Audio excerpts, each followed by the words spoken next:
Sup, my fellas. Don't forget to leave feedback, and enjoy the story.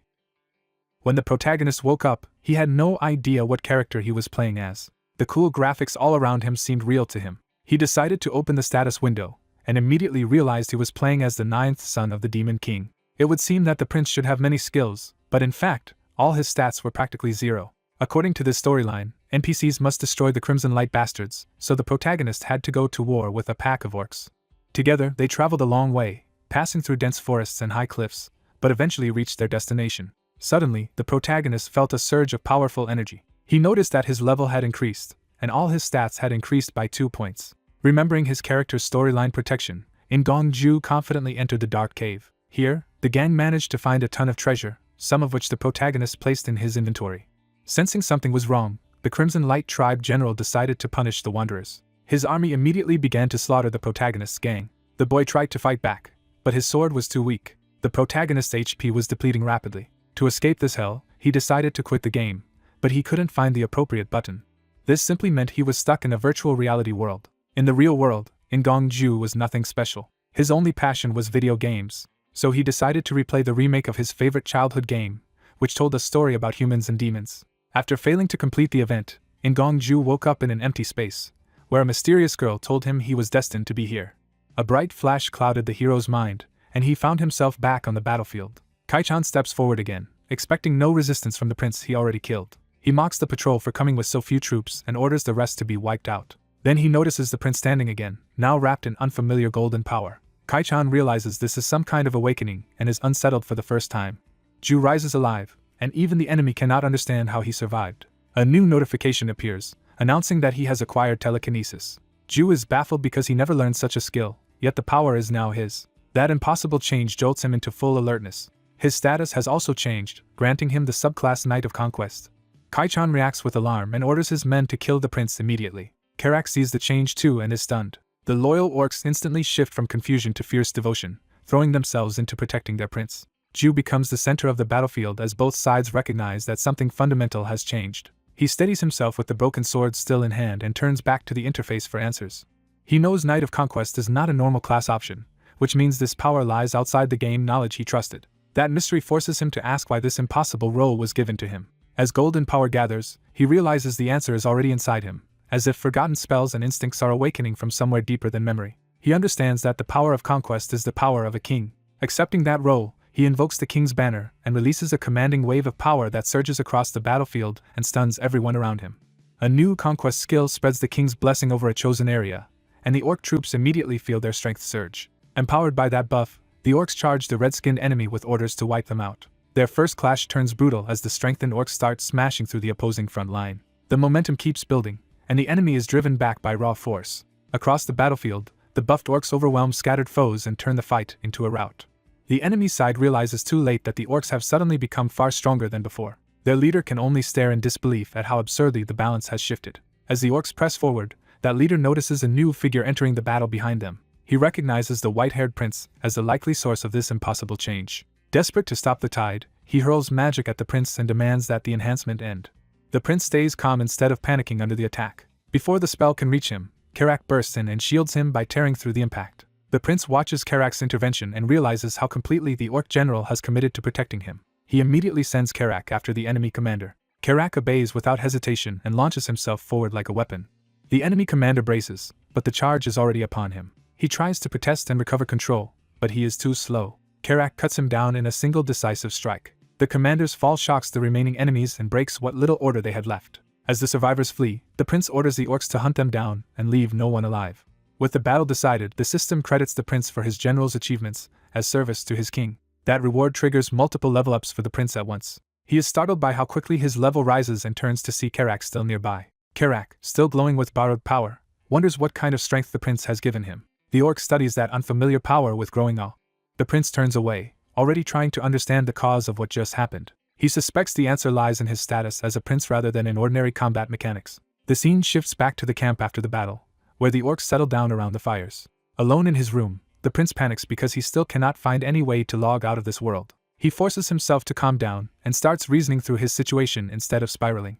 His first explanation is that he is trapped inside a virtual reality system and might be freed if the real-world problem gets patched. But he cannot ignore a second, far more disturbing possibility. He considers that he may have actually entered the world of the game, or at least a reality that closely mirrors it. The world feels too real, its people respond like living beings, and that makes the possibility harder to dismiss. A crude physical check convinces him this place lacks the artificial limits of a game, which only deepens his unease. If this is truly another world, then death here might be permanent. He refuses to gamble with his life and clings to the fact that, for now, he at least occupies the body of a privileged prince. Karak interrupts his thoughts by asking for time with the prince. When the prince calls his name, Karak answers with silent seriousness. Outside under the night sky, Karak questions why the prince suddenly wants a sparring match. The prince insists it is necessary because Karak is meant to become his future leader, and he needs to know Karak's swordsmanship. Karak tosses him a practice sword, forcing the prince to commit. Even while agreeing, Karak promises to hold back as much as he can. The prince mocks that caution and reminds Karak he is still speaking to royalty. He demands a real fight, not a patronizing demonstration. Karak accepts and finally takes a proper stance. The prince rushes in recklessly and immediately shows how little actual technique he has. Karak stands almost motionless while the prince's flurry fails to trouble him at all. The prince's attacks become so ineffective that Karak can endure them without even changing expression. When Karak finally swings back, the prince barely blocks and is blown away by the force. Karak worries he hit too hard, but the prince is already more interested in what that impact might have taught him. A system message appears and confirms that he has acquired basic swordsmanship. He is stunned that he gained the skill in the middle of the spar. That sudden realization makes him connect this moment to an earlier one. He concludes that, just as with telekinesis, directly experiencing an attack with his body may let him learn the corresponding skill. When Karak tries to end the match, the prince refuses because he has found a way to grow stronger. He plants his foot and recommits to the fight. Now energized by discovery, he declares that he is only getting started. He charges again, this time with intent instead of panic. Their next exchange is sharper, and the prince begins reading Karak's movements instead of blindly swinging. Karak notices at once that the prince's form has improved dramatically. That leaves Karak baffled, because the prince had looked hopeless only moments earlier. The duel continues as the prince starts matching timing and distance far better than before. He settles into a proper stance, visibly adapting in real time. Pleased with his progress, he asks Karak how that looked.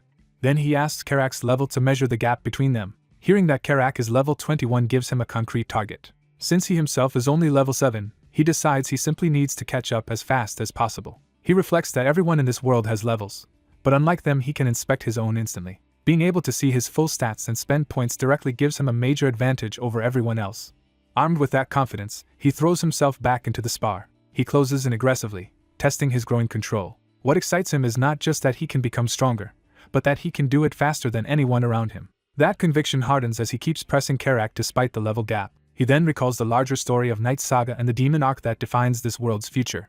That arc follows Zephyr's rise as he surpasses his siblings and becomes the Demon King. Among all the events in that long story, one future massacre matters most to him. In year 517, Zephyr kills all of his siblings to secure his goal, which means the prince himself is fated to die. Since it is only year 512, he still has time before that disaster arrives. He decides his top priority must be preventing that future, ideally by becoming stronger than Zephyr.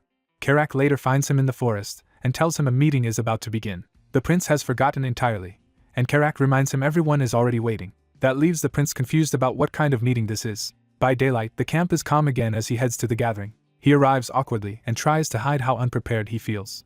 Two older siblings are already there, and they note that he has come unusually early. The seventh prince, Chris Moonlight, greets him warmly and tells him not to be so formal with family. The eighth princess, Caitlin Moonlight, points out that this is actually their first proper meeting. Chris still invites him to address them by name, treating him with unexpected ease. The prince remembers that these two, children of the fourth queen Elaine Moonlight, had been troublesome figures in the game. He also remembers that they are doomed to die a year before the final massacre. In the original story, Zephyr and the Demon King's other children kill them first. The reason is tied to a hidden truth about Caitlin's birth. That secret is that Caitlin is not a legitimate daughter. Instead of hostility though, she scolds the prince for ignoring the patrol plan and taking unnecessary risks in battle.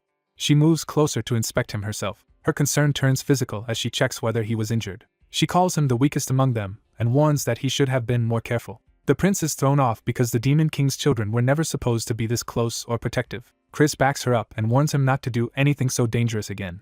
Their kindness leaves him genuinely shaken because it contradicts everything he expected. He pauses and starts reassessing what he thought he knew about them. Remembering that lycanthropes often produce aura users, he wonders if he can learn aura the same way he learned other skills. He abruptly asks Chris for a favor. With suspicious enthusiasm, he asks to be hit. Both siblings are horrified by the request. The moment hangs in baffled silence. That silence gives way to a memory of the previous battle against the Lightning Tribe. Explosions had torn through the enemy ranks and thrown the battlefield into chaos. The larger fight had become a massacre with bodies falling on both sides. A massive red-skinned general carved through the fighting with overwhelming power. Enemy warriors could only scream as he closed in. He crushed attackers with devastating strikes and scattered them effortlessly. Even direct counterattacks barely slowed him as he kept cutting enemies down. His sheer presence terrified everyone around him.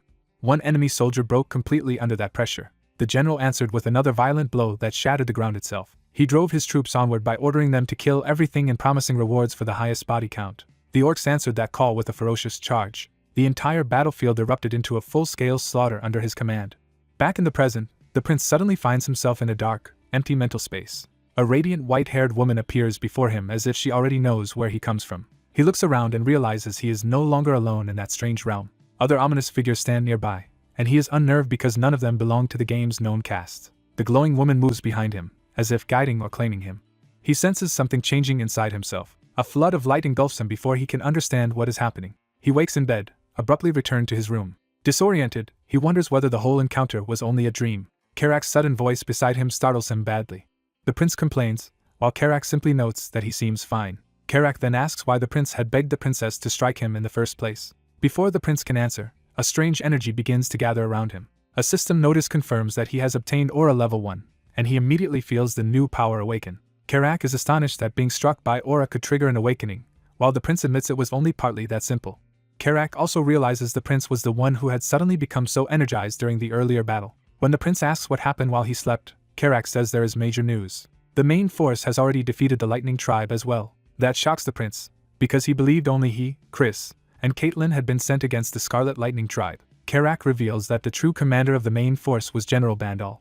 The name hits hard because Bandal is one of the strongest warriors in the story and a favorite subordinate of Zephyr in the original timeline. The prince immediately sees an opportunity hidden in that revelation.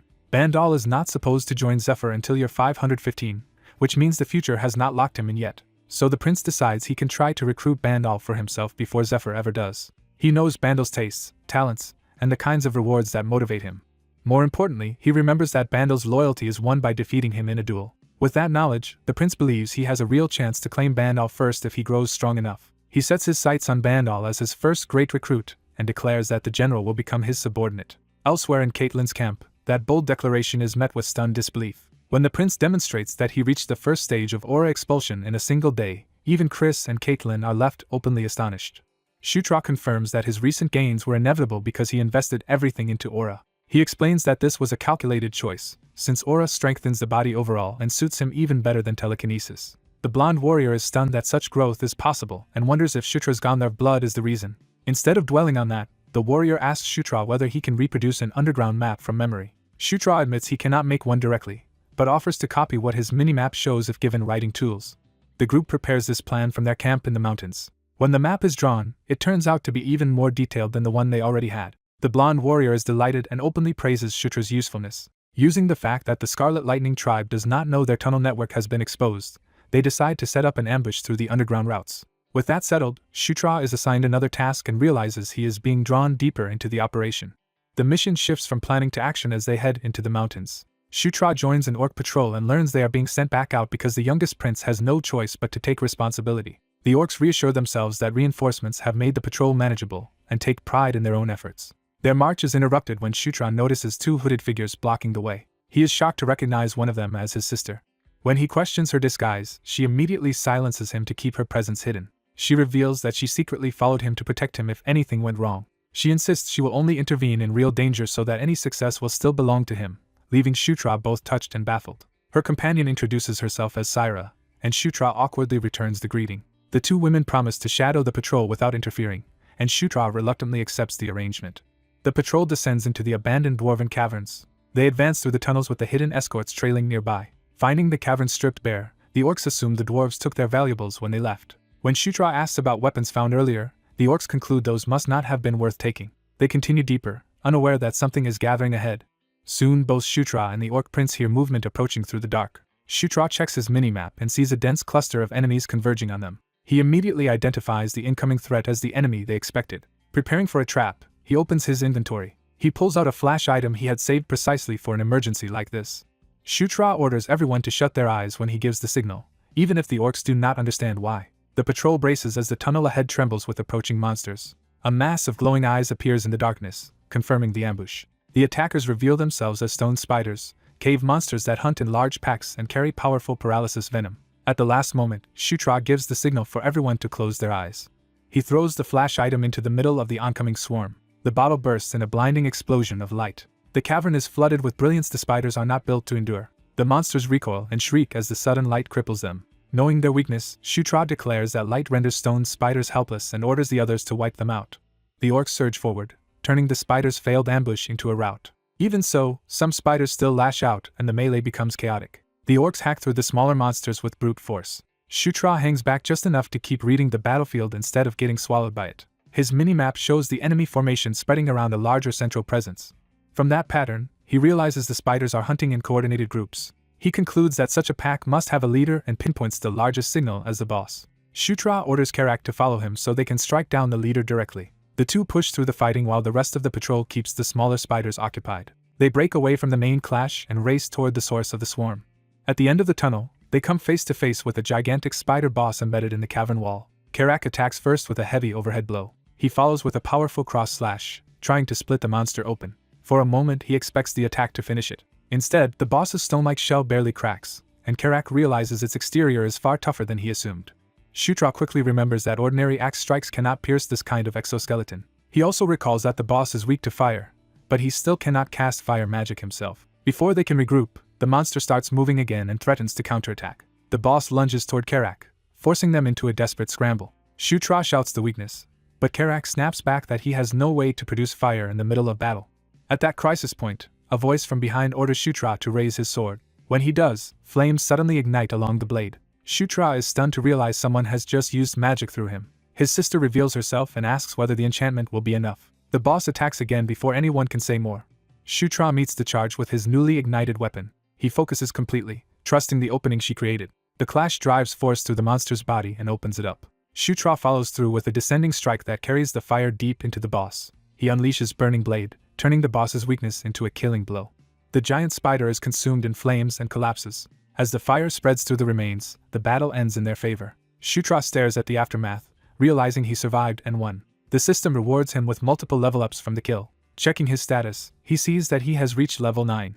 His sister asks about the strange light that surrounded him during the victory. To avoid exposing the truth, Shutra lies that it was a Gandhar blessing that appears from time to time. When she praises his skill against the spiders, he claims he only knew what to do from books while privately admitting it came from game knowledge. Karak then calls everyone's attention to something hidden deeper in the cavern. They discover a sealed dwarven door built into the rock. The door opens, revealing a chamber beyond. Shutra, Karak, his sister, and Syra enter the room together. Inside, Shutra immediately senses that the chamber contains something important. At its center they find a glowing structure that Shutra recognizes as a town portal. When Karak asks how he knows that, Shutra dodges with a vague guess rather than a full explanation. He notes that the design is unmistakably dwarven. Privately, he reflects that he never saw such a portal while playing as Zephyr, only during a different route as a hero. Relying on that memory, he reasons that the device should activate if mana is poured into it. He presents the idea to his sister as a possibility rather than a certainty. Syra agrees the design supports his theory and suggests there should be inscriptions nearby explaining the connection. Karak soon finds a carved plaque and calls Shutra over. Shutra and his sister examine it together, both expecting someone else to decipher it. They identify the writing as dwarven rather than common demon script. Neither Karak nor Shutra's sister can read it, and both say so plainly. Syra also admits she cannot read dwarven. Then, to everyone's surprise, Shutra suddenly reads the first line aloud as Gishka Mountains, portal number 2. He continues and reveals that this portal is linked to portal number 3. Only after speaking does he realize in shock that he somehow understands dwarven. A system notice confirms that he has just acquired dwarven language at level 1. Karak is amazed that Shutra can truly read the inscription, while Shutra can only awkwardly admit that he apparently can. The others press him for the rest of the message, setting aside the mystery of how he learned it. Shutra interprets the lower text as instructions saying the portal activates when mana is infused into it. He immediately asks his sister to supply the mana for the test. When she asks why he will not do it himself, Shutra finally confesses that he cannot use mana at all. Accepting that, she channels mana into the device. The orb responds at once and begins shining intensely. Its light swells until the whole chamber is filled with blue radiance. A three-dimensional map of the Gishka Mountains rises from the portal, astonishing everyone. Using the projection, Shutra identifies their current position and the location of portal number 3, concluding that dwarven tunnels should exist there as well. Karak immediately sees the military value, realizing they can use those tunnels to strike the Scarlet Lightning tribe from behind. They decide not to act rashly and instead return so the plan can be discussed with higher command. Back at camp, the discovery of a hidden portal in the mountains still feels unbelievable. The blonde warrior greets Shutra with overwhelming gratitude and calls him a blessing to their cause. He insists on rewarding Shutra and promises to grant any request within his power. Shutra tries to refuse, but the warrior presses him, saying a leader must properly reward merit. When the warrior adds that rejection would genuinely hurt him, Shutra realizes he has to ask for something. He cautiously asks whether even an unreasonable request would be allowed. Then he makes his real demand. He wants to be taught the beast god fist art. The request catches the warrior completely off guard. Shutra reasons that while his current level still limits his weapon use, techniques are a different matter. He knows beast god fist art is a powerful S-rank martial art passed down through the lycanthrope royal line. Even while bracing for refusal, he tries to withdraw gracefully so the request will not become insulting. To his surprise, the warrior agrees to teach him. He clarifies that the secret core techniques are forbidden, but basic instruction is possible. He offers at least to teach Shutra the aura methods tied to the art, which is more than Shutra hoped for.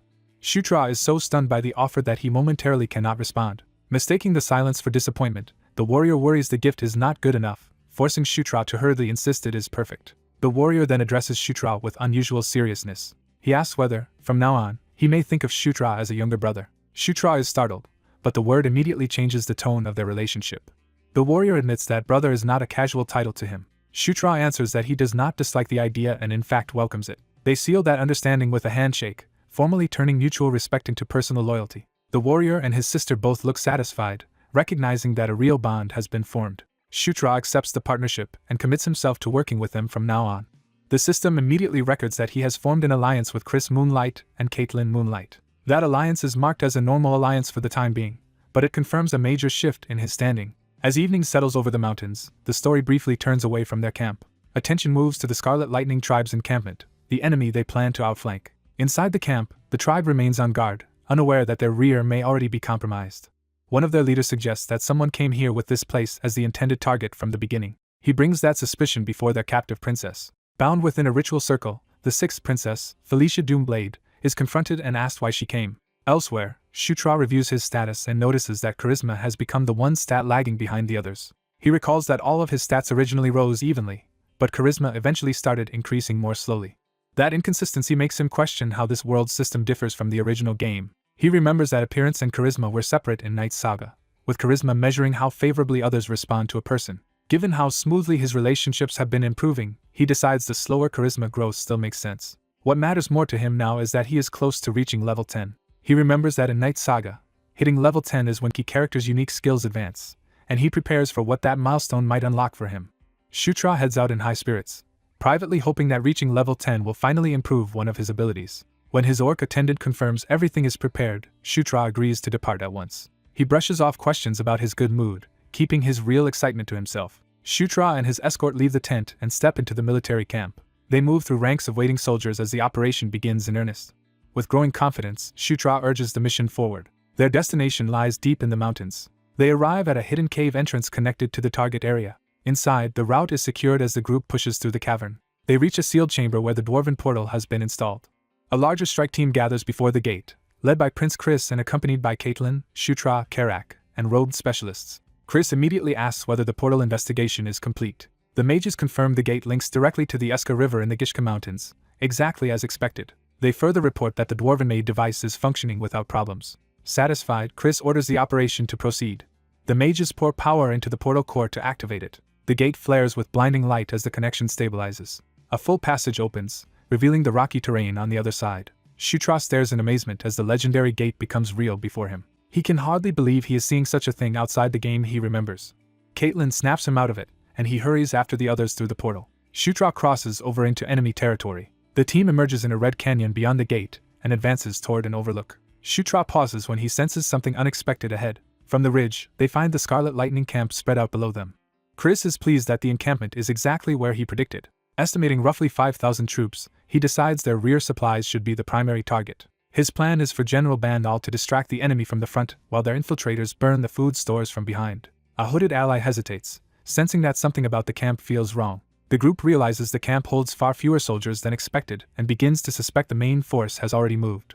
Shutra catches the distant sound of fighting and turns toward it. A battle is clearly underway somewhere beyond the camp.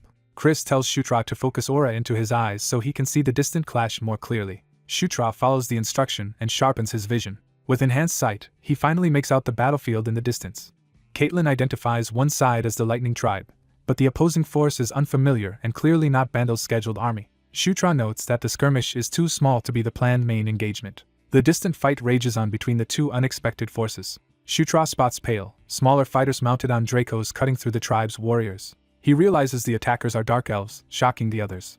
Caitlin confirms his read, adding that the Draco riders fit the Dark Elves perfectly. Chris notices the Dark Elves are already retreating from the skirmish. Their withdrawal is so sudden that he wonders whether their commander has fallen. The whole situation makes little sense to the group, and Shutra grows increasingly uneasy. He cannot understand why Dark Elves would be operating here at all. The story shifts back to their own command camp. Through a communication device, General Bandal reports that Chris's side has successfully located the Dwarven portal. Bandal praises the result and asks how Chris knew a portal would be hidden there. Chris credits the discovery to Shutra, while Shutra awkwardly downplays it as luck. Bandal warmly acknowledges Shutra and promises he will finally receive proper recognition at the Demon King's castle. Chris then asks Bandal about the small battle that broke out in front of the Lightning Tribe camp. Bandal says it was likely an unsanctioned clash started by Dark Elves acting on their own. When Chris asks whether they were reinforcements from the Demon King's castle, Bandal says the situation is still unclear and that their stated scouting mission went wrong. Bandal interrupts the speculation with news of a more urgent problem. He reveals that the leader of the Dark Elves' independent unit was captured by the Scarlet Lightning Tribe. That revelation alarms Shutra, who immediately asks who the captured commander is. Bandal answers that it is someone Shutra knows very well. He names the prisoner as the sixth princess, Felicia Doomblade. Chris and Caitlin are stunned by the identity of the captive. Felicia is introduced as a Dark Elf princess and Shutra's sister. Shutra recalls that in the game, Felicia and Sylvan served the faction of the fourth princess Anastasia Necrian, so he always regarded her as an enemy. Now he struggles to understand why Felicia has appeared here and whether she is interfering to gain merit. Chris asks whether the Scarlet Lightning Tribe even realizes the Dark Elf they captured is Felicia. Bandal admits they have not confirmed that yet. When asked what should be done, Bandal says they will rescue her if possible, though he leaves room for negotiation only if the enemy yields first. Chris makes clear he has no intention of bowing first to secure her release. Bandal accepts that stance and promises to keep gathering information from his side. The communication ends, leaving Chris's group to decide their next move. Chris dryly remarks that their brilliant older sister has managed to become a prisoner. Caitlin insists that if Felicia is still alive, they have to save her. Chris warns that a rescue could cost them lives and jeopardize the whole operation. Caitlin refuses to accept abandoning family, and demands they save Felicia no matter what. Chris falls silent, clearly conflicted. Shutra tries to speak up, sensing the tension between them. He realizes there is more history here than he understands. Preparations continue outside as Allied troops gather for the assault. Chris calls everyone together and presents a revised plan. Once Bandal draws out the Scarlet Lightning main force, their side will strike the encampment from the rear. Chris will create chaos in the center while Caitlin and Shutra each lead squads to carry out the mission. When Shutra asks if that mission includes rescuing Felicia, Chris says yes, but only after they burn the food stores and armory. He adds a hard limit: if the rescue becomes too dangerous, they must retreat rather than sacrifice more lives for Felicia. Caitlin angrily challenges that cold calculation, insisting her authority as a commander matters too. Shutra notices that Chris sounds far less committed to saving Felicia than Caitlin does. He begins to suspect some personal rift lies behind Chris's reluctance. Night falls over the mountains as the assault begins. The Allied force advances into position under cover of darkness. Bandal launches the frontal attack and sends his warriors charging. He drives them forward with a furious order to wipe out the Scarlet Lightning Tribe. From the ridge, Chris watches the battlefield below. He studies the enemy camp one last time before springing the trap. Inside the camp, the Scarlet Lightning soldiers remain spread out and vulnerable. Chris commits to the strike. Explosions suddenly erupt across the encampment from the rear. The blasts throw Scarlet Lightning warriors into chaos and shatter their formation. Bandal seizes the opening and charges straight through the confusion with his troops behind him. Consumed by battle fury, he orders total slaughter. Shutra's unit waits for the exact moment to move while the attack unfolds. When Karak asks why they are still holding back, Shutra says they are waiting for the signal. The signal comes as Allied forces crash into the disoriented defenders. Karak and the others carve through the enemy line as the rear assault begins in earnest. Bandal himself barrels forward behind them, keeping the pressure on the camp. He judges the moment and decides the diversion has done enough. Bandal orders a retreat, ending the frontal strike once the camp is fully destabilized. From above, Chris sees the enemy base engulfed in flames and the battlefield thrown into disorder. With the diversion complete, he orders his infiltration force to move.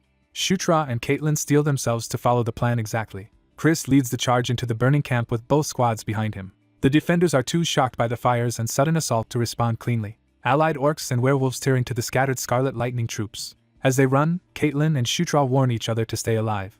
Shutra summons his tactical map while moving through the chaos. Using the map, he redirects his squad toward the food storage on the left. Karak throws himself into the fighting with savage enthusiasm. He cuts down a Scarlet Lightning warrior and drives the squad's advance. The enemy tries to counterattack in close quarters. Karak catches the threat a moment too late. Shutra saves him by hurling a dagger into the attacker before the blow can land. At that instant, Shutra gains a new skill, dagger throwing LV1. He immediately recognizes the usefulness of the skill and takes confidence from it. When Karak asks when he learned to throw daggers, Shutra brushes it off while privately realizing he somehow gained the skill from practicing the night before. They reach what appears to be the food storage, and Karak asks if they should burn it now. Shutra suddenly remembers Felicia and realizes she could die in the flames if she is imprisoned nearby. He decides they must find her before setting the place ablaze. Shutra consults the map again while running. Reasoning from game logic, he concludes Felicia should appear on his map as a neutral marker rather than an enemy. He spots the clue he was hoping for. Shutra orders Karak to follow him toward the marked location. He forces his way into a nearby tent that should hold the prisoner. Inside, he finds the right place but not the person he expected to see standing free. A familiar voice calls his name from within the tent.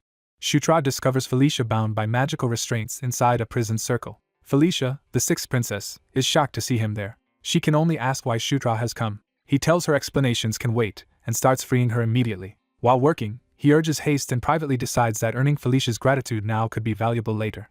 Felicia watches him in silence, trying to read his intentions. Once the restraints are off, Shutra says they barely made it in time and urges her to regroup with Chris and Caitlin. Felicia is startled to hear that Chris and Caitlin also came to rescue her. When Shutra treats that as obvious, she hesitates as if that assumption does not match her expectations. She begins to explain that Shutra does not understand the family's power struggle, but Karak interrupts with news that enemies are closing in. Shutra cuts the conversation short and tells Felicia to run with him. As they flee, Felicia is thrown off by how naturally he calls her by name. Shutra rushes ahead through the burning camp, focused on escape. Felicia suddenly warns him that danger is behind him. A blast strikes Shutra from behind before he can react. The hit leaves him reeling in invisible pain. Karak shouts his name as flames erupt where the attack landed. The fire swells between them, cutting off the path and worsening the chaos. Felicia cries out in shock as Shutra disappears into the blast. A Scarlet Lightning warrior charges toward Felicia through the flames, turning the rescue into a desperate new crisis. Felicia bristles in frustration as the battle around them refuses to go as expected. Her irritation snaps into alarm when she senses a sudden change in the situation. A burst of power erupts nearby, catching her completely off guard. She turns toward the smoke, unable to understand what just happened. Someone steps forward through the aftermath with new power gathering around him. Shutra gains mana control and fire arrow, and immediately realizes his abilities are becoming real. Instead of panicking, he grins at the opportunity in front of him. He unleashes his first fire attack with reckless confidence. The thrill of real combat only makes him bolder. He keeps firing, driving the attack into the ogres in rapid succession. The barrage lands cleanly and burns through multiple enemies at once. Shutra laughs in disbelief and excitement now that he knows the magic truly works. Even at level 1, the spell feels overwhelming to him, and he revels in it. That excitement is cut short when a new attack crashes down beside him in a burst of ice. He realizes another kind of magic has entered the fight. An enemy mage on a tower draws a glowing ice bow and takes aim from above. Shutra instantly understands the shot is meant for Felicia, not him. He tries to stop her from approaching because moving closer will only put her in the line of fire. Felicia is startled when he suddenly throws himself into danger for her sake. The ice attack descends, and Shutra positions himself to take it instead. He steels himself with a reason that matters more to him than caution. He claims the attack for himself because protecting this moment has become his choice. The ice spell slams into the battlefield and engulfs the area in freezing force. Snow and frost swallow the scene, hiding the result for a moment. When the haze settles, Shutra is still standing inside the frozen blast.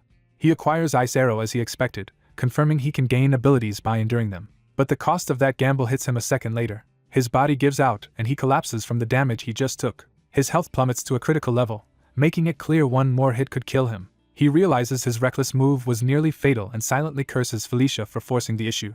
Felicia walks over unharmed, and his relief is mixed with confusion. Instead of thanking him, she sharply demands why he acted like she needed saving. She reminds him that among their siblings he is the weaker one, so in her eyes he was the one acting foolishly. Shutra is left stunned by how completely she misunderstood his intention. Her attention shifts when she notices the fallen mage and realizes Shutra has somehow learned magic. The fact that he even brought down the enemy caster forces her to reassess him. Shutra finally understands that she thought he was trying to protect her pride rather than steal the attack for himself. Before he can explain, a warm light suddenly gathers around him. Felicia kneels beside him and begins healing him despite her earlier harshness. Shutra watches in surprise as her magic closes his wound. The torn flesh visibly knits back together under the spell. He acquires heal and is amazed that the injury vanishes instantly. Felicia reveals why she is famed as the genius mage Felicia Doomblade, then checks whether he can stand while he awkwardly tries to hide his strange wording. Their brief calm ends when both of them sense a new threat approaching. A monstrous blood ogre charges into the battlefield, far more dangerous than the enemies before. Felicia identifies it as a mutated blood ogre, and Shutra realizes escaping now means getting past that monster. She confirms that grim reality just as the ground trembles under its advance. The blood ogre lunges, and Shutra is horrified by the sheer difference in power. Its strike smashes the ground with terrifying force, barely missing them. Shutra cannot believe something that large can move so fast. Felicia orders him to distract it while she prepares a spell strong enough to blast it away. Before he can protest properly, another shockwave throws them both back. Forced to accept the plan, he tells her to prepare while he somehow draws the monster's attention. He calls for Carrick, and the ogre warrior answers immediately, ready to repeat their old coordination. Shutra opens his interface in the middle of the chaos, searching for another edge. He decides to try using the dwarf dagger he has obtained. The weapon materializes in his hand, confirming he can summon it for battle. He drives the dagger into the ground to activate its power. Golden force erupts around him as the weapon answers his call. Invoking the king's banner, he channels that power outward like a battlefield command. Carrick is caught in the golden aura and immediately empowered by it. The buff surges through Carrick, sharpening his strength and resolve. Carrick roars with renewed fighting spirit. The blood ogre notices the sudden shift and turns toward this new resistance. Carrick charges straight at the mutant without hesitation. Their weapons collide, and Carrick proves he can now meet the monster head-on. The blood ogre is rattled for the first time as Carrick's blow actually hurts. Carrick presses the advantage with another heavy swing. He slams into the blood ogre's body and drives it backward. The mutant snarls in pain and anger as its momentum is broken. At the same time, Felicia releases a spirit-infused charge and enters the fight herself. She closes the distance with overwhelming speed, no longer waiting behind Shutra. With perfect timing, she strikes where Carrick has opened the monster up. Her attack lands cleanly and destabilizes the blood ogre's footing. The mutant is blasted off balance and hurled away by the combined assault.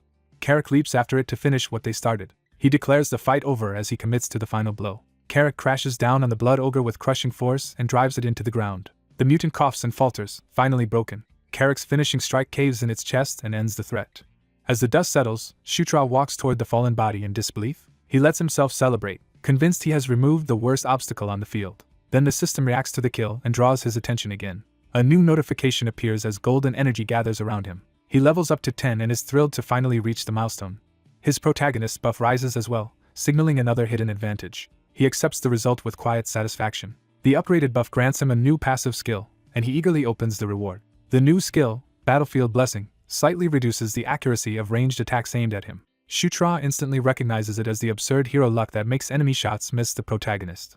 He compares it to the familiar spectacle of impossible near misses in action stories. To him, this means he can now reproduce that same narrative protection in reality. Before he can enjoy it, more ogres surge in from every side. Felicia snaps him back to the battlefield as the next wave closes in. She braces herself, ready to handle the crowd. Calling on the wind, Felicia unleashes a raging vortex that sweeps the charging ogres away. Shutra watches the storm spiral around him and realizes this power is different from ordinary spellcasting. He concludes that what she is using only resembles magic. Seeing the spirit-like forms within the attack, he identifies it as a true spirit's power. He recalls that despite being dark elves, Felicia's people are still elves, and Felicia herself was born with talent as a spirit user before becoming a mage. Even so, he wonders whether that power can be exploited the same way as the others. With dangerous curiosity, he asks himself if he can somehow take that power too. A yellow flare suddenly shoots into the sky from elsewhere on the battlefield. The nearby ogres notice the signal as well. Carrick explains that yellow means a retreat order, leaving Shutra confused about why it was given now.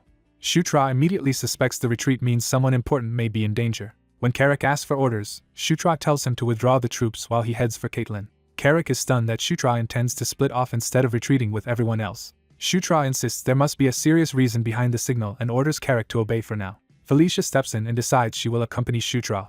She says she cannot stand owing him a debt and wants the chance to repay it. Carrick adds that he still has unfinished business with the ogres, accepting the separation. He agrees to wait above and tells Shutra to be careful while Shutra promises to return soon. As they move out, Shutra worries that Caitlin may have been overwhelmed, though he hopes the retreat is only precautionary. Felicia notices how personally concerned he seems about Caitlin.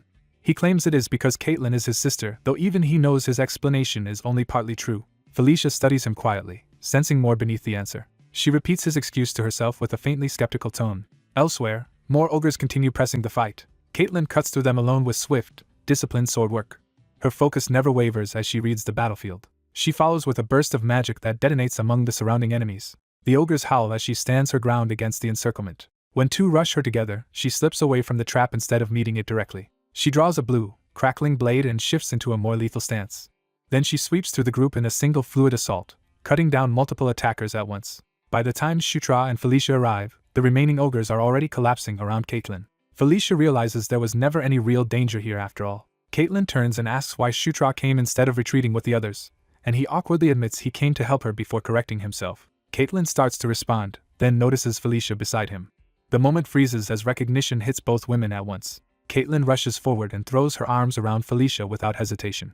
Overcome with relief, she tells Felicia how glad she is that she is safe. Felicia answers with embarrassed composure, insisting she is fine while quietly accepting the affection. Watching them, Shutra realizes their bond is much closer than he expected. His tactical map suddenly updates with a new cluster of enemy movements. The alert snaps his attention back to the larger battle. He warns that the enemy appears to be circling back toward them and orders an immediate retreat, putting Caitlin in front while he and Felicia cover the rear. They withdraw into a chamber where a massive portal stands active and waiting. Caitlin runs ahead toward the portal path. The three of them emerge into the portal chamber together as allied troops look on. Caitlin proudly tells Felicia that Shutra was the one who found the portal and made a major contribution to the expedition. Carrick is left marveling at how much Shutra has changed in such a short time. A new figure greets the returning group and notes that they all made it back safely. Caitlin addresses the man as her brother, revealing his importance at once. She reports that Felicia has been brought back alive and unharmed. Felicia steps forward and greets Chris after a long separation. Chris answers first with silence, taking in the sight of her. Then he finally speaks, acknowledging the long time that has passed and calling her by name. The reunion hangs in a tense quiet, signaling that what comes next matters more than the battle they just escaped. In their hideout, the group learns that General Vandal also won his battle, while Yakuzan abandoned his burning camp and fled instead of being captured. Shutra is reminded that Yakuzan is the great chief of the Red Thunder tribe, making his escape a serious unfinished threat. They realize Yakuzan has not truly surrendered and could still recover if he regroups his scattered allies. To prevent that, the prince decides they must strike Kairam, Kaiken's older brother, before he can join forces with Yakuzan. With the briefing over, the conversation turns to Felicia, and her brother asks how she ended up here. Felicia explains that she had been researching nearby ruins, heard of the battle, and was captured while trying to help. Her brother doubts that explanation and presses her on whether she is telling the whole truth. Felicia pushes back lightly, asking whether he truly does not believe her. He studies her closely, sensing that something about her answer is off. Felicia meets that suspicion without flinching, and the tension between them lingers unresolved. Rather than pursue it further, he ends the exchange and tells everyone to rest after the hard day. The others accept the pause, but Felicia remains quiet, leaving her brother's doubts unsettled. That night, the camp settles into a brief calm as the mixed force eats and recovers underground. Alone, Shutra happily reviews the skills he has gained so far, pleased by how quickly he is growing. He notes that only Aura is immediately useful in battle and dismisses the rest for the moment. Felicia arrives at his room after changing clothes and asks to come in. When he asks why she came so late, she hesitates instead of answering directly. Her silence gives way to a sudden, decisive step forward. Caught off guard, Shutra can only stare as she closes the distance. Felicia abruptly grabs his shirt and takes control of the encounter. Shutra panics, unable to understand what she is doing. To his shock, Felicia asks him to remove his shirt. He freezes in embarrassment, convinced for a moment that she means something else entirely. Felicia clarifies that she only means his clothes, not anything intimate. Still flustered, Shutra asks why she wants that. Felicia explains that she wants to treat him properly, not leave his injuries half-addressed. Only then does he realize he completely misunderstood her intentions. As she prepares a spell, Felicia admits that what she did earlier was only emergency first aid. She warns that he may still have internal injuries and begins healing him again, while he privately laments getting his hopes up for the wrong reason. During the treatment, Shutra asks about the strange glow he saw from her body earlier, and she brushes it off as something that happens sometimes. He lets that mystery rest and instead says he has a favor that only she can grant. Shutra makes clear that this request depends specifically on Felicia's unique abilities. Felicia waits for him to explain, wary but listening. Shutra reviews the healing-related skills he could learn through her, realizing she can help him acquire cures for ailments, as well as ordinary healing. The prospect excites him because it would greatly expand his usefulness. Felicia quietly agrees to help, and Shutra successfully acquires cure poison, and cure disease from her. With that success behind him, his attention shifts to the other prize he has wanted all day, Beast Fist. Caitlin confirms that she will teach him the werewolf branch of Beast Fist, and Shutra is thrilled. He learns that Beast Fist is a martial art symbolic of the lycanthropes. More importantly, the werewolf style is the foundation of the higher divine Beast Fist, which explains why Caitlin chose it for him. Caitlin explains that Beast Fist uses both external and internal aura, and begins with internal aura control. Following her instructions, Shutra closes his eyes and focuses inward on his aura. He quickly senses it, confirming that he can grasp the technique. As he concentrates, he comes to understand aura as the power of life flowing through the body. He also realizes that aura approaches the power of the soul itself when pushed to its limit. The insight strains him, but he forces himself to keep hold of the sensation. That breakthrough unexpectedly grants him a new passive skill called Protagonist's Body. The sudden reward catches him off guard in the middle of training. He learns that Protagonist's Body drastically improves the efficiency of training skills learned through physical practice and unlocks new traits as it levels. Shutra is stunned to realize he has gained another absurdly powerful advantage. Comparing it to his other rare passives, he concludes that this new one is just as valuable as the gifts he already possessed. The level-based trait system convinces him that the skill may become even more broken over time. He can barely contain his excitement at the implications. For Shutra, this feels like proof of what it means to truly be the story's chosen lead. Caitlin snaps him back to reality, and scolds him for drifting off instead of focusing on the lesson. Chastened, he apologizes and commits himself to learning Beast Fist seriously. His body adapts immediately, and he acquires Beast Fist itself. Caitlin is amazed that he can already perform the basic motions so quickly. Shutra feels aura gathering around his bare hands as if he were holding an invisible weapon, finally understanding Beast Fist through direct sensation. Just as Caitlin moves to teach the next step, a werewolf messenger interrupts with urgent news. The messenger reports that a major problem has arisen. Kyram's forces have vanished before the planned strike could begin. The report shocks the entire group and throws their strategy into doubt. They conclude that Kyram must have seen through their plan, and Caitlin demands to know what they do next. Using intelligence from Vandal's side, they identify the place where Yakuzan and Kyram are likely to rendezvous. Because the terrain strongly supports that prediction, Shutra argues they need to act decisively. The prince chooses to unite with General Vandal and fight the Red Thunder tribe together in a full-scale war. By morning, they arrive at the main camp of the Red Thunder tribe's suppression force. General Vandal formally welcomes Prince Chris to the camp. Chris greets Vandal as an old acquaintance, and the reunion is cordial but brisk. Vandal extends the same courtesy to the princesses, but Chris cuts through the pleasantries and asks after his subordinates. Shutra watches the exchange with quiet interest. Seeing Vandal in person gives him a strange sense of familiarity, as if he recognizes him from the game he once knew. He introduces himself directly to Vandal, trying to bridge that distance. Vandal pauses, sizing the boy up before responding. He accepts the greeting and acknowledges Shutra by his full title as the Ninth Prince. Soon after, Shutra experiences a vivid vision of a radiant woman descending in light. Her calm face and mismatched eyes make the apparition feel important rather than random. The vision shifts to a second woman clad in red armor and wrapped in flames, standing opposite the first. The red warrior radiates hostility and overwhelming power. The luminous woman answers that threat with serene confidence. The fiery woman's gaze suggests a conflict far older and larger than the current war. Shutra finds himself standing between the two forces, as if caught in the middle of their confrontation. He can only stare, unsettled by the intensity of what he is seeing. The vision frames their opposition as a clash of conquest and war.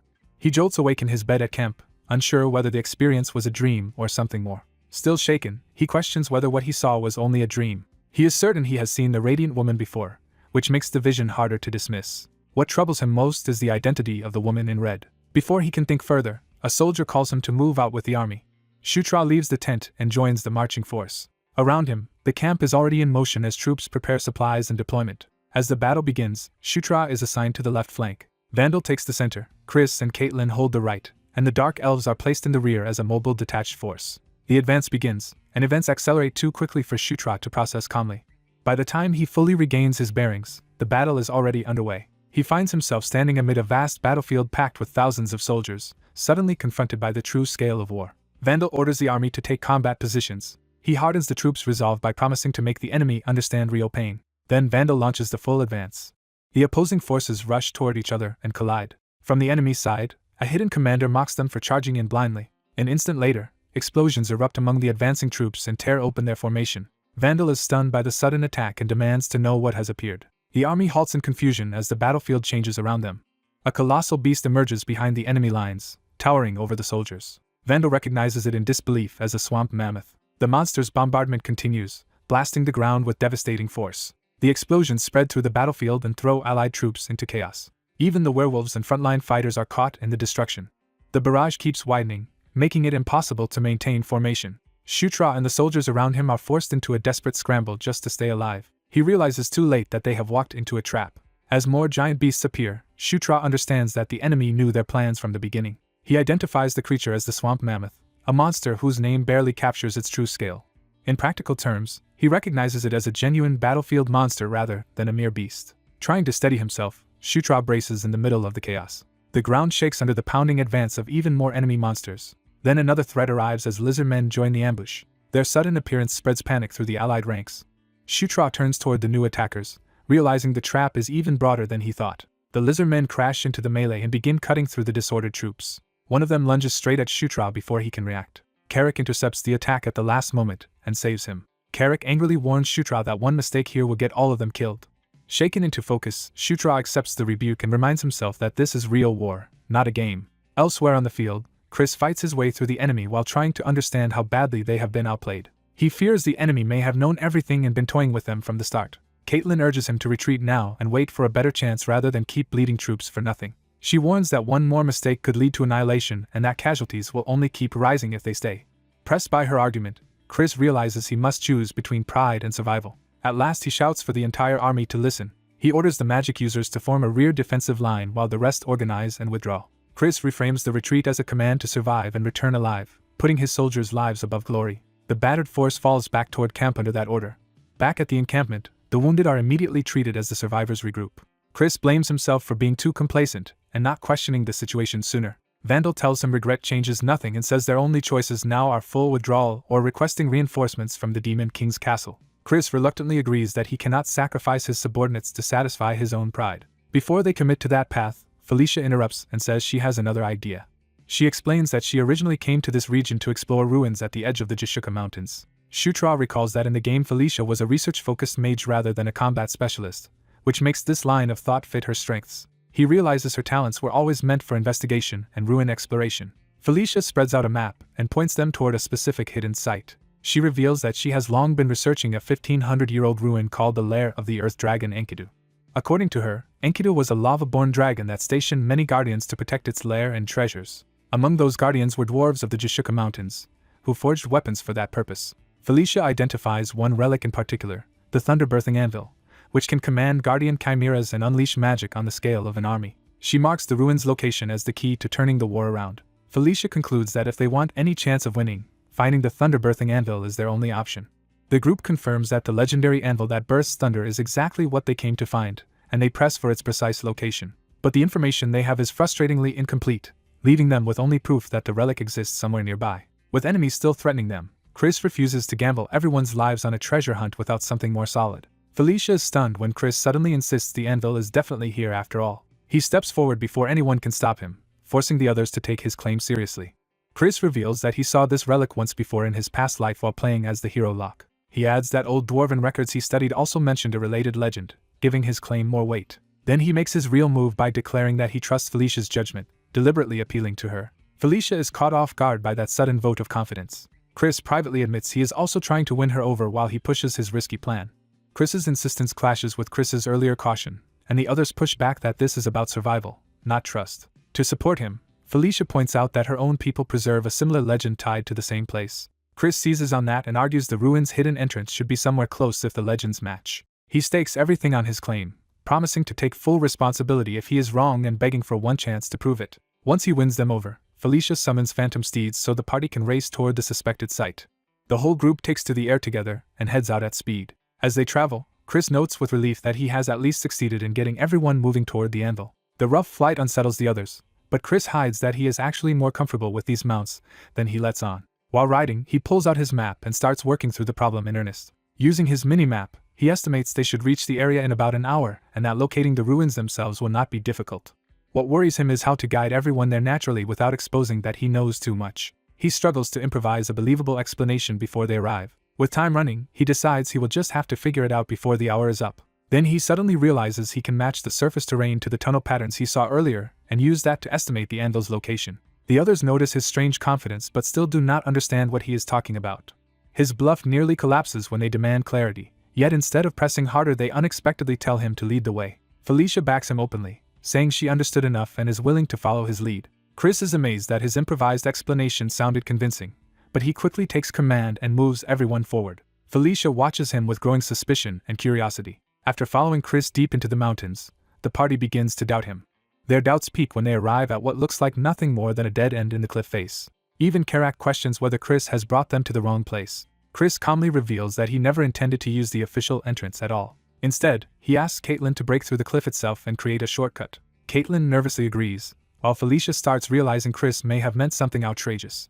Felicia confirms his intent in disbelief, asking whether he thinks the anvil is literally hidden inside the cliff. Chris claims that breaching this exact spot should let them bypass the dungeon guardians entirely. Felicia mocks the idea at first, assuming he expects Caitlin to smash solid rock with brute force. Chris awkwardly leaves the method to Caitlin, and Felicia realizes he is relying on magic rather than strength. Caitlin gathers a concentrated sphere of power in her hands. Felicia explains that ruin explorers are trained in demolition and controlled blasting for situations like this. Caitlin unleashes the spell into the cliff with explosive force. Cracks race through the rock exactly where Chris predicted. The cliff face erupts outward as the hidden chamber behind it is blown open. When the dust settles, a concealed passage into ancient ruins stands exposed before them. Felicia can hardly believe Chris found the hidden route so easily. Seeing the interior, she realizes he truly did lead them straight to the relic's resting place. Inside, Chris identifies the central dome as the final safeguard protecting the anvil. Karak suggests simply smashing the barrier, but Chris stops him because the relic itself could be damaged. Felicia agrees there must be a proper unlocking method and starts searching for clues. As the others spread out, she studies the chamber's layout more carefully. She notices that among 9 dwarf statues, only 3 hold weapons while the other 6 stand empty-handed. Caitlin guesses they may need to arm the remaining statues, but Felicia warns the mechanism is probably more specific than that. Chris reasons that because the existing weapons are dwarven-made, the missing ones likely must be dwarven weapons as well. When the others wonder where they could possibly get 6 such blades, Chris casually reveals that he already has exactly 6. He privately marvels that the spare weapons he once hoarded for no reason have suddenly become invaluable. He explains that he picked them up in the tunnels earlier as a precaution, astonishing Karak. Chris jokes through the awkwardness while handing the heavy swords over. As the weapons are placed, the statues begin to react. One after another, the chamber's dormant mechanisms awaken. The statue's eyes light up, signaling that the lock has accepted the offering. Energy surges through the room and converges on the central dome. The final seal starts opening before their eyes. The whole group gathers around in tense anticipation as the barrier retracts. Chris stares in disbelief as the relic finally comes into view. The legendary anvil that bursts thunder rises from the center of the chamber. For a moment Chris struggles to process what he is seeing. Then he realizes the so-called anvil is actually a forge, and the legend had been mistranslated all along. Felicia remembers that the records mentioned one final activation procedure still needed to truly use the forge. She immediately takes charge, assigning positions around the disc while leaving Chris and Karak where they are. She explains that they must infuse mana into the disc in a precise clockwise sequence, gradually increasing the output. The group spreads into formation around the forge and prepares to follow her instructions. Felicia begins the ritual and orders everyone to focus. Mana from all sides pours into the forge, surrounding it with crackling lightning. When the flow falters, Felicia orders Chris to raise his output to keep the sequence stable. She warns everyone to hold steady and not lose concentration for even a moment. Chris and Felicia push more power into the forge as the ritual intensifies. The forge starts to respond physically, shifting under the pressure of the accumulated mana. Chris strains to maintain control as the energy surges through him. The burden grows heavier, but he refuses to let the ritual fail. Outside the ruins, a pillar of lightning erupts into the sky, announcing that something immense has awakened. Inside, Chris senses the disturbance and realizes the activation has triggered something beyond the chamber. A shared vision suddenly overtakes the group, replacing the ruins with a scene from the distant past. They witness a colossal beast slamming into the earth amid chaos and destruction. The vision expands into a battlefield littered with fallen warriors and devastation.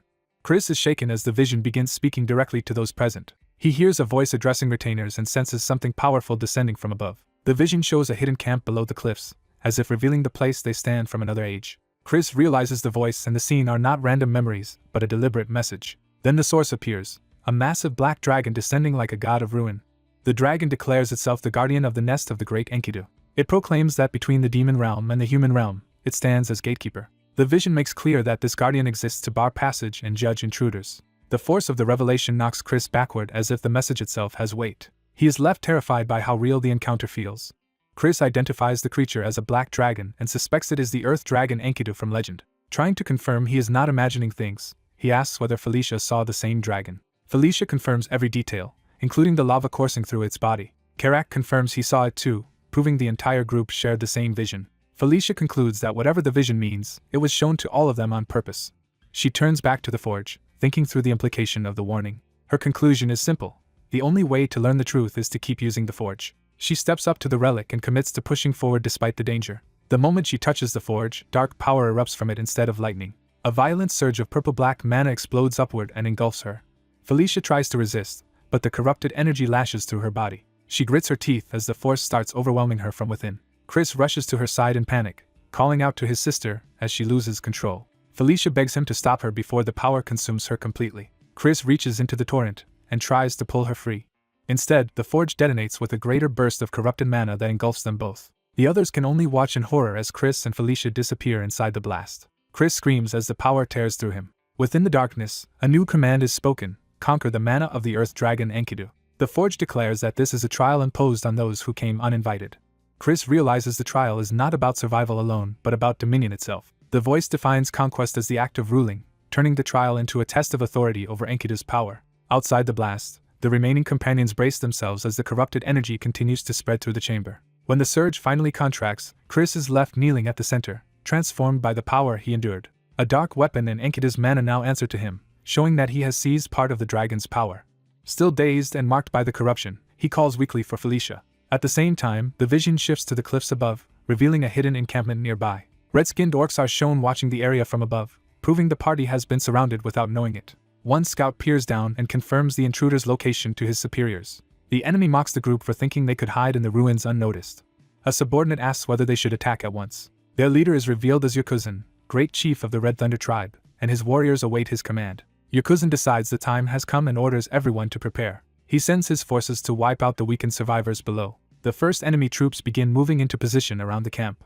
The unsuspecting orcs below look up too late as something descends from the sky. Flaming projectiles rain down into the camp and explode among them. The bombardment tears through the camp, scattering bodies and throwing the enemy into chaos. More blasts follow, turning the attack into a massacre before the Red Thunder tribe can organize. As the survivors panic, monstrous war beasts and charging raiders appear through the fire.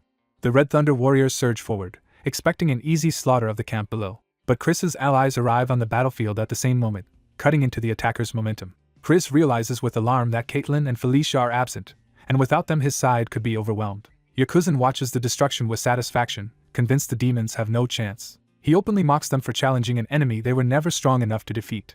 Then he orders his shamans to finish off whoever remains alive. Before they can cast, a strange purple force seizes one of the attacker's hands and stops the spell cold. The shaman is horrified to find his body no longer obeying him. A gigantic mammoth-like beast, now wrapped in the same purple power, begins to move under an outside will. Its eyes flare with controlled mana, showing it has been forcibly dominated. The charging Red Thunder warriors look up in confusion as the beast turns on them instead. The possessed mammoth crashes into their ranks and tramples them in a single devastating sweep. Even Yakuzan is forced to stop and stare as his own assault collapses into disorder. He can only demand to know why his own beasts have started attacking his army. From behind the chaos, Chris's side regains hope as the tide of battle begins to turn against the invaders. The blonde warrior realizes something is terribly wrong and falls silent in shock. The white-haired prince braces himself, dreading the implication of what he has just sensed. He understands that the missing anvil has been found, and its power is reacting to him. Dark thunderous mana gathers around his weapon as the artifact answers his touch. What forms in his hand is not ordinary power but the hammer meant to pair with the anvil. The others confirm that he is holding the thunder hammer, the counterpart to the anvil. They reveal that Enkidu itself has chosen him as its wielder. The prince can barely believe that such a relic has accepted him. Pressed by his allies, he is told to stop hesitating and use the weapon immediately. He steadies himself and begins to test the hammer's power. As Enkidu's mana flows through him, he instinctively understands how the artifact is meant to be used. Its principle is not simple destruction but the power to conquer and force obedience. He grasps that conquest leads to rule, not merely victory. The anvil that bursts thunder is controlled through domination over those within its domain. Armed with that insight, he raises the hammer with new confidence. He decides to test this authority on the swamp mammoth outside. The hammer answers with a massive surge of thunder that reaches the beast. The swamp mammoth comes under his control. At once, the mammoth turns its attacks on the Red Thunder tribe, throwing their battlefield into chaos. The tribe is blindsided as the guardian they relied on suddenly starts slaughtering them instead. Panic spreads when they realize the attack is coming from their own side. The mammoth charges through their ranks, crushing and scattering warriors. Watching the reversal, one enemy leader realizes the prince and princess have succeeded. He seizes the opening and orders his own forces to wipe out the Red Thunder tribe. The two enemy factions immediately begin cutting each other down. The battle turns into a brutal melee as the Red Thunder tribe is struck from both sides. From above, the Red Thunder chieftain watches his advantage collapse. His men cannot explain the mammoth's betrayal, only that someone is wielding overwhelming mana. Faced with an unknown controller, his subordinate urges a retreat until they can recover. Before they can withdraw, another violent impact interrupts them. The blonde warrior crashes into the battlefield, arriving like a finishing blow. He declares that the Red Thunder chieftain's end has come. He offers a quick death if the chieftain surrenders, asserting total dominance. The chieftain rejects the offer and lunges in fury, determined to kill him. The blonde warrior meets the attack with cold focus. He cuts through the assault in a single overwhelming exchange. The chieftain is struck down before his followers can react. The surviving enemies break when they realize their great chieftain Yakujin is dead. The blonde warrior orders the rest to flee, satisfied that only minor cleanup remains. He reflects that without the prince and the princess, the battle could have gone disastrously wrong.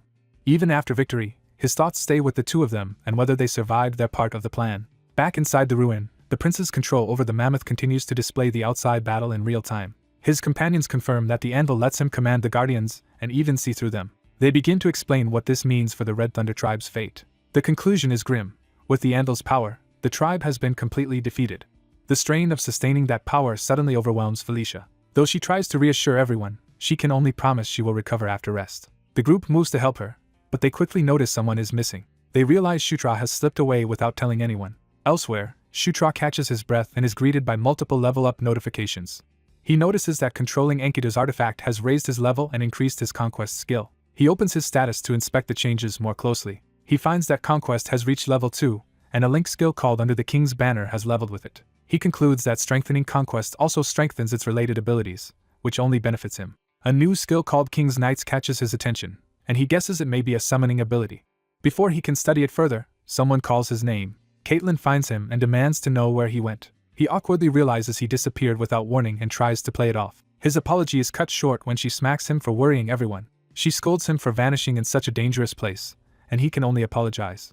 Once her anger cools, she says his safety matters most and decides they will camp in the ruin for the night. She explains that returning immediately is no longer possible because a new problem has arisen. Shutra asks what could be serious enough to delay them. The answer is that Felicia has lost consciousness. After her recent captivity and the effort she forced from herself, her body has finally given out. Caitlin admits that although Felicia claimed rest would be enough, no one knows when she will wake. Without Felicia, they also cannot summon the Phantom Steed, so they are stranded for now. Shutra accepts the situation, though he remains worried about Felicia. Night settles over the mountains as the group waits in uneasy silence. Inside the ruin, everyone collapses into exhausted rest while keeping watch over Felicia.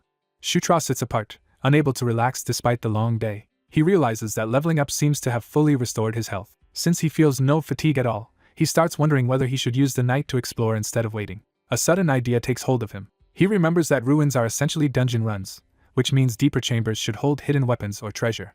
He also knows such places are usually full of traps and guardians. Still, he draws on Enkidu's hammer again as he considers his advantage. If he is the ruler of this ruin, then its dangers may no longer apply to him. He reasons that the anvil's authority is limited to this ruin, but within it that authority should be absolute. That means he may already have a free pass to plunder everything inside. He notices Carrick sleeping nearby and decides to bring him along. He wakes the orc and gets his attention. Rather than explain everything, he simply tells Carrick to come with him. They slip deeper into the torchlit ruin. Carrick worries that entering unknown chambers so casually is reckless. Shutra brushes that aside, arguing that a ruin this old must contain valuable weapons. Carrick suddenly spots something alarming ahead. He warns that a huge monster is lying in their path. He identifies it as a griffin-shaped arc golem, a construct powerful enough to kill intruders outright. Shutra realizes that without the anvil's authority they might have died here, and Carrick urges him to stop tempting fate and move on. Carrick admits he wants no part in fighting something that massive, while Shutra teases him for his caution. They pass through another doorway deeper inside. Beyond it they discover a treasure vault packed with gold, weapons, armor, and supplies. Carrick is immediately drawn to a gleaming suit of armor, and excitedly shows it off. Shutra senses at once that the armor is more than decorative. He confirms it carries magical power, and recognizes it as valuable magic armor. Since it is too large for him, he offers it to Carrick. Carrick is overwhelmed with gratitude as he accepts the gift. While searching the room, Shutra notices a smaller chest tucked away among the treasure. He examines some ancient-looking gold but decides useful items should go into his inventory before mere money.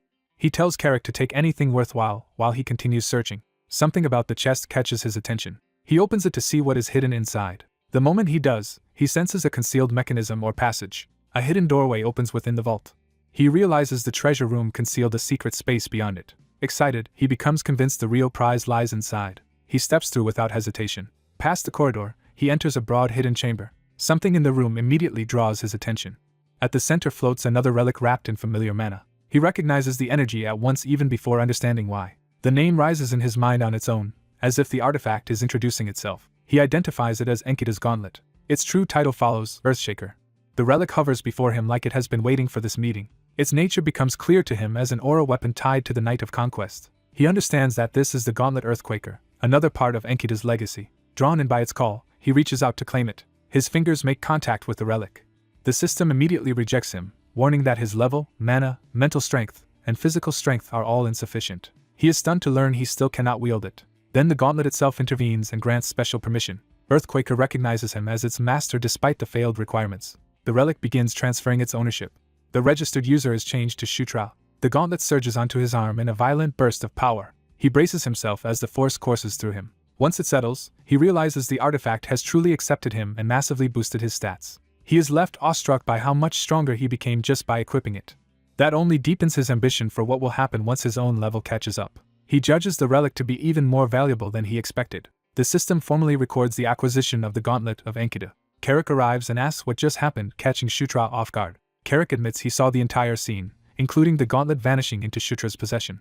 Shutra tries to laugh it off, but inwardly curses the fact that his inventory-like ability has been exposed. Carrick points out that if others learned about such a power, it could become dangerous for him. He immediately promises to keep the secret between them no matter what. Relieved, Shutra decides they have taken enough and suggests returning. Even as he agrees, he admits the place gives him an uneasy feeling. He chooses not to push his luck any further and heads back. The two leave the vault with their haul. On the way out, Shutra notices something they still need. He stops Carrick and turns back with sudden urgency. Carrick cannot tell what he has spotted. Shutra realizes the answer is a recovery item they desperately need right now. He quickly brings a potion to Felicia's lips. Healing light spreads through her body as the medicine takes effect. Felicia stirs and begins to wake. As she opens her eyes in Shutra's arms, he gently asks if she feels any better, and she weakly recognizes him.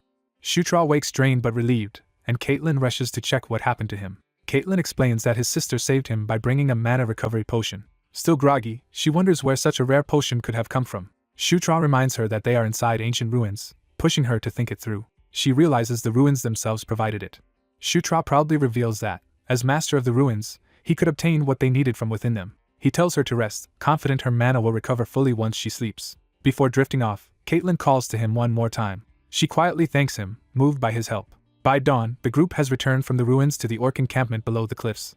Their return is greeted with loud relief and celebration. The orcs praise the prince and princesses for succeeding and thank everyone for their efforts. As the praise continues, someone clears his throat to redirect attention. Chris steps forward, awkwardly trying to speak up. He struggles to put his thoughts into words. Then he formally praises his sister for her outstanding performance. Felicia accepts the compliment with obvious satisfaction while pretending it was nothing. Shutra notices how pleased she is beneath the modest act. Chris tries to wrap things up and send everyone to rest, assuming the mission is over. But he reveals that remnants of the Red Thunder tribe still remain and must be eliminated within half a month. Shutra immediately treats that timetable like a chance for a short vacation. Caitlin shuts that idea down at once and physically drags him back to reality. He is left stunned by how abruptly his hopes collapse. Caitlin cheerfully informs him that the two of them still have more work to do. The scene shifts from camp to the forest where that extra work begins. Without warning, Caitlin's training starts with a brutal blow that sends Shutra flying. Her attacks come so fast and hard that he can barely react. Even while calling his name, Caitlin warns him that losing focus now could get him seriously hurt. Shutra collapses in pain as she orders him back up. He realizes that Caitlin's idea of unfinished business is merciless beast fist training. What she meant by more work turns out to be a punishing combat regimen. For the first 5 days, Shutra does little but get beaten down. Only after a full week does he finally begin to perceive Caitlin's fists. By the 11th day, his progress reaches a turning point. He finally manages to counter during their exchange instead of only enduring it. Caitlin recognizes that he is at last keeping pace with her. Shutra credits that improvement to surviving all the punishment she put him through. The brutal routine pays off as both Beast Fist and Aura rise to level 5. Satisfied, Caitlin says he is now ready for initiation into Beast God Fist. She admits she has never seen anyone advance this quickly. Shutra is thrilled that he can finally learn the lycanthrope's secret technique, Beast God Fist. Caitlin begins the next stage by teaching him a new way to command Aura. She warns him to follow every detail exactly and miss nothing. He agrees without hesitation. Their hands connect as she starts guiding his aura directly. A massive surge of power erupts around them as the lesson begins in earnest. Inside that flow, Shutra senses Caitlin's aura for the first time. He feels her aura pulling his own along, similar to Beast Fist but operating on a deeper principle. As he follows it, he begins to grasp the structure and depth of aura itself. He comes to understand aura as the essence of life that, when pushed to its limit, becomes the power of the soul. That awakened force reveals itself to him as conquest, a power of domination and subjugation. Overwhelmed, he realizes he is touching true aura at last. The breakthrough explodes outward in a violent pillar of energy. The system confirms the moment by leveling up both Beast Fist and aura again. Caitlin is openly impressed by what he has achieved. Shutra sees the result for himself as he acquires Beast God Fist. Now holding both Beast God Fist and Earthshaker, he recognizes his arsenal has grown dramatically. He tests that new power with a single punch. The strike tears through the clearing and leaves a crater around him. The system rewards the surge in strength with another level up, bringing him to level 14. Shutra declares that this is only the real beginning, while an orc elder watches from the shadows. The hidden observer silently judges his progress. The next morning, the training ends and the group prepares to move on. Over breakfast, Shutra and Caitlin finally have a quiet moment to talk. He asks Caitlin about the relationship between Chris and Felicia. The question catches her off guard immediately. Shutra explains that Felicia, like Chris, is someone he needs firmly on his side, so any weakness in that bond could become a problem. Caitlin admits the two are not openly hostile, but there is a clear distance between them. She says there was no single incident that caused it. Shutra suspects the tension probably traces back to Chris's issue with Sylvan. Caitlin sharply warns him not to speak that name so casually, showing how sensitive the matter is. She reveals Sylvan Doomblade is Felicia's twin brother, and Shutra recalls him as a formidable opponent from his past life as Zephyr. Shutra starts to connect the dots between Chris and Sylvan. Before Caitlin can explain further, Chris suddenly appears and interrupts them. Felicia greets her brother naturally, but Shutra is startled by his sudden arrival. Chris announces that the mission wrapped up faster than expected, and they will leave that very afternoon. Shutra is caught off guard and asks where they are going. Chris reminds him that once the mission is complete, they must report back. The group bids farewell to the orcs, who thank the prince and princesses for their help. Vandal parts from Shutra with respect and anticipation for their next meeting. Shutra returns the sentiment, treating Vandal as a valued ally. With farewells finished, Chris gathers everyone to depart. Their destination is finally named outright as the Demon King's Castle. The story shifts to that ominous stronghold looming under a blood-red sky. Inside the castle, a solitary ruler waits in silence. The Demon King sits on his throne, a looming presence over the realm. On the road back, Shutra notes that the route to the castle itself is straightforward. The plan is to reach a transfer gate capable of long-distance warps, and use it to teleport the rest of the way. But the nearest gate is still 3 days away, even if they travel without stopping at inns. That means another night of camping before they can reach it. As he sits by the fire, Shutra admits that the closer they get to the Demon King's castle, the more nervous he feels. He reviews the political reality awaiting him there. 3 factions currently dominate the castle. The first is led by the Demon King's second son, Zephyr Ragnaros, whom Shutra knows as the most dangerous enemy. The second and third are the first Prince Baikal Ragnaros and the fourth Princess Anastasia Nekrian. He reminds himself that birth order means little in the struggle for the throne, where merit and strength decide everything.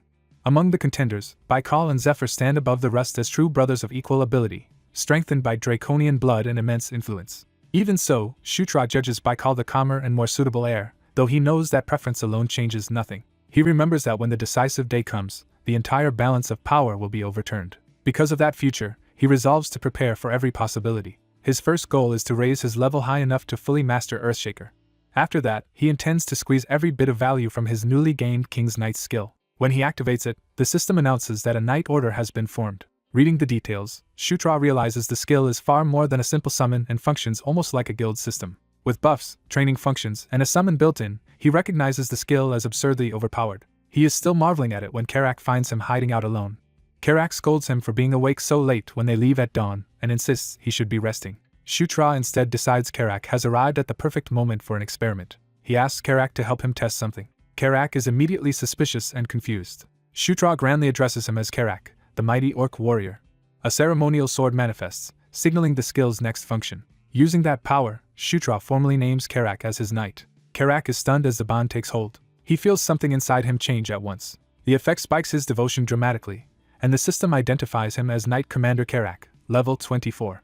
Shutra is ecstatic that the skill worked exactly as he hoped. Even while marveling at the power boost, he is unsettled by how mysterious the system itself remains. He immediately tempts Karak further by asking if he wants to become the strongest orc alive. Shutra promises to train him into an ultimate orc emperor capable of standing against Dragonhin, while Karak can only stare at him in disbelief. Karak wonders if the prince has lost his mind. By the next day, the journey resumes toward the transfer gate. The whole group arrives before the gate together, now with Karak accompanying them. Chris asks if everyone is ready to depart. Shutra answers calmly, though he is still processing everything ahead. He steps onto the gate to begin the transfer.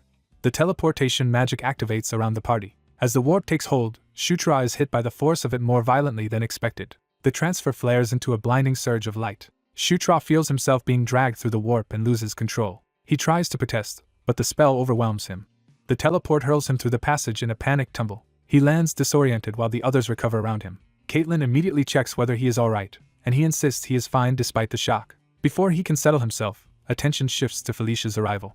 A welcoming crowd rushes to greet Felicia with adoration and flattery the moment she appears.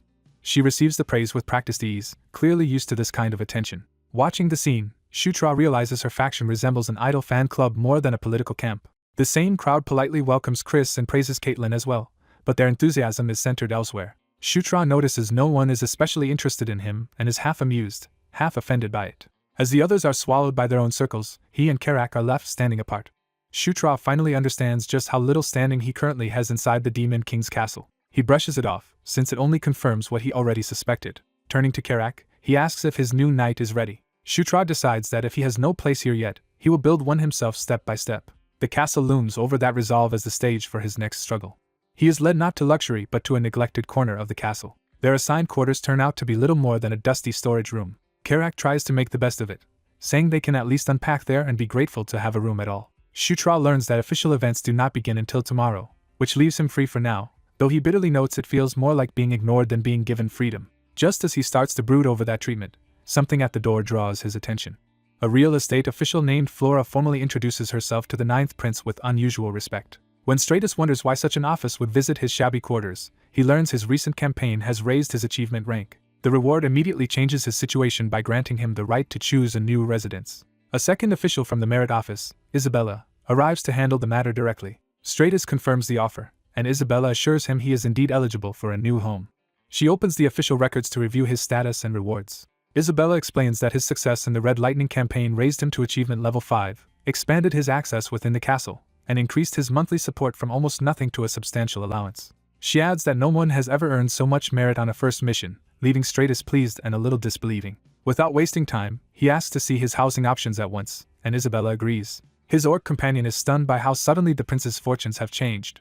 The shock deepens when they arrive before an extravagant mansion that is now apparently Stratus's new residence. Before they can process it, a maid greets them as if she has been expecting her new master. Flora reveals that she has not merely processed the property transfer but has also become the estate's butler and head maid under Stratus. When the orc questions how a real estate employee became household staff, Stratus casually explains that he hired her with merit points. His explanation sounds so strange that his companion can only conclude the prince has started speaking nonsense again. By the next day, the new life has already begun to settle in. As they prepare for an audience ceremony, the orc's nerves get the better of him, and Stratus brusquely tells him to stop panicking and handle himself. Even Stratus admits the tension is contagious and is struggling to stay calm. Two women arrive and praise how well Stratus and his companion clean up for the ceremony. Stratus realizes Felicia chose the outfits, and the other woman eagerly credits her for the transformation. Felicia accepts the praise with quiet satisfaction, pleased that her effort paid off. The other woman warmly tells Stratus the formal look suits him perfectly. Embarrassed but sincere, Stratus returns the compliment, and calls them both his sisters. That simple response delights one of them and leaves the mood light and affectionate. Chris then reminds Stratus that this will be his very first audience ceremony before the Demon Lord. He urges Stratus to treat the moment as his debut and show the entire Demon Castle who he is. Stratus accepts that challenge with renewed confidence. As the Great Hall opens before him, he steels himself against those who will dismiss his rise as luck. The gathered nobles and monsters turn their attention toward the ceremony. Stratus resolves that whether they believe in him or not, they will have to notice him now. Chris and the two women advance with him, lending him visible support. Stratus walks forward determined to overturn the image of himself as a worthless prince. They enter the throne room and kneel before the ruler of the demon realm while the court watches. Chris formally presents himself first as the 7th prince. He offers the proper greeting to the sovereign of the demon realm. The ruler is revealed as Demon Lord Mitra, Stratus's father, and the most dangerous presence in the castle. The ceremony proceeds to the formal reporting of the princes and princesses' achievements. As Stratus prepares to speak, he reminds himself that this is the father of every royal child in the hall. That realization makes him remember just how terrifying this audience truly is. Facing Mitra directly, Stratus feels the crushing force of the one being in the castle he should fear most. The pressure nearly drives him into the floor, and he struggles to understand what is bearing down on him. He feels as though his body might collapse simply from standing before the Demon Lord. At that breaking point, a remembered command rises within him and tells him to conquer. He gathers himself around that inner light instead of yielding to fear. Another inner voice reminds him that he too is meant to stand as a king. Rather than shrinking from the Demon Lord's gaze, he decides to face it head-on. He resolves to conquer even this intimidation instead of submitting to it. That decision transforms his bearing, and his own power surges up against the oppressive aura. Stratus realizes this is the strength of conquest taking form within him. Mitra notices the change and studies him with new interest. For the first time, the Demon Lord directly calls Stratus by name before the entire court. Felicia is visibly shaken by the unprecedented attention. Chris and the others are equally stunned that Mitra singled out the neglected 9th prince. Stratus can only kneel there in disbelief as the hall falls silent around him. Mitra tells him he expects great things from his future achievements. The court immediately realizes something extraordinary has happened, because the Demon Lord never addresses royal children by name during these ceremonies. That makes everyone question why the prince once dismissed as insignificant has been chosen. Stratus understands that the words themselves were simple, but coming from Mitra they carry enormous weight. He recognizes them as rare and valuable acknowledgement. He answers with a vow to meet his father's expectations, ending the ceremony after leaving a powerful impression on the entire court. Back at his new residence, the next morning begins with his companion urgently waking him. An official letter has arrived from the merit office, immediately putting them both on edge. Stratus opens it, puzzled that the merit office would contact him again so soon. One look at the contents makes him go rigid. His companion demands an explanation, but Stratus is still trying to understand what the message means. He realizes the order is effectively a direct mission from the Demon Lord himself. The castle setting gives way to the urgency of a new assignment. Chris explains that the mission is the subjugation of the Cassius Pack, a monster threat in the Anger Plains. Stratus recognizes the region as Centaur territory and learns that this kind of subjugation is practically a recurring event there. Chris and his companion want to help, but their own duties prevent them from joining, so they can only encourage him. Chris has one more warning before Stratus departs. He tells Stratus that after the audience ceremony, people throughout the castle will start paying attention to him. That attention will come from both those seeking his favor and those who now see him as a threat. In other words, his rise has created new dangers as well as new opportunities. Stratus accepts that reality and notes that even the famed Zephyr was never publicly named by the Demon Lord, which shows how unusual his situation has become. Chris promises support whenever Stratus needs it, and Stratus gratefully accepts his brother's goodwill. Before leaving, Chris tells him to visit Felicia, who has prepared something for him. That final errand sends him to her with curiosity. Felicia has arranged swift reptilian mounts for the journey, knowing he will need speed to keep up with centaurs. She presents the mounts as a practical gift, and Stratus thanks her warmly. Then she gives him something else, far more personal and significant. Stratus is shocked to find that she is handing him Dark Elf's tear, a treasured Dark Elf heirloom. He knows how extraordinary this is, because in the game's logic he would normally have had to kill Felicia to obtain it. Felicia explains that Dark Elves never forget either gratitude or grudges, making this gift a serious acknowledgement of what he has done for her. She embraces him and sends him off with heartfelt wishes for his safety.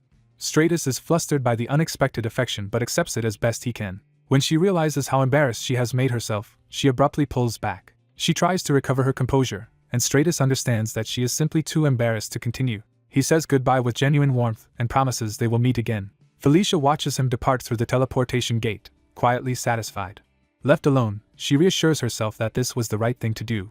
The teleport sends Stratus and his party to the Anger Plains in a burst of light. They arrive together, momentarily disoriented by the sudden transfer. Once the light fades, they confirm they have reached their destination. A local escort greets the ninth prince as soon as he arrives. She introduces herself as Karma, the ranger assigned to guide him. Stratus politely introduces himself, while privately noting her beast-like lower body. He identifies her race as Satyr, adding another unfamiliar ally to the mission. With introductions over, Karma pushes for an immediate departure. Their mounts launch into a fast run across the rocky plains.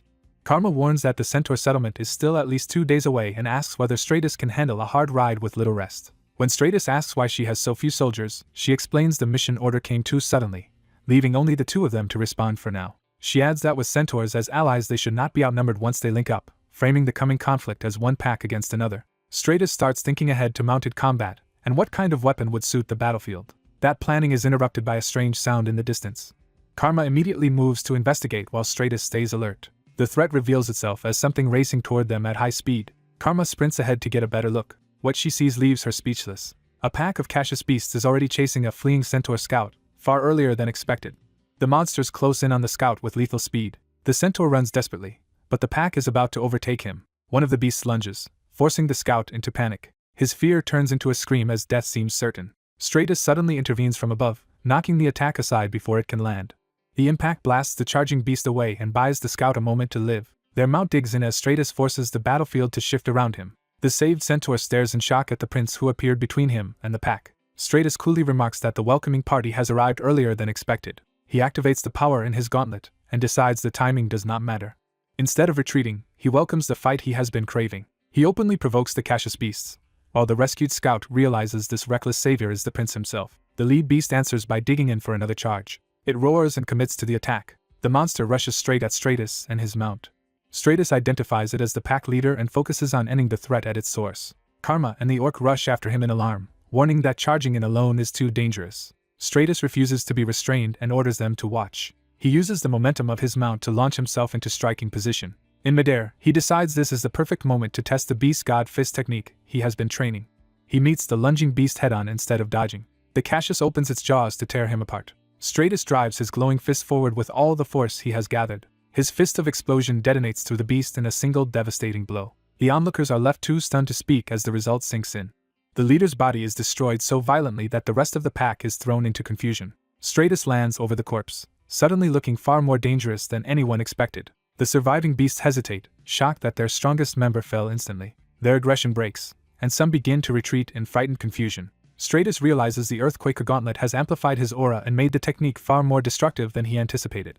Delighted, he judges the result to be nearly on the level of one of the game's top-tier powerhouses. Karma, the orc, and the rescued centaur erupt in praise, amazed that he saved them by blowing off a Cassius's head in one strike. The rescued scout introduces himself as Swift Wind and takes over as escort to guide them onward to the centaur settlement on the Engel Plains. Behind them, the slain beast's body begins to dissolve with ominous energy, hinting that the threat is not as simple as it seemed. At last the group reaches the centaur settlement on the Engel Plains. They are told that 4 centaur tribes live in these plains, divided into fierce wind, heavy rain, rough night, and the dominant raging flame. Among them, the raging flame tribe holds the greatest power, and its chieftain serves as high chieftain over all the others. That leader steps forward and introduces himself as Savage Eyes, high chieftain of the centaurs. Stratus immediately recognizes the name from the game, and knows this is no minor figure. What should have been a meeting with an ally now carries a darker implication, because he remembers Savage Eyes not as a future friend, but as a future enemy. As the camp whispers about the deadly aura of the 9th Prince Shutra, he prepares to meet the tribe's feared leader. Savage Eyes studies the prince with wary interest, measuring whether the rumors about him are true. Shutra drops the pretense and asks for a blunt assessment of the crisis facing the plains. He is brought into the chief's tent to discuss the matter in private. The chief immediately makes clear that the situation has already turned dangerous. He explains that the Cassius herd migrated south far earlier than it should have, signaling an abnormal threat. Scouts are still investigating, but Shutra realizes this is already diverging from the game's original course and may open a new path with Savage Eyes.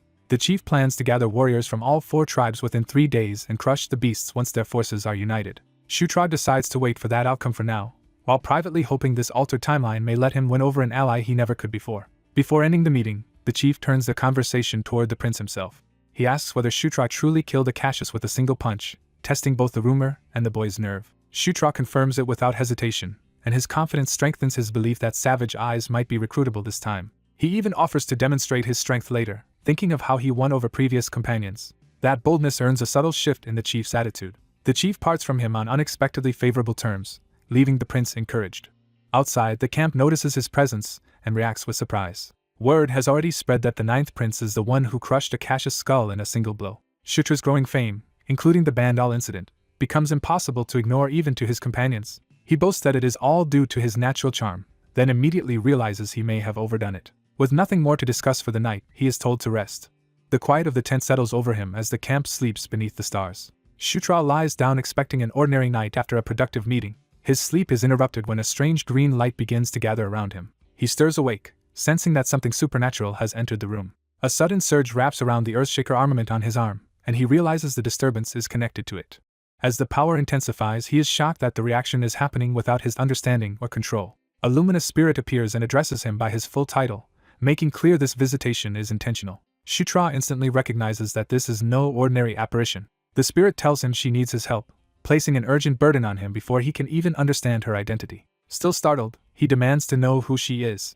She identifies herself as a fragment of the Watcher Ankle. Her divine presence becomes more tangible as the room gives way to her power. She names herself Green Wind, tying her existence directly to Ankle's fragment. Shutra is stunned, because Green Wind is a legendary being from the game's lore. He remembers that Green Wind was revered by centaurs and satyrs as one of the nature spirits of the plains.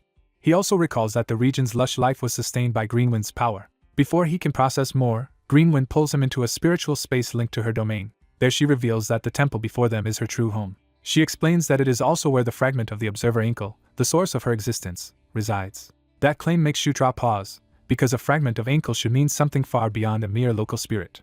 He realizes that if she truly refers to the Observer Ankle, then this concerns one of the 6 Elder Dragons. In the world's lore, Elder Dragons were godlike beings that players were never meant to encounter directly. Shutra is rattled that he obtained Enkidu's Earthshaker only recently, and is now being drawn into another Elder Dragon's legacy. Greenwind cuts through his confusion and warns that monsters from the north are already moving toward her temple. She reveals their goal is not simple destruction but the theft of the Plains Verger, which would consume both her home and her soul. Then she insists that Shutra is the one capable of protecting it, despite his doubts about his current strength. She points out that he already carries Enkidu's power, implying he is no ordinary child anymore. To remove his hesitation, she promises that Inkle's fragment can make him stronger still. She gives him a token and orders him to show it to her children, trusting they will aid him. When he returns to himself, the token materializes in his hand as proof the encounter was real. Greenwind assures him that her children will recognize the relic and lend him their strength. Left alone again, Shutra is overwhelmed by how abruptly his situation has escalated. He immediately reports to the chief that Greenwind's temple lies northeast and will soon be attacked by the Cassius. The chief accepts the urgency at once, though he notes that marching on the prince's word alone would normally be reckless. His hesitation vanishes when he senses the sacred power accompanying Shutra's claim. Seeing the glowing token, he recognizes it as Greenwind's holy relic. That proof is enough for him to submit to the spirit's will and ask what must be done. By dawn, the tribe is already moving toward the threatened sanctuary. Mounted warriors thunder across the plains in answer to the warning. Greenwind's children, the centaur fighters, arrive armed and ready for battle. Shutra rides with them toward the temple, now at the center of a crisis no one else fully understands. As the sanctuary comes into view, he confirms that this hidden structure must be Greenwind's temple. The green aura around it proves they have found the right place. Shutra notes that without his special guidance he never would have discovered such a concealed site. But the sight ahead immediately raises a worse question. The Cassius have somehow found the temple as well, which should have been nearly impossible. Shutra concludes that some hidden factor is at work beyond the game knowledge he relied on. The chief sees that the enemy force is larger than expected and asks the prince for a plan. Remembering Greenwind's words, Shutra decides the key lies inside the temple, where Inkle's fragment must be waiting. He orders the others to keep the monsters away from the sanctuary while he heads inside. With Carrick and Karma at his side, he rushes forward toward the entrance. The chief rallies his warriors with a strict order that not a single enemy is to reach the temple. He commits the entire tribe to battle without reserve. The defenders charge to intercept the oncoming horde before it can break through. The archers loose a first volley to thin the beast's advance. Arrows tear into the front ranks and briefly slow the swarm. The centaur warriors follow up by crashing into the weakened line. Their charge cuts through the beasts and opens a path toward the temple. Using that opening, Shutra and his companions race past the melee toward the sanctuary. Carrick confirms their only objective is to get the prince inside, and Shutra agrees.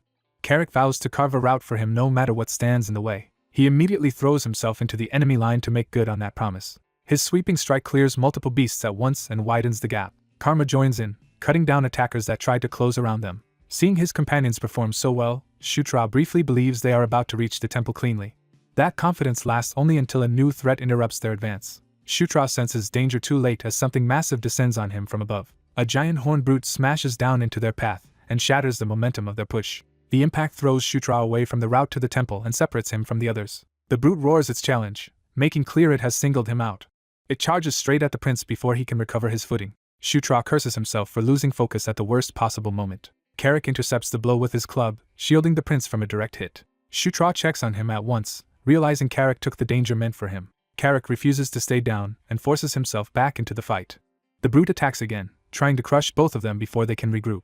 Carrick answers with a brutal counter that tears into the monster's body. Even so, the exchange leaves Carrick visibly strained and wounded. Shutra notices the cost immediately and stops treating the fight like a game. He invokes the king's flag, choosing to empower his ally rather than attack alone. Golden power surges through Carrick, restoring his fighting spirit and raising his strength. Shutra declares that the real attack begins now, turning support into their decisive weapon. With the buffed Carrick, they slam into the brute with overwhelming force. The enemy is caught off guard by the sudden reversal. Carrick drives the monster back with a crushing blow that sends it reeling. He presses the advantage without giving it time to recover. The brute swings wildly, but Carrick now meets it head-on instead of yielding ground. Blood spills as the monster starts to lose the exchange. Carrick raises his weapon for the finishing strike. He smashes the brute into the earth with enough force to crack the ground beneath it. Dust and debris swallow the battlefield for a moment after the impact. Carrick orders Shutra to leave the rest to him and continue to the temple, and the prince entrusts the line to him. Shutra breaks away and sprints for the sanctuary while the battle rages behind him. He crosses the threshold and enters the temple alone. Inside, Greenwind's voice urges him onward without delay. The Earthshaker armament begins reacting again, and Greenwind tells him Enkidu's power will guide him. Following the armament's pull, Shutra realizes the energy is leading him deeper into the temple. A stream of green light winds through the interior like a living guide. It leads him past roots and ancient growth hidden within the sanctuary. At the temple's heart, he discovers a colossal sacred tree saturated with Enkel's power. The branches stir as if the tree itself has awakened to his presence. Shutra stops in awe, sensing that this is the true core of the temple. A branch extends toward him, offering something held within its grasp. When he sees the object clearly, he understands he has reached the fragment's vessel. It is a dragon heart, the source of a dragon's magic, hidden within the tree.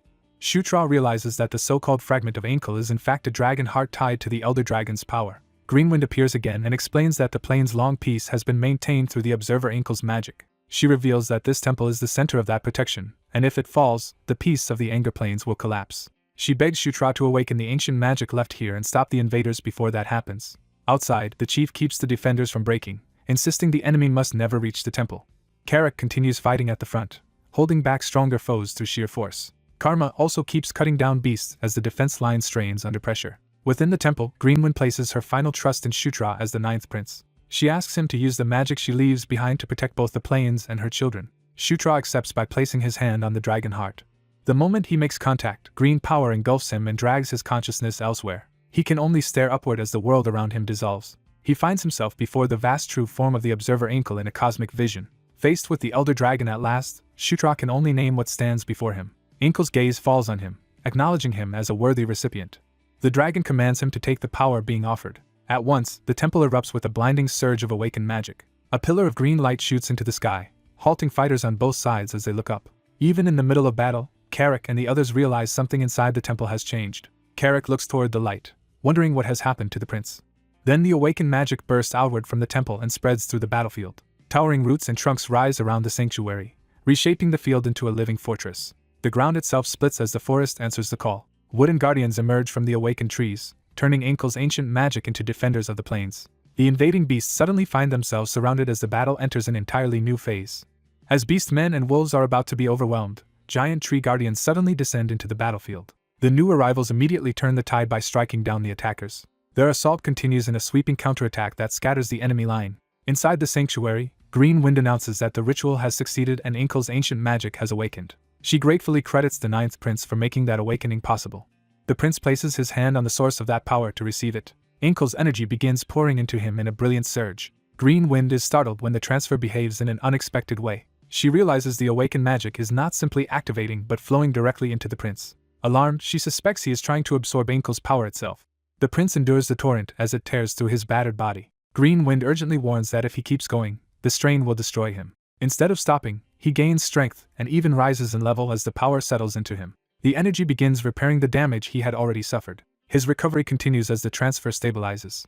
Greenwind realizes with shock that the same power threatening him is also healing him. More level increases follow as his body adapts to the influx. Then a deeper will speaks through the power, defining his role as one meant to conquer. That will commands him to subdue even mighty beings and force them into obedience. It goes so far as to promise dominion even over the lingering remnant of an elder dragon.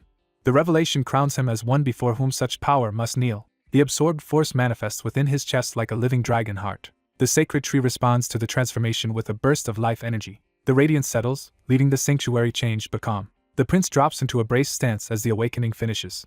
He steadies himself, now carrying a new presence within. A system message names him the Knight of Conquest and grants him dragon body. Additional rewards follow, including dragon blood and immunity to poison. Checking his status, he finds that he has become Dragonborn. The system explains that a Dragonborn is one who has awakened the dragon gene and can wield dragon magic. It further notes that, like Zephyr before him, his hidden lineage allowed that awakening despite mixed blood. Greenwind confirms that he now possesses both the spirit and body of a dragon, along with Inkle's power. Rather than resent this outcome, she accepts it because the sealed power had slept in use for 1,000 years. She acknowledges him as Inkle's true successor and asks one thing of him. Her request is that he protect the Engel Plains and the beings who live there. He accepts that responsibility without hesitation. Back outside, the battle still rages despite the Tree Guardian's intervention. One of the Tree Guardians senses a greater threat moving among the invaders. That threat cuts through the chaos with overwhelming force. A massive Drake Ogre reveals himself as the commander driving the Cassius forces. Watching from above, the prince identifies the Drake Ogre as the true enemy leader. He immediately leaps down to confront him himself. Landing beside Karak, he gives the orc a task before charging ahead. The Drake Ogre barrels forward, crushing resistance as he advances. He roars a challenge, eager for a direct clash.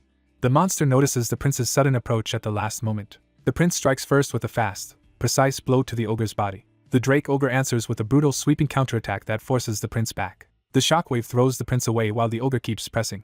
Unfazed, the prince prepares a stronger attack and dares the monster to stop it. He unleashes Fist of Explosion, driving explosive force into the Drake Ogre. But the impact hardens his own arm into a dragon-like gauntlet, revealing a new bodily change. Even with that power, he is stunned by how thick and durable the monster's hide is. The Drake Ogre retaliates with another crushing charge before the prince can capitalize. The prince concludes that ordinary explosive strikes will not be enough to bring this enemy down. So he decides to test the dragon blood power he just obtained. Activating the Dragonborn exclusive skill, he calls on Dragon Blood. That power partially unlocks Earthquaker's true nature. Realizing this is his best chance, he commits everything to a single decisive blow. The Drake Ogre rushes him with a full-force overhead attack. The prince entrusts the next move to Karak while holding the enemy in place. Karak responds by summoning the King's Knights to join the assault. The sudden reinforcement crashes into the Drake Ogre and disrupts his momentum. The monster snarls in frustration as the opening appears. The prince tells him to look forward to what comes next and drives in with the awakened weapon. For the first time, the Drake Ogre shows real fear. The prince promises that this strike will be nothing like the last one. He invokes Earthquaker's secret art. A colossal ring of force erupts around him as the technique fully forms. He slams that power into the Drake Ogre in front of the stunned defenders. The Centaur warriors can only watch in disbelief. Karak sees that the prince has truly turned the battle. The Drake Ogre is smashed into the ground by the overwhelming impact. As the dust settles, the prince levels up again from the victory. The system confirms that he has defeated the boss Drake Ogre, Mustafa. He also earns the title Drake Ogre Slayer. Breathing hard, he realizes that without the level up restoring him, the technique would have dropped him on the spot. He further understands that Gigantic Piston was only a partial release and that Earthquaker still hides an even greater ultimate move. Karak reports that the enemy beasts are breaking and trying to flee now that their leader is dead. The Centaur champion seizes the moment and cuts through the remaining wolves. He orders a pursuit, refusing to let survivors regroup for another attack later. The defenders charge after the retreating enemy with orders to wipe them out completely. By nightfall, the battlefield lies silent under the stars, filled with the dead. The victors celebrate around campfires, drinking after surviving the assault. Karak and the others join the revelry as relief replaces battle tension. Laughter echoes through the sacred grove while the prince returns to the sanctuary. Green Wind greets him with amusement, noting how much he seems to be enjoying himself. He explains that he came back because he still has questions for her, and she agrees to answer them. Before that, she asks him to release her from the control he unknowingly placed on her. She explains that because he absorbed Ankel's mana, she has become bound to him as a spirit born from that magic. He pauses, trying to understand what that means in practice. An awkward silence follows when neither of them knows how to undo the bond. He finally admits he has no idea how to release her. Green Wind is stunned that he asked for release without even knowing the method. She scolds him for acting like a master while being completely ignorant of spirit contracts. He hurriedly calms her down and decides to first assess her condition. She answers in the simplest possible terms by declaring that she belongs to him and obeys him. He clarifies that he means whether the bond has harmed or changed her in any troubling way. She says her abilities are intact, but if she vanished, the Engel planes would lose the life force she embodies. He starts searching for a way to keep her tied to the planes without forcing her to remain trapped there. His first idea is to ask whether she can simply stay in the planes instead of following him. He insists he is not trying to cast her aside, only to spare her unnecessary separation from her home. But she hears it as abandonment and is visibly hurt. He quickly corrects himself and asks directly whether she wants to come with him, which she treats as the natural duty of a bound spirit. He realizes with dismay that he has accidentally formed a full spirit contract. Thinking it through, he asks whether, as the living embodiment of the plane's grand spell, she could create a substitute for herself. The idea surprises her because it offers a way around the problem. She says it is possible, though it will take time, and he immediately accepts that solution. She warns that doing so would leave most of her power behind for a while, making her less useful to him. He happily accepts anyway, seeing a contract with a high-ranking natural spirit as a huge gain regardless. Moved by that answer, she embraces her role as his master-bound companion and invites his questions. His first real question is how and when Ankel died. The question catches her off guard. She explains that she is only a fragment reborn from nature and does not hold all of Ankel's memories. Still, one memory remains clear to her. Ankel was murdered 1,000 years ago. She cannot identify the killer, but she is certain it was not another Elder Dragon. That revelation leaves the prince shaken, because it means something else was capable of killing a godlike Elder Dragon. Green Wind then asks him to stop speaking to her so formally, since it makes her uncomfortable now that he is her master. He changes his tone and asks whether, as Ankel's successor, he could contain another Elder Dragon's power too. She says that should normally be impossible, but he may be an exception. Because he already balances Ankel's power with the opposing force of Enkidu, she believes he may be able to wield other Elder Dragon powers as well. He is stunned by how absurdly favorable that possibility is, but presses on with one last question. He asks whether she knows anything about the mysterious power he himself possesses. She warns again that her knowledge is incomplete because she lacks many of Ankel's memories. Even so, she says she can tell him part of the truth. As she begins, a sudden surge of green power overtakes the chamber. The prince is caught off guard by the abrupt change. Speaking with a voice no longer entirely her own, Green Wind addresses him as the Knight of Conquest born under the destiny of kings. That deeper voice declares that his gift is the power to conquer and rule over all creation. It names that force as something destined to belong to him. Morning arrives over the sanctuary as the revelation ends. The prince loses consciousness and drifts down in the aftermath. He wakes groggily, unsure how the conversation ended. Remembering that he had been speaking with Green Wind, he realizes there is a gap in his memory. Green Wind confirms that he is finally awake again. She explains that Inkle's lingering consciousness surfaced through her during the night, and that the prince blacked out because of the power involved. She repeats the message that emerged. He is the conqueror knight chosen by the king. That power is the force that conquers and rules all things in the universe. In simple terms, she tells him that this overwhelming dominion is his true power. He pieces it together as the king's power and the essence of the conqueror knight, wondering whether Inkle had known this all along. Green Wind then says that as his permanent spirit, she must finally tell him what she withheld before. She summons a magical map to show him where his next path lies. She reveals that in the northernmost part of the Anger Plains rests a relic of Inkle. That relic is another Elder Dragon weapon, a shield called the Shield of Life. She recounts that over 1,000 years ago Inkle entrusted this shield to the bravest and most righteous centaur warrior, who led many victories without injury. But his invincibility ended when he slept without the shield and was assassinated by a woman sent by someone who coveted it. Since only that warrior could wield the shield, his followers buried it with him in a northern tomb. Over time the weapon passed into legend, and the centaurs renamed it after that fallen hero. Its new name is White Eagle. The prince is stunned because White Eagle is supposed to be only a legendary weapon recorded in the Night Saga lorebook. After realizing the shield he found was actually an Elder Dragon's weapon, the prince immediately asks where White Eagle's tomb can be found. The spirit tells him she can locate the tomb near the northernmost edge of the Anger Plains, which only sharpens his interest. Before they leave, she insists on first making a replacement component for her own damaged body. When he asks how long that will take, she estimates 2 days thanks to the temple's protective magic. He is pleased that the delay is short enough to keep the expedition possible. He decides they must go regardless, convinced that obtaining White Eagle will make everything afterward much easier. With that plan set, time moves on outside the temple. As he works among his people, the prince frames a northern trip as part of subduing the remaining Caecilius herd. But he also realizes the Demon King's castle will soon notice the temple's protective magic has been activated and send investigators. He estimates relic specialists could arrive within a week if the report goes out today. That makes him think they should depart before outside scrutiny reaches them, but news arrives that someone from the Demon King's castle has already come. The prince is caught off guard that the castle responded so quickly. A tense pause follows before the visitor is revealed. When he sees who has arrived, his composure breaks in shock. The woman immediately notices his reaction and hints that he looks like he has seen someone impossible. He blurts out that she is Felicia, his sister, and cannot understand why she is here. Before he can press further, the orc chief urges everyone to exchange proper greetings first. Another young woman formally greets the 9th prince. She introduces herself as Daphne, daughter of the 5th consort Echo. The prince is startled because Daphne should be a dryad-born druid, not the person he first mistook her for. He recalls that Daphne is one of the 3 consort's children who must be secured for the future. Felicia explains that Daphne is a capable druid who can assist with the mission tied to the guardian spirit of Anger Plains. The prince tries to steady himself, and decides he should make a good impression despite his confusion. He asks Felicia why she is here instead of investigating the thunder-forging anvil in the Zashika Mountains, and she says his task ended too quickly for that plan to continue. Felicia bluntly tells him that his rapid success is drawing attention.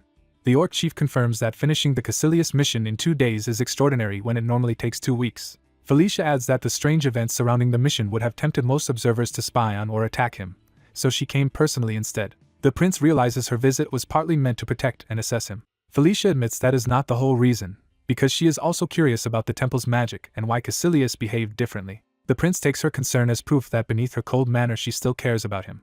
Felicia cuts past that and asks what he plans to do next. He says he intends to scout the north for any surviving Caecilius remnants, while privately focusing on finding White Eagle. The red-bearded chief immediately declares he will accompany him, arguing that a mission this important requires the great chief's presence. The prince reluctantly accepts that logic and agrees to go together. Felicia also decides to join, reasoning that studying a living Caecilius is more useful than examining a dead one.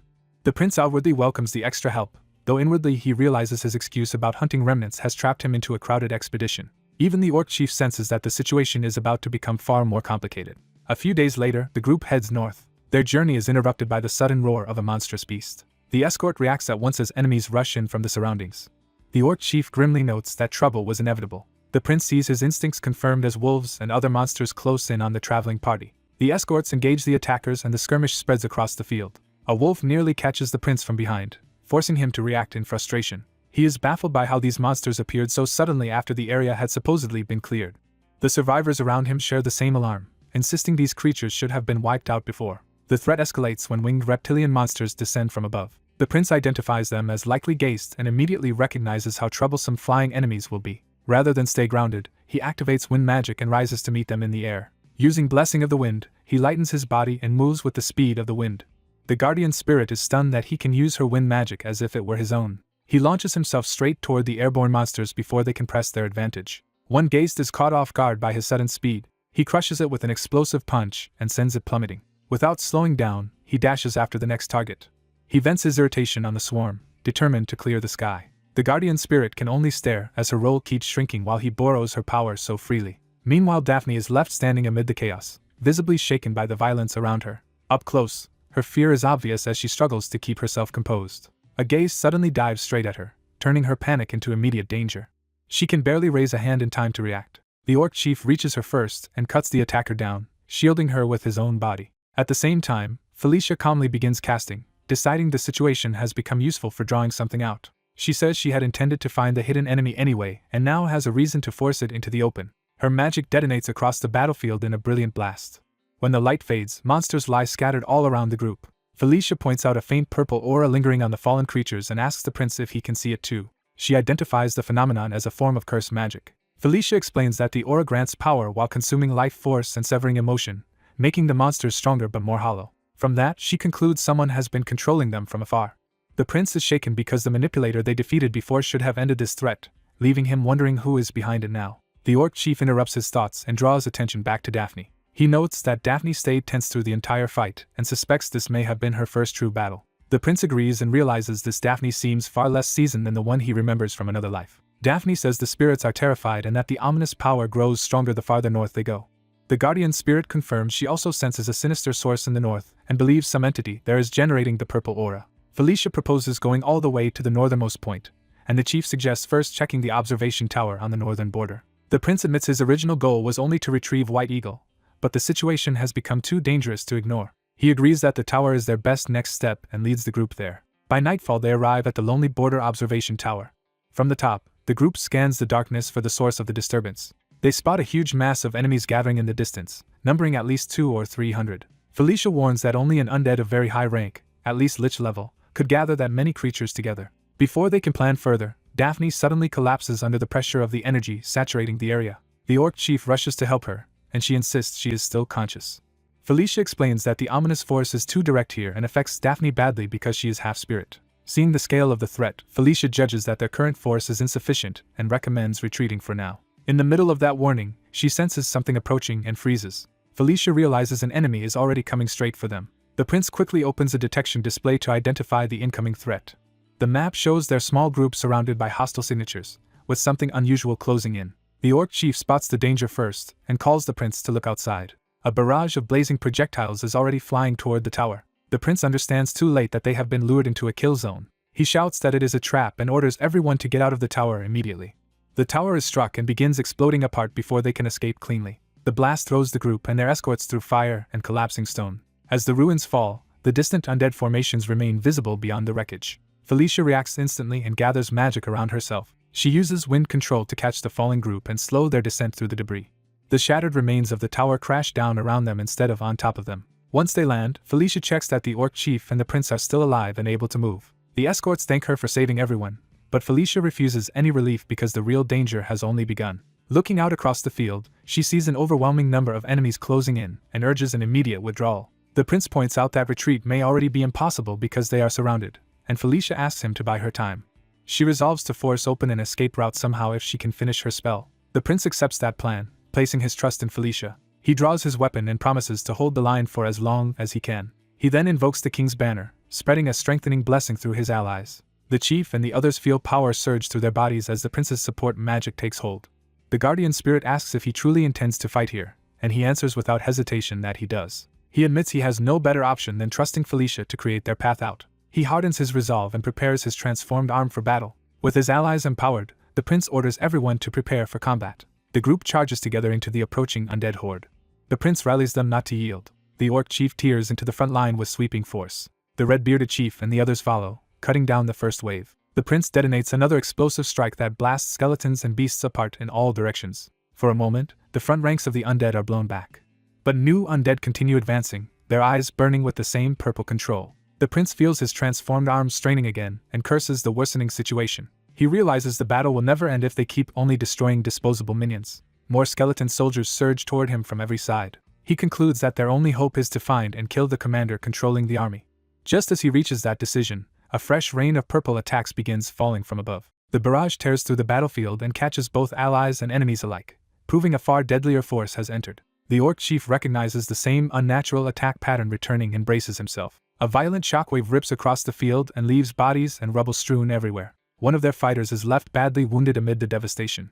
Then the true commander finally appears, rising from the carnage in a shroud of purple power. It is a towering skeletal king in heavy armor, far beyond the lesser undead around him. The prince immediately identifies him as the leader he has been searching for. Before the prince can strike, the red-bearded chief charges the skeletal king head-on to protect him. The chief's blow lands, but it barely seems to matter. The skeletal king counters with overwhelming force and sends the chief crashing away. The orc chief roars and rushes in next rather than let the prince face the monster alone. His attack also detonates on impact, yet the enemy remains standing. Even the orc chief is shaken by how little effect his strength has. The skeletal king answers with a colossal downward strike that smashes the ground and batters the chief back. The orc chief staggers but refuses to fall completely. Seeing an opening, the prince uses wind-enhanced speed to launch himself straight at the skeletal king. He commits everything to a finishing blow, convinced this must be the enemy commander. His explosive fist crashes into the skeletal king with tremendous force. For an instant, it seems the hit might have worked. Instead, the skeletal king casually catches and overpowers him, slamming him back down. The prince rises in pain and finally understands he is facing something monstrously beyond expectation. The skeletal king coldly judges the prince strong, but still beneath his level. Felicia stops the prince from throwing himself back in and tells Stratus to rest for the moment. The skeletal king pauses at that name, as if the prince's identity has suddenly caught his attention. The young prince is stunned to realize the woman before him is his sister. Felicia steps forward in full power and declares that she will personally face the skeleton king. She openly challenges the undead ruler and makes clear that he must deal with her now. Without hesitation, Felicia launches the first magical assault. Her opening blast crashes into the skeleton king with overwhelming force. The monster endures the hit but is clearly hurt and enraged by it. He roars and tries to reassert control of the fight through brute force. Felicia stays airborne and immediately prepares another spell instead of giving him room to recover. She shifts to wind magic and drives another attack into him. Even as he charges back at her, she keeps pressing him from close range.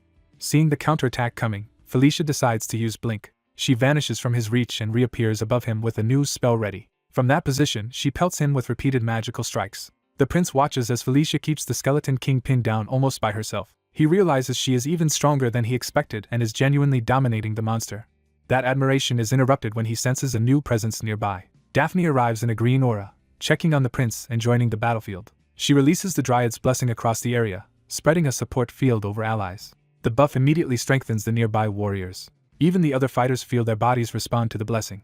They notice the sudden change and realize something has shifted in their favor. The prince recognizes Daphne's unique area buff and is pleased that she has finally taken action. As the blessing settles in, the system grants him a new activation skill. Colored spirit lights begin circling him, signaling another unexpected change. The new power surges into him all at once. He receives Spirit Bloom, a skill that infuses him with the spirit's power and boosts all his abilities. Feeling strength flood through his body, he immediately understands this is no ordinary buff. He realizes that, impossibly, both the spirit of life and the spirit of wind now dwell in him together, something his unusual body alone makes possible. Elsewhere on the field, explosions continue hammering the skeleton king. Felicia keeps firing, but the strain is beginning to show on her. When the skeleton king tries to retaliate again, she uses Blink once more to avoid him. Her teleportation carries her clear of the immediate strike. Still, she is frustrated that the monster refuses to stay down. Determined to finish it, she dives in with another killing blow. At the last instant, something about the exchange catches her off guard.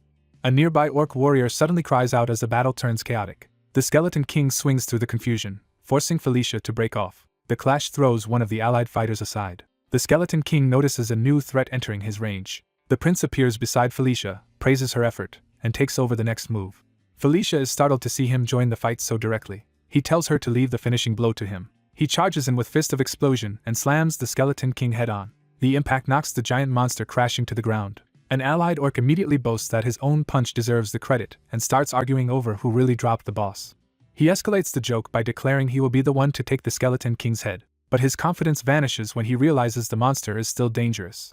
A massive purple attack erupts before anyone can capitalize on the opening. The prince shouts a warning as the counterattack descends. He tries to move, but the blast is too sudden and too fast. A dark curse begins spreading across his face as the attack catches him. He understands too late that something is terribly wrong with the energy hitting him. Felicia sees him thrown away and realizes the situation has reversed. For the first time, she panics at the thought that he may be lost. The skeleton king looms over the fallen prince and calls him by name, savoring the moment. Far from the main clash, the forest remains quiet for a heartbeat. A small green spirit races through the woods with urgent purpose. It reacts when it finally senses what it has been searching for. The spirit locates a hidden grave deep in the forest. There it finds the warrior's tomb and the relic buried within it. Back on the battlefield, ominous purple pillars continue rising as the undead power spreads. The Skeleton King advances through the devastation, still in control. His cursed energy keeps building instead of fading. Felicia refuses to let him focus on anyone else, and drags his attention back to her. She reminds him that she is still his true opponent. Then she unleashes a triple blast to overwhelm him again. The Skeleton King withstands the barrage better than expected. His own purple projectiles cut through the attack and keep coming. Felicia realizes too late that he has turned the exchange back on her. She reaches for Blink again, but the timing is no longer in her favor. The Skeleton King breaks through and closes the distance. His strike smashes through her defense and sends her reeling. Felicia curses the setback as she struggles to recover. The monster slams more power into the ground, widening the destruction around them. The battlefield shakes apart under the force of the impact. As Felicia lands in the middle of the undead horde, the Skeleton King roars and the surrounding monsters close in. The prince lies motionless nearby while purple cursed rain continues to fall. A calm voice calls to him and orders him to rise. The voice insists this is no time for him to remain down. The Dryad spirit appears before him and urges him to awaken Einkel's power at once. Still dazed, he demands to know what she means and how he is supposed to do that. A bright green light answers before words do. The spirit tells him to remember, because he already knows the answer. That prompt leads him to the truth he had overlooked: dragon blood. At that realization, a green power descends from above toward the battlefield. Felicia, surrounded by enemies, suddenly feels that new force arrive. She looks up in confusion as the tide begins to shift again.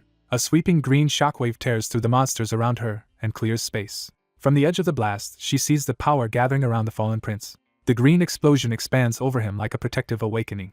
He looks up and sees something descending through the light. The relic White Eagle appears before him, answering the spirit's call. He cannot understand how the spirit managed to bring it here. The spirit explains that she searched for the White Eagle's grave during the battle and succeeded in making the relic accept a new master. The prince realizes how much she risked for him, but she brushes aside any praise. She tells him to focus on the enemy still standing in front of him. Before he can fully adjust, the Skeleton King attacks again and hurls him through the air. The prince is sent tumbling, but the White Eagle moves with him. He tries to stop the monster from pressing the advantage. The Skeleton King answers by charging a deadly blast in his mouth.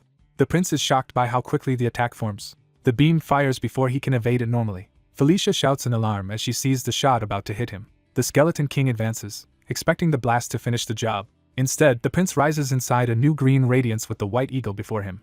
He instinctively takes hold of the relic as if it were always meant to answer him. The spirit explains that Einkel's fragment had already transformed his body into a dragon-demon hybrid, and this new relic is adding another layer of power to that form. She urges him to feel the new strength now fused into him. She reveals that the White Eagle has preserved Einkel's magic for 1,000 years. That ancient power immediately reacts against the Skeleton King's curse. The prince accepts the transformation and revels in how powerful it feels. For the first time, the Skeleton King senses genuine danger from him. The prince taunts the monster for underestimating him. He promises that this time he will crush the Skeleton King for real. Testing the relic's response, he calmly studies how to use it in battle. A casual motion sends green energy lashing out through the surrounding undead. The attack tears through skeletons, beasts, and flying monsters alike in every direction. Felicia can only stare as the battlefield is suddenly being erased around her. The Skeleton King roars and gathers himself for another direct assault. He swings a massive purple strike toward the prince. The White Eagle intercepts the blow and holds firm. The relic unfolds, revealing its true winged form. Its awakened shape shines like a guardian spirit, made solid. While the Skeleton King is distracted by the transformation, the prince slips into his blind spot. He drives in with another fist of explosion and smashes the monster's face. The Skeleton King grits through the damage and refuses to fall. In retaliation, he conjures multiple flaming projectiles and hurls them down at close range. The prince shields himself and bursts through the bombardment instead of retreating. Using the White Eagle's power more deliberately now, he redirects the green energy into a focused attack. A piercing beam punches straight through the Skeleton King's torso. The White Eagle circles him like a living weapon, readying follow-up strikes. Successive green lashes bind and batter the Skeleton King from all sides. The monster howls as his body begins to break apart under the sustained assault. The prince closes in from above with his explosive fist blazing for the final exchange. He commits fully, pouring everything into one last decisive punch. Gigantic piston lands squarely on the Skeleton King and crushes through his remaining defense. The Skeleton King's body cracks apart as his power finally gives way. Knowing victory is certain, the prince calmly declares the fight over. He releases the finishing strike. A concentrated green blast tears through the Skeleton King's core. The boss disintegrates from the chest upward, his body collapsing into ruin. With their king destroyed, the surrounding undead lose direction and begin to falter. The last of the Skeleton King's power erupts and vanishes in a final purple explosion. The system confirms that the prince has defeated Skeleton King Valkarova, and multiple level-ups follow immediately. He catches his breath, acts unimpressed by the reward, and receives the title King's Slayer. Felicia hurries over to report that the curse on the monsters has been lifted, and the two decide to slip away while the freed creatures turn on one another. Behind them, the former undead army descends into chaotic infighting without its master's control. Later, the surviving group regathers around a campfire after escaping the battlefield. The prince confirms that the relic he used is indeed the legendary White Wren. The others are left in awe that the old legend was real all along. Felicia senses that the White Wren still holds back much of its true power, and Soot realizes the legendary weapon is restraining itself to match him. Instead of feeling threatened, Soot grows excited at the thought of how much stronger the White Wren may become. Felicia lets him keep the White Wren and decides not to report it to the Demon King's castle, trusting him to care for it. The Northern warriors formally recognize Soot as the successor to the great warrior White Wren. Their leader goes further and offers the prince their support whenever he calls for it. Soot accepts their loyalty, and feels the Northern affair has ended cleanly. Just as he relaxes, he remembers there is still time to profit from the tomb.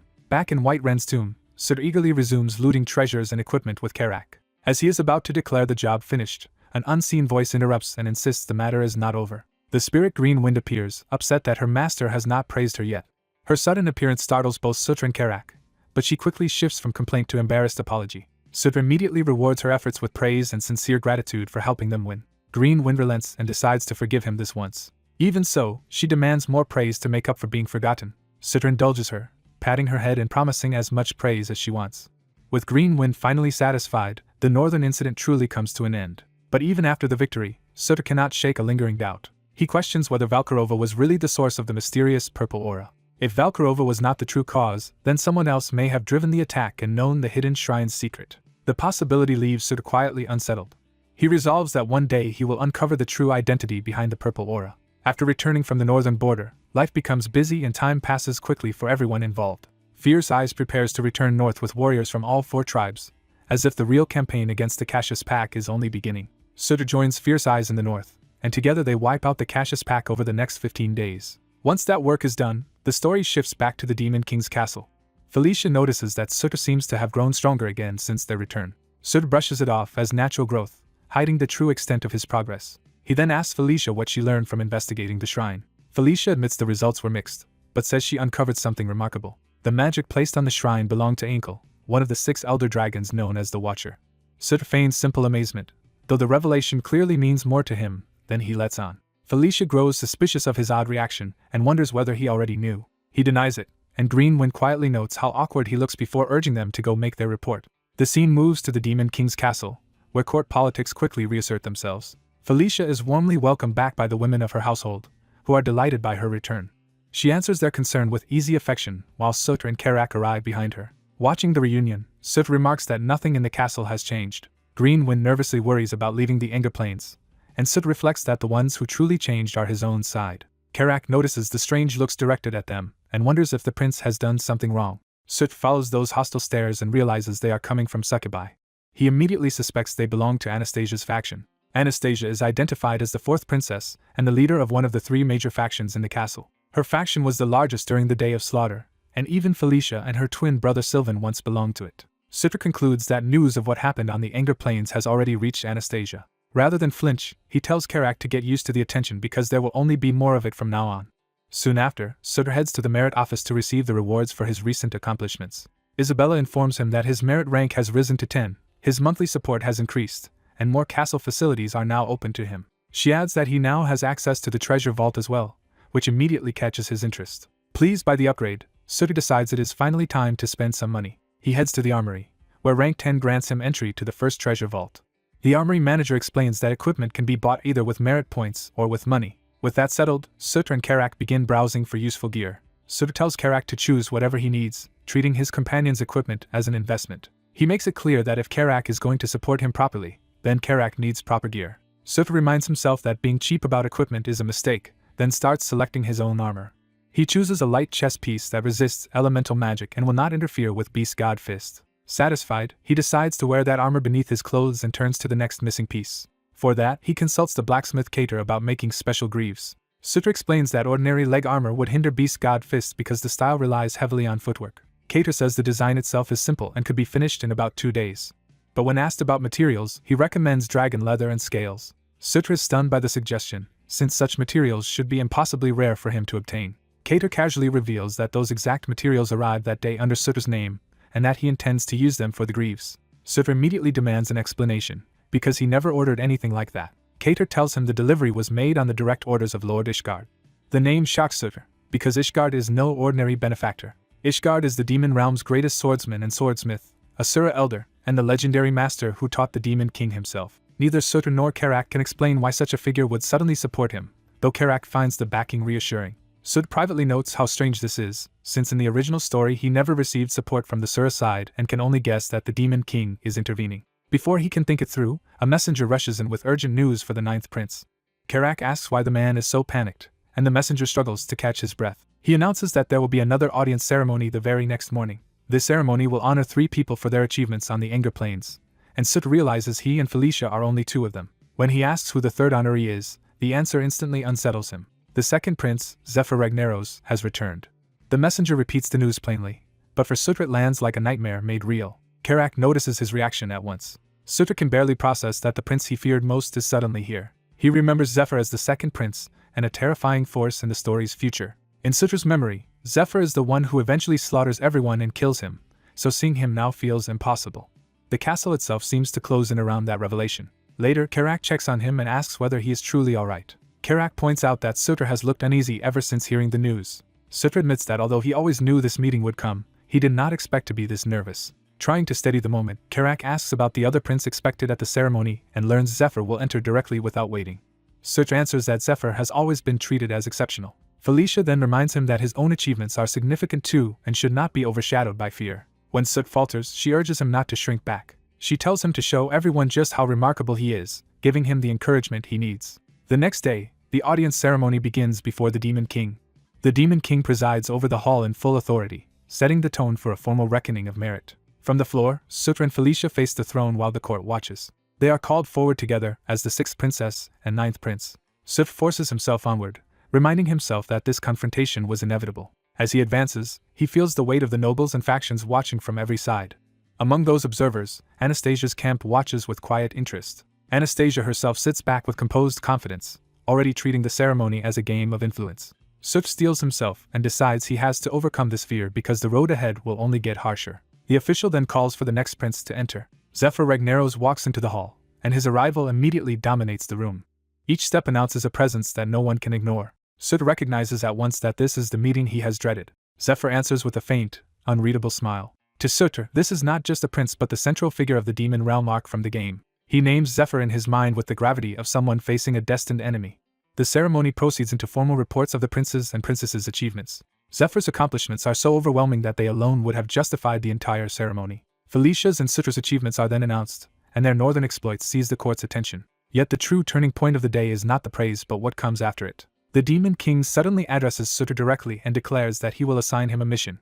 Felicia is visibly startled by this unexpected turn. Even Zephyr lowers his gaze, as if measuring the meaning behind the order. Everyone realizes this is something unprecedented. Sutra is stunned because the Demon King is issuing a mission to him openly during the ceremony itself. The mission is to explore the Thunder-Doomed fortress of the Dwarven High Kingdom.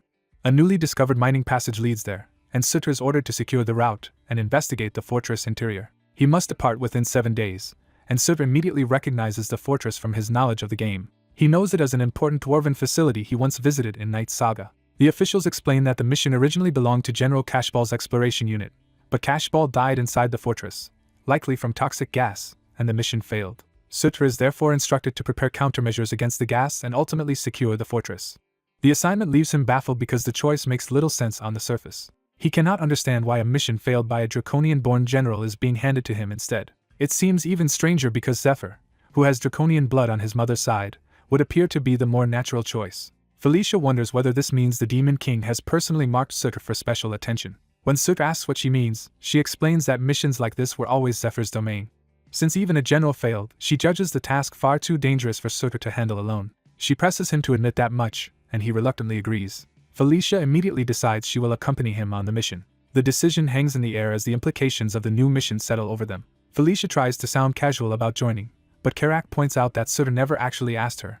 Sutra accepts her offer anyway and thanks her, pleased to have her support. A blue-haired young man then steps forward and politely asks to accompany the ninth prince as well. He introduces himself as Kadyrov and leaves the choice to Sutter. Felicia recognizes him immediately, but Kadyrov reveals that the mission roster has already been decided, so he cannot actually join them. He apologizes for intruding and prepares to leave, which only deepens the oddness of his appearance. Felicia criticizes him for refusing to come, since a competent male siren like him would have been useful. She even notes that Kadyrov is one of the strongest magic-type sirens among the few males of his kind. At that moment, Sutter's insight activates, and he sees through the surface. He realizes Kadyrov is secretly one of Anastasia's followers, planted close to him for hidden purposes. Kadyrov is in fact a fanatical infiltrator and spy, and his polite request was really a report to Anastasia. Sutter concludes that Anastasia's faction is deeply concerned enough to send even Kadyrov to monitor him. Elsewhere, Anastasia receives that report with calm interest. She judges that Sutter is proving far more cautious than expected. Later, as they prepare, Karak asks Felicia what she knows about the Thunder Doom fortress. She explains that the dwarves who built it were not Enkidu's treasure keepers but a different dwarven nation entirely, one with a far more warlike history. That dwarven high kingdom fought dragons to defend its cities and treasures and even succeeded in killing several true dragons. When Karak reacts in shock, Felicia clarifies that ordinary dragons and elder dragons are practically different species. Karak innocently asks whether that means Felicia can slay dragons too, and she starts to answer with qualified pride. Karak immediately cuts through the boasting, and the tense build-up ends on a blunt, comic note. An orc elder humors the princess, as she recalls that even the mighty dwarf High Kingdom was destroyed in the war against dragons. Proud of her expertise, Felicia explains that Thunderdome Fortress is a famous subject in dwarven relic studies. Her scholarly pride quickly turns greedy, as she realizes the buried fortress could contain enormous treasure. While the others tease her for getting carried away, Shutra identifies the ruin as one of the game's famous jackpot dungeons. He recalls that the fortress collapsed during dragon battles, leaving high-grade weapons and treasure sealed inside. But for him, the real prize is something he urgently needs. That prize is a dragon-killing weapon designed to be lethal even to those with dragon blood, the Dragon Slayer sword. Because Zephyr carries dragon lineage, Shutra decides he must secure such a weapon before facing him. He hardens his resolve and commits to obtaining it no matter what. The party reaches the mountain entrance to the buried fortress. Before going in, Shutra equips A-rank dragon-scale greaves, gaining strong fire resistance and mobility. Satisfied with the upgrade, he readies himself for the dungeon ahead. Felicia checks that the whole group is prepared to enter together. Shutra gives the order to move out. They step into the ruined interior, where dust and old lights still linger in the long tunnel. The party advances cautiously through the ancient corridor. When the air thickens, Karak mistakes it for fog, but Felicia recognizes it as toxic gas leaking from the mines. Even Felicia admits the poison is denser than expected, so Shutra agrees they should slow their pace. Karak notices the gas color is wrong for ordinary mine poison, raising a new concern. Before anyone can process that warning, several party members begin choking and collapsing. The sudden poisoning drops Karak and the others to the floor almost instantly. Shutra and Felicia are caught off guard as the gas overwhelms the group. Felicia realizes the poison itself has changed into a more dangerous type and curses the trap. She immediately casts wind magic to drive the toxic cloud away from the party. Her spell gathers the poison into a violent vortex. The compressed gas detonates with explosive force instead of dispersing safely. The blast hurls Shutra and Felicia back and leaves them reeling. As he struggles to stay conscious, Shutra calls out for Felicia. The corridor fills again with swirling poison and dust after the explosion. Most of the party lies unconscious in the contaminated hall. Then shadowy, tusked humanoid monsters emerge through the haze and close in on the fallen group. One of the creatures steps forward, revealing the threat is now physical as well as poisonous. More of the monsters rush toward the incapacitated party. Their leader recognizes Shutra's group as the ones who killed General Kashabal. Shutra realizes these enemies are connected to that earlier battle and are targeting them deliberately. A flying shield spirit called Green Wind suddenly intercepts the attack, surprising the monsters. Green Wind slashes into the attackers before they can finish the helpless party. The spirit tears through multiple enemies in a rapid sweep. As Shutra gets up, Green Wind dryly notes that his act of fainting was very convincing, and he snaps back at it. With Green Wind's help, the monsters are cut down in quick succession. The surviving creatures panic as the shield spirit keeps carving through them. Any attempt to counterattack is shut down immediately. Shutra takes control of Green Wind and uses it as both weapon and guard. After the brief massacre, he realizes the enemies had armed the corridor with an unusually potent poison. He also reveals why he survived. His poison resistance has advanced all the way to full immunity. Before he can relax, the fortress begins shaking violently around him. Chunks of the ceiling start crashing down, turning the corridor into a death trap. Shutra is forced to react to a second disaster before he can rescue everyone. As more mechanisms activate, he realizes the enemy prepared trap after trap without pause. He orders Green Wind to stay behind and protect the unconscious party members.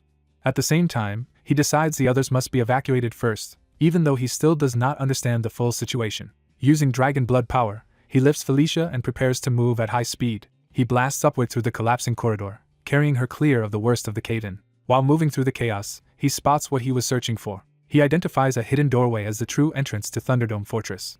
Green wind smashes through debris to keep the route open. The spirit rejoins him and warns that the fortress is behaving abnormally. Shutra races back to drag more of his companions towards safety, frustrated by how little time he has. He tells the unconscious Karak to hold on while he returns for the others. He carries another party member through falling rubble toward the entrance.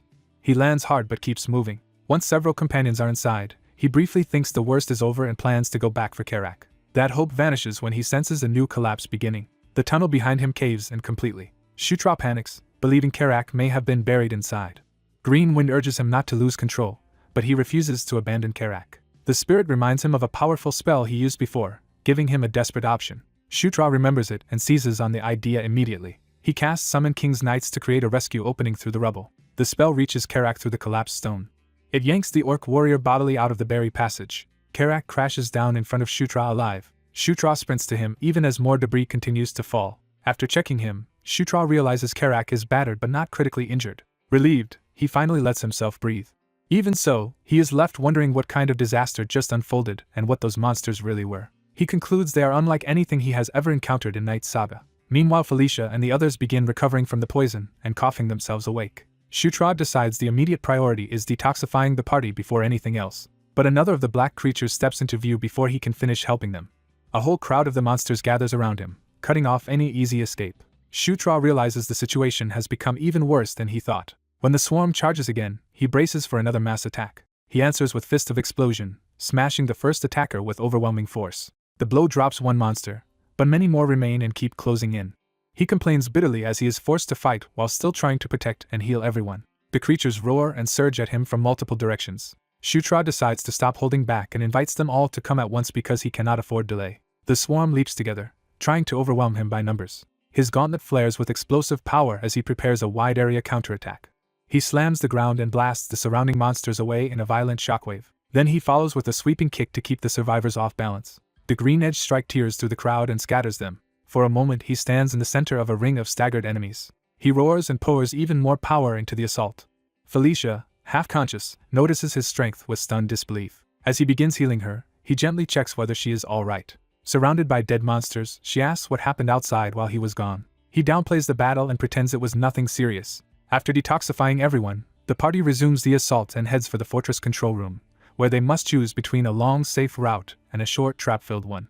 The choice is between caution and speed, with the shortcut promising danger but saving precious time. Felicia asks which path he will take, noting the long route is safer. Before he can answer, an alarm begins blaring through the fortress. Shutra immediately realizes the situation has changed and they can no longer afford to move slowly. Karak asks about the sound, and Shutra identifies it as the warning for an attack on the fortress's most important facility.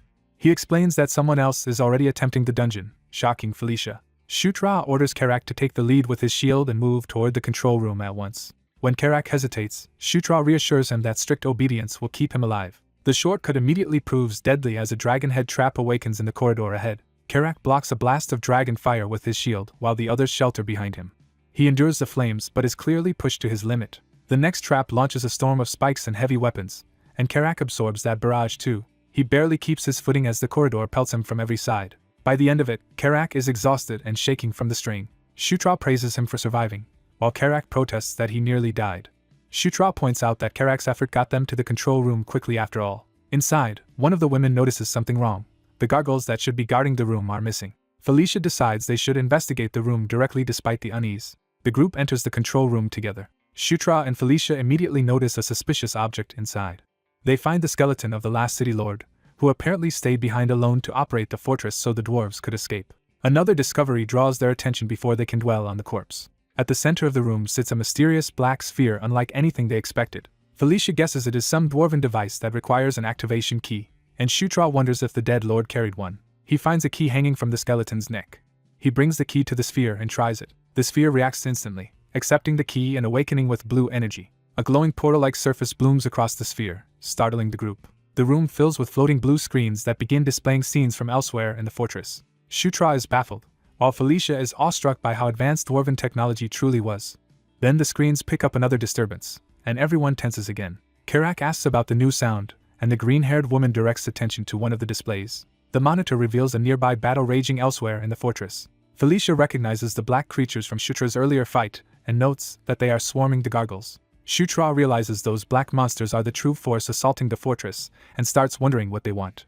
Then Karak spots a huge dragon on another screen, and Shutra turns in shock. The sight makes him realize exactly what he is looking at. The display shows a dead dragon with a glowing weapon still embedded in its chest. Shutra understands at once that he has finally found the relic he came for. The weapon is revealed as the greatest creation of the Dragon Slayer series, the Dragon Slayer Spear Ascalon. The screens recount that the Black Dragon partisan was the brutal conqueror who led the war against the Dwarf High Kingdom. His legion relentlessly assaulted Thunderdome Fortress until they finally broke through its outer defenses. After infiltrating the fortress, Partisan charged ahead and unleashed his full power, making a fatal mistake. In a single arrogant moment, he exposed himself to a counterattack. The fortress's strongest dwarf warrior, Tiny Spark, seized that chance and drove Ascalon into Partisan's chest. But Partisan's death sent his legion berserk, forcing the dwarves to abandon the fortress and flee. The ruined stronghold became a vast grave where the dead dragon and countless dwarves were buried together. Karak pieces it together aloud. The dragon is Partisan, and the spear in his chest is Ascalon. Another screen shows the black creatures still surging toward that burial site in great numbers. From that, the group concludes the pitch-black monsters may be attacking the fortress specifically to seize Ascalon. The white-haired elf refuses to let the raiders escape after attacking her group and taking what they came for. When her younger companion asks whether they can seize the fortress guardians for themselves, she admits that option is gone. A massive electrified hammer rises elsewhere in the fortress, signaling that another power has taken command. The dwarf golem begins crushing the black-clad invaders and undead under its authority. From cover, the elf's party watches the golem drive their enemies back. She realizes the dying fortress lord must have transferred all control to the dwarf golem, the highest-ranked guardian. She urges Stratus to wait and observe, but he rejects caution. Stratus decides the chaos is exactly the opening he needs. He argues that waiting is more dangerous because too many unknowns could ruin their chance. Ignoring her protest, he rushes off alone and tells her to stay behind. Using his minimap, he tracks the shifting battle inside the fortress. He slips past the fighting while the golem and monsters remain focused on each other. Stratus reasons that if he secures Ascalon first, he can profit no matter who wins the larger battle. His plan is simple. If the Guardians win, he can hunt the surviving raiders, and if the raiders win, he can judge whether to fight or flee. As he nears his destination, he realizes he has almost reached the spear.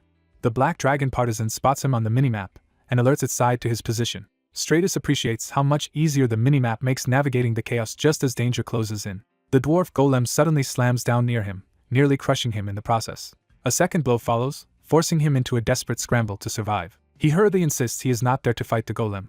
The golem's attack stops just short of killing him. It studies him instead of continuing the assault. The golem seems confused by his presence and words. A green force suddenly streaks in toward the scene. Green Wind arrives in time to save Stratus, and he greets the spirit with relief while she complains about his nickname for her. Their brief bickering shows she is exasperated, but still willing to help him. While they talk, the golem keeps battering Partisan in the background. The spear's resting place cracks open under the pressure of the battle. Stratus finally sees the legendary dragon-slaying spear Ascalon in person and is awed by it. He immediately claims it as his prize. But when he tries to pull it free, it does not budge. He strains with all his strength, and still cannot move it. The weapon proves absurdly heavy, far beyond what he expected. In frustration, he pours all his remaining stat points into strength. With his body reinforced, he makes another all-out attempt. This time the spear finally responds, and even the golem notices the change. Ascalon begins to loosen from the stone. Stratus tears the spear free with a final heave. The release sends a golden shock through the battlefield and knocks nearby enemies away. His companions stare in disbelief at the burst of power. Even the other onlookers are stunned by what he has just awakened. A hooded figure watches from the shadows, still hidden from the others. Ascalon reveals itself as a masterpiece of the Dragon Slayer series, forged to destroy the heart of the Black Dragon partisan and carrying the dwarves' hatred and resolve. Stratus realizes he has completed the main objective by obtaining the spear. That victory is interrupted when a huge purple-eyed dragon shape manifests behind him. The hooded figure channels a sphere of sinister purple death energy. That energy is driven into the dragon's remains. Partisan is violently reanimated as a zombie dragon. Stratus is horrified that Partisan, dead for centuries, is somehow standing before him again. He turns and notices the hooded caster controlling the resurrection from a distance. He demands to know who this new enemy is. Before he can react further, the revived dragon's power surges. The zombie dragon lashes out and blasts him backward. Purple energy continues pouring into the dragon, rapidly stabilizing its revival. Stratus recognizes the threat and fears he already knows what kind of power this is. He identifies it as the same purple death energy his group encountered before. The dragon's body swells with that energy until it erupts outward. The shockwave tears through the chamber and scatters everyone nearby, friend and foe alike. Green Wind catches Stratus before the blast can finish him off. He is left reeling, unable to understand why this is happening. He cannot reconcile Partisan's revival with the same death energy from the Angle Plains. Green Wind hurls him clear as the battlefield becomes even more dangerous. The dwarf golem charges the revived dragon to stop it head-on. It smashes into the dragon with thunderous force. Stratus is baffled when the Guardians and the revived dragon begin fighting each other. His allies finally reach him, calling out in alarm as they regroup around him. He explains that someone used sorcery to revive Partisan, even though the dragon should have remained dead. Felicia demands to know who would do that and why, but Stratus has no answer. The only thing he knows is that this purple death energy matches the same force they encountered before. He forces the group to focus on survival, and says they must kill the dragon quickly while its mana is still unstable. He identifies the glowing core in the zombie dragon's chest as the key controlling its mana flow. He concludes that destroying that core is the only way to bring it down. The dragon begins condensing power in its mouth and chest at the same time. Stratus realizes too late what attack is coming. He warns everyone to move because the dragon is about to unleash its breath.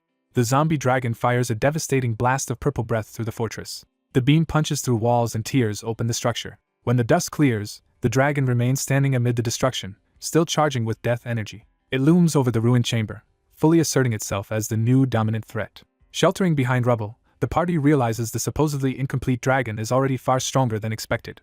Stratus admits the longer the fight drags on, the stronger the dragon will become, and he struggles to see a path to victory. Ascalon suddenly reacts in his hands, surrounding itself with golden script and changing form. The spear reshapes into a heavier, drill-like dragon-killing weapon. Stratus understands that Ascalon is adapting to the battle. His companions are stunned to see the weapon transform. Seizing the moment, he asks Felicia to draw the dragon's attention for a second. He believes he now has a way to finish the fight. The dragon turns toward the new threat gathering around Ascalon. It answers by launching another burst of destructive power. Felicia steps forward and unleashes a barrage of fire to force the dragon back. Her flames hammer the dragon and interrupt its momentum. Even under the assault, the dragon keeps pressing forward, while Stratus senses Ascalon's will guiding him. He realizes that if he gets one clean opening, the spear can end the battle. The dragon notices him preparing and shifts to stop him. Its attack crashes down before he can complete the strike.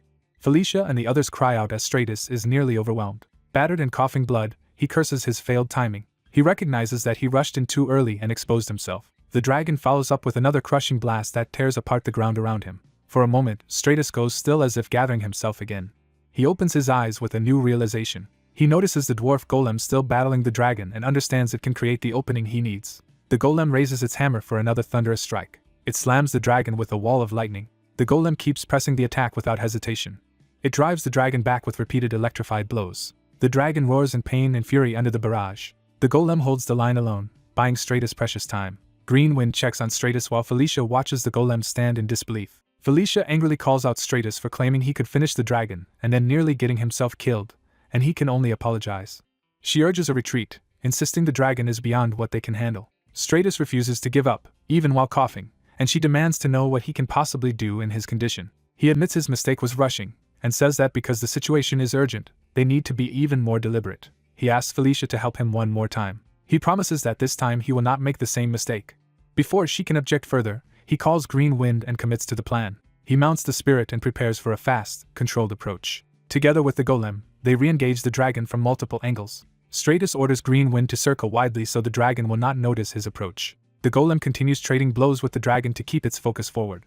The dragon gathers another breath attack, trying to wipe out everything in front of it. Its beam shatters the golem's body, finally breaking the guardian apart. Even damaged, the dragon remains exposed for a brief instant. Felicia answers by pouring more fire into the battlefield to keep the dragon occupied. Her flames engulf the dragon and create the distraction Stratus asked for. The dragon notices too late that something else is moving through the blaze. Green Wind's green arcs slash across the flames and pin the dragon's attention away from Stratus's true line of attack. The dragon snarls, confused and irritated as it tracks the decoy movement. It begins charging yet another concentrated breath blast. Green Wind signals that the opening has finally appeared. Stratus launches himself straight toward the dragon's exposed core. The dragon invokes dragon blood and floods itself with purple power to survive the incoming strike. Stratus stays calm, deciding he does not need a perfect battle, only a single successful hit. He commits everything to that one chance. Trusting Ascalon's will and remembering an earlier lesson, he drives the weapon forward with absolute focus. Ascalon releases gigantic piston, turning his thrust into a massive golden drilling strike. Felicia can only watch in shock as the attack lands. The spear punches through the dragon's core, and she realizes Stratus has truly done it. The zombie dragon collapses, and the system confirms the defeat of the boss, zombie dragon Partisan. As golden notifications rise around him, Stratus gains multiple levels from the kill. He marvels at Ascalon's true power and receives the title Dragon Slayer. For a brief moment, he allows himself a satisfied smile. Then a new voice praises him for actually bringing the dragon down. Stratus turns in alarm toward the speaker. The hooded observer steps forward, regretting only that he waited because the second prince never arrived. Stratus identifies him as the one who revived Partisan, but the man dismisses the accusation as irrelevant. Blue energy begins swirling around the newcomer's weapon. He declares that he will clean up whatever remains, making clear that Stratus is his next target. Stratus is startled by the appearance of blue flames, a power he did not expect. A massive wave of blue fire erupts across the fortress, announcing that an even more dangerous battle is about to begin.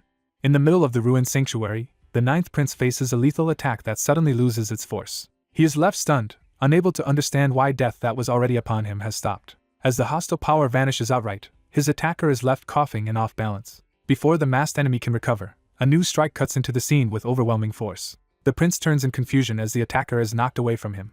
A calm new presence steps in, making it clear that someone far stronger has arrived. The newcomer announces that he has intervened just in time, and the prince immediately recognizes the weight of that rescue.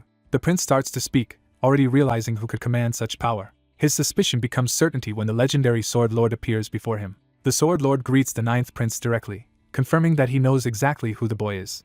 The prince recalls that Ishigard, the Sword Lord, was the final guardian of the Azura Sanctuary and even the Demon King Mitra's master, a figure comparable to an elder dragon. What shocks him most is that this man was supposed to exist only in the story's background, never as someone he could actually meet. Even in the original course of events, the Sword Lord never stepped into the foreground, not even during the greatest upheavals of the realm. To the prince, Ishigard is a hidden monster of the setting, someone even the Demon King once sought out for guidance. The Sword Lord casually acknowledges the sixth princess as well, showing that he knows both royals personally. He treats Felicia like a child he once knew, lifting her up and teasing her about how much she has grown. Felicia, embarrassed and furious, demands to be put down at once. Ishigard only laughs, amused that despite her growth she still throws the same childish tantrums. Felicia can do nothing but stew in humiliation while the prince watches this absurd reunion unfold. Changing topics, the Sword Lord asks the ninth prince whether the gift he sent was useful. The prince gratefully confirms that the dragon hide helped him forge valuable equipment. That answer is cut short when a strange purple light suddenly flares nearby. In the next instant, hidden devices all around the ruins activate at once. Blue explosions erupt in every direction, turning the sanctuary into a trap. As the blasts multiply, the prince and his companions realize they have no idea what these things are and focus on escaping first. The prince braces himself as the detonations close in on them. The chain of explosions tears through the ruins with enough force to wipe out everyone present. Outside, the fortress itself shakes under the violence of the blasts. Ishigard dismisses the chaos as mere noise and effortlessly raises a golden barrier around the group. Protected by the Sword Lord, everyone survives unharmed and can finally catch their breath. Felicia is baffled by the attacker's objective, because the self-destruction of their own devices makes no immediate sense. The masked spearman, still hidden nearby, begins to wonder whether passively observing had been a mistake now that the second prince never appeared. The ninth prince remembers that one of the enemies said something odd before. Since they showed no real interest in Ascalon, he realizes the relic was probably never their true goal. That thought suddenly leads him to a far more troubling possibility. He turns to Felicia to test the idea. The prince suggests that the real target may have been the second prince. Felicia is caught off guard by how abruptly he reaches that conclusion. He explains that the spear-wielding enemy admitted they only watched because the second prince failed to appear. That timing makes the whole ambush feel less like a raid and more like a waiting game. Since General Kashable's failed mission happened half a month ago, the prince concludes the enemy faction may have been lying in wait for someone specific ever since. Felicia begins to see where his reasoning is heading. The prince concludes that Kashable may have been killed from the beginning as bait to draw out the second prince. Felicia finds the theory plausible, because Zephyr was usually the one sent on missions of this kind and the enemy may have expected the same pattern again. That leaves a darker question hanging in the air. Who is targeting Zephyr so carefully, and why erase every trace afterward? Ishigard listens with interest, treating the prince's deductions as more than idle speculation. When Felicia protests that this is a serious matter, Ishigard makes clear that he is taking the prince seriously as well. Felicia then asks the Sword Lord why he came here in the first place. He answers that the Demon King has taken a deep interest in the ninth prince, so he came to judge the boy for himself. Because the Demon King never acts without purpose, Ishigard assumes that interest must have a worthy reason behind it. Now that he has met the prince face to face, he believes he can roughly understand what the Demon King saw. The prince senses the mood shift and realizes the Sword Lord is no longer merely observing him. Ishigard suddenly offers to teach the ninth prince himself. Both the prince and Felicia are stunned by an offer that should have been impossible. Ishigard clarifies that he is not taking a disciple, only passing on insight, and notes that the prince already possesses the beast god fist art. Felicia is shocked to learn this, while the prince is even more shocked that Ishigard could see it at a glance. The Sword Lord explains that he can sense many different energies coexisting inside the prince's body. Rather than clashing, those powers are harmonizing with one another in a way he finds extraordinary. Because of that rare state, Ishigard decides to share some of his own understanding with the prince. The prince knows this is unprecedented, since the Sword Lord had never offered his teachings first to anyone but the Demon King. Seeing no reason to refuse such a miracle, the prince formally asks for instruction. Ishigard begins the transmission by directly pouring his aura into the prince. The prince immediately feels that this is a completely different kind of teaching from what he received for the Beast God Fist art. He remembers that earlier martial training felt distinct, while this new power enters him in another form entirely. The Sword Lord's aura floods every corner of his body, filling him from within. As the transfer continues, the prince acquires multiple Azura cultivation techniques tied to wind, mountain, lightning, and the core Lazura method. Ishigard is impressed that the prince is absorbing the techniques faster than expected. Inside the prince, the new Azura power collides with the Beast God Fist art. Instead of destroying him, the two systems begin to fuse into something new. Felicia and the others can only watch in alarm as the prince is engulfed by the violent transformation. Even Ishigard is shaken, because what is happening should not be possible. The prince's internal energies spiral together in perfect balance rather than mutual rejection. The fusion raises his physique, strengthens his resistances, grants him harmony, and pushes the Beast God Fist art to evolve. A pillar of light erupts from the fortress, announcing the breakthrough to the entire area. When the radiance settles, the prince stands transformed within the storm of power.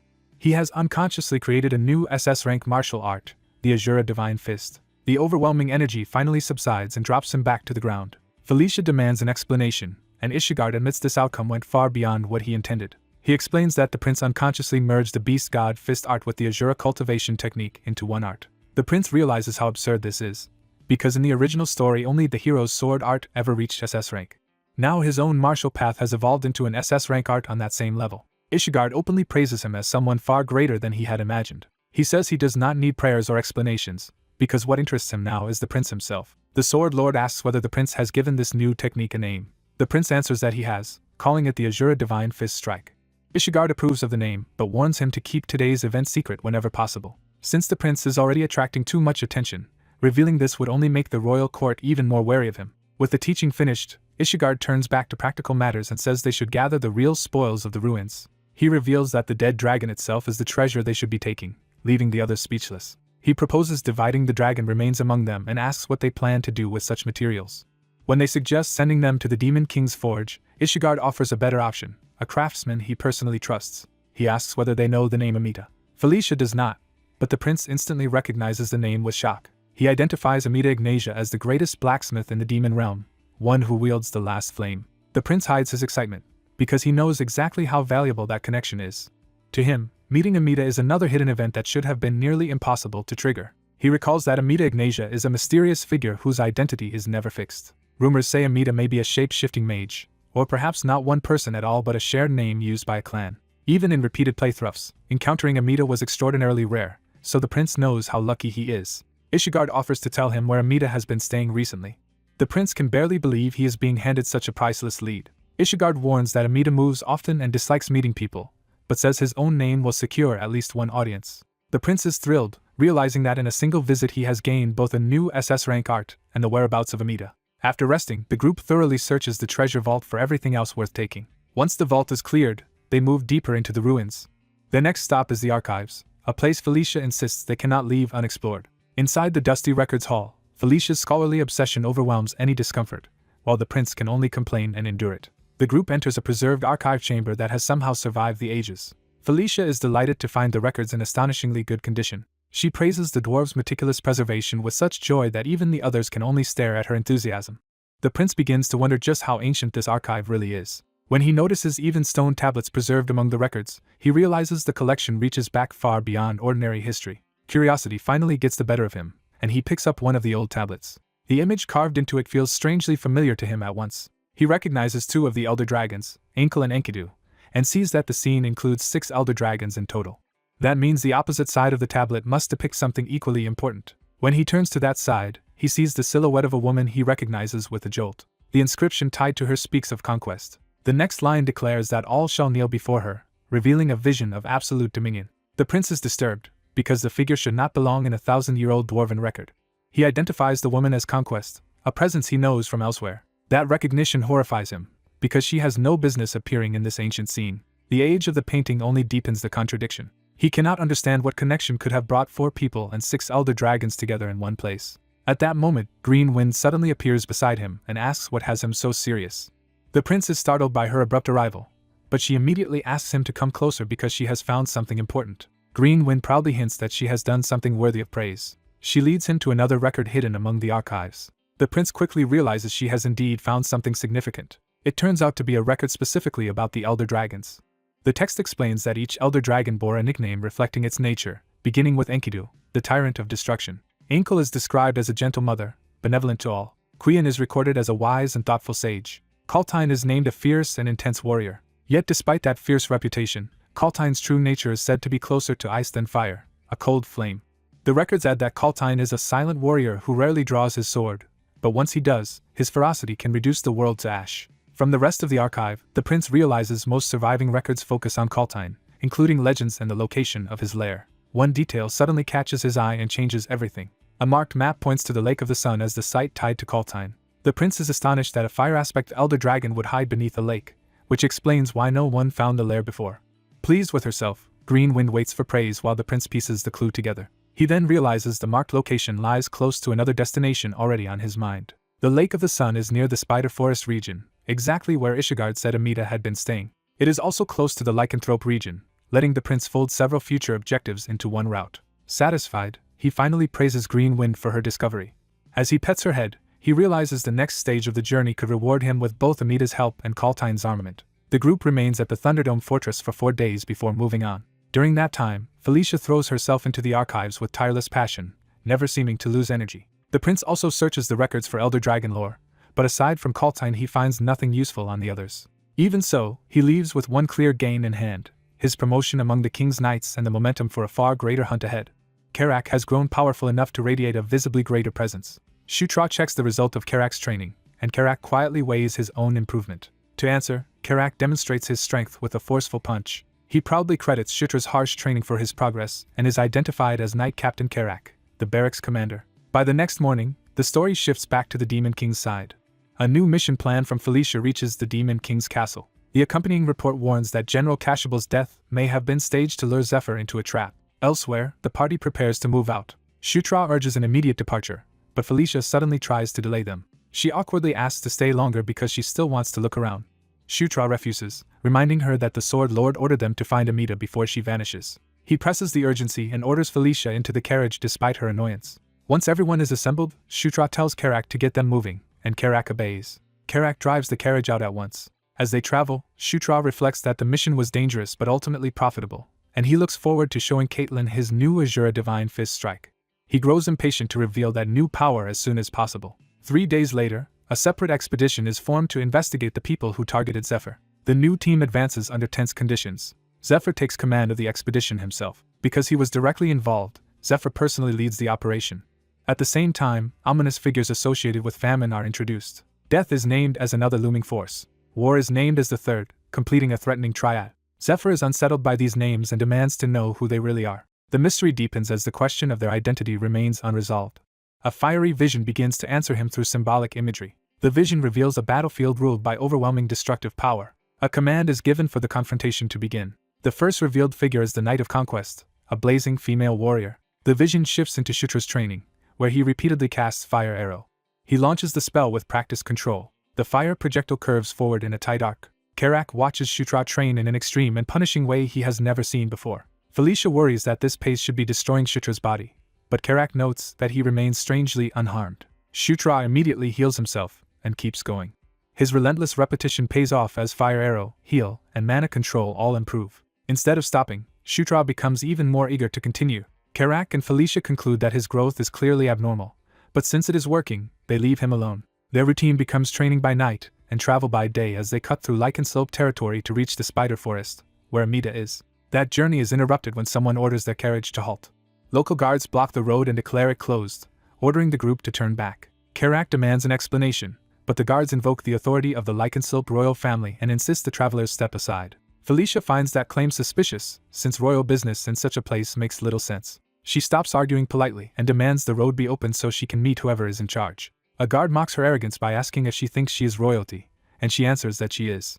The guard is thrown off, but Felicia calmly repeats herself. Her certainty leaves him even more confused. The scene shifts to the camp behind the blockade, where the real leadership is gathered. Caitlin rushes out in surprise when she sees Shutra and Felicia there. Felicia immediately turns the question back on her, asking why Caitlin blocked the road and what she is doing in such a place.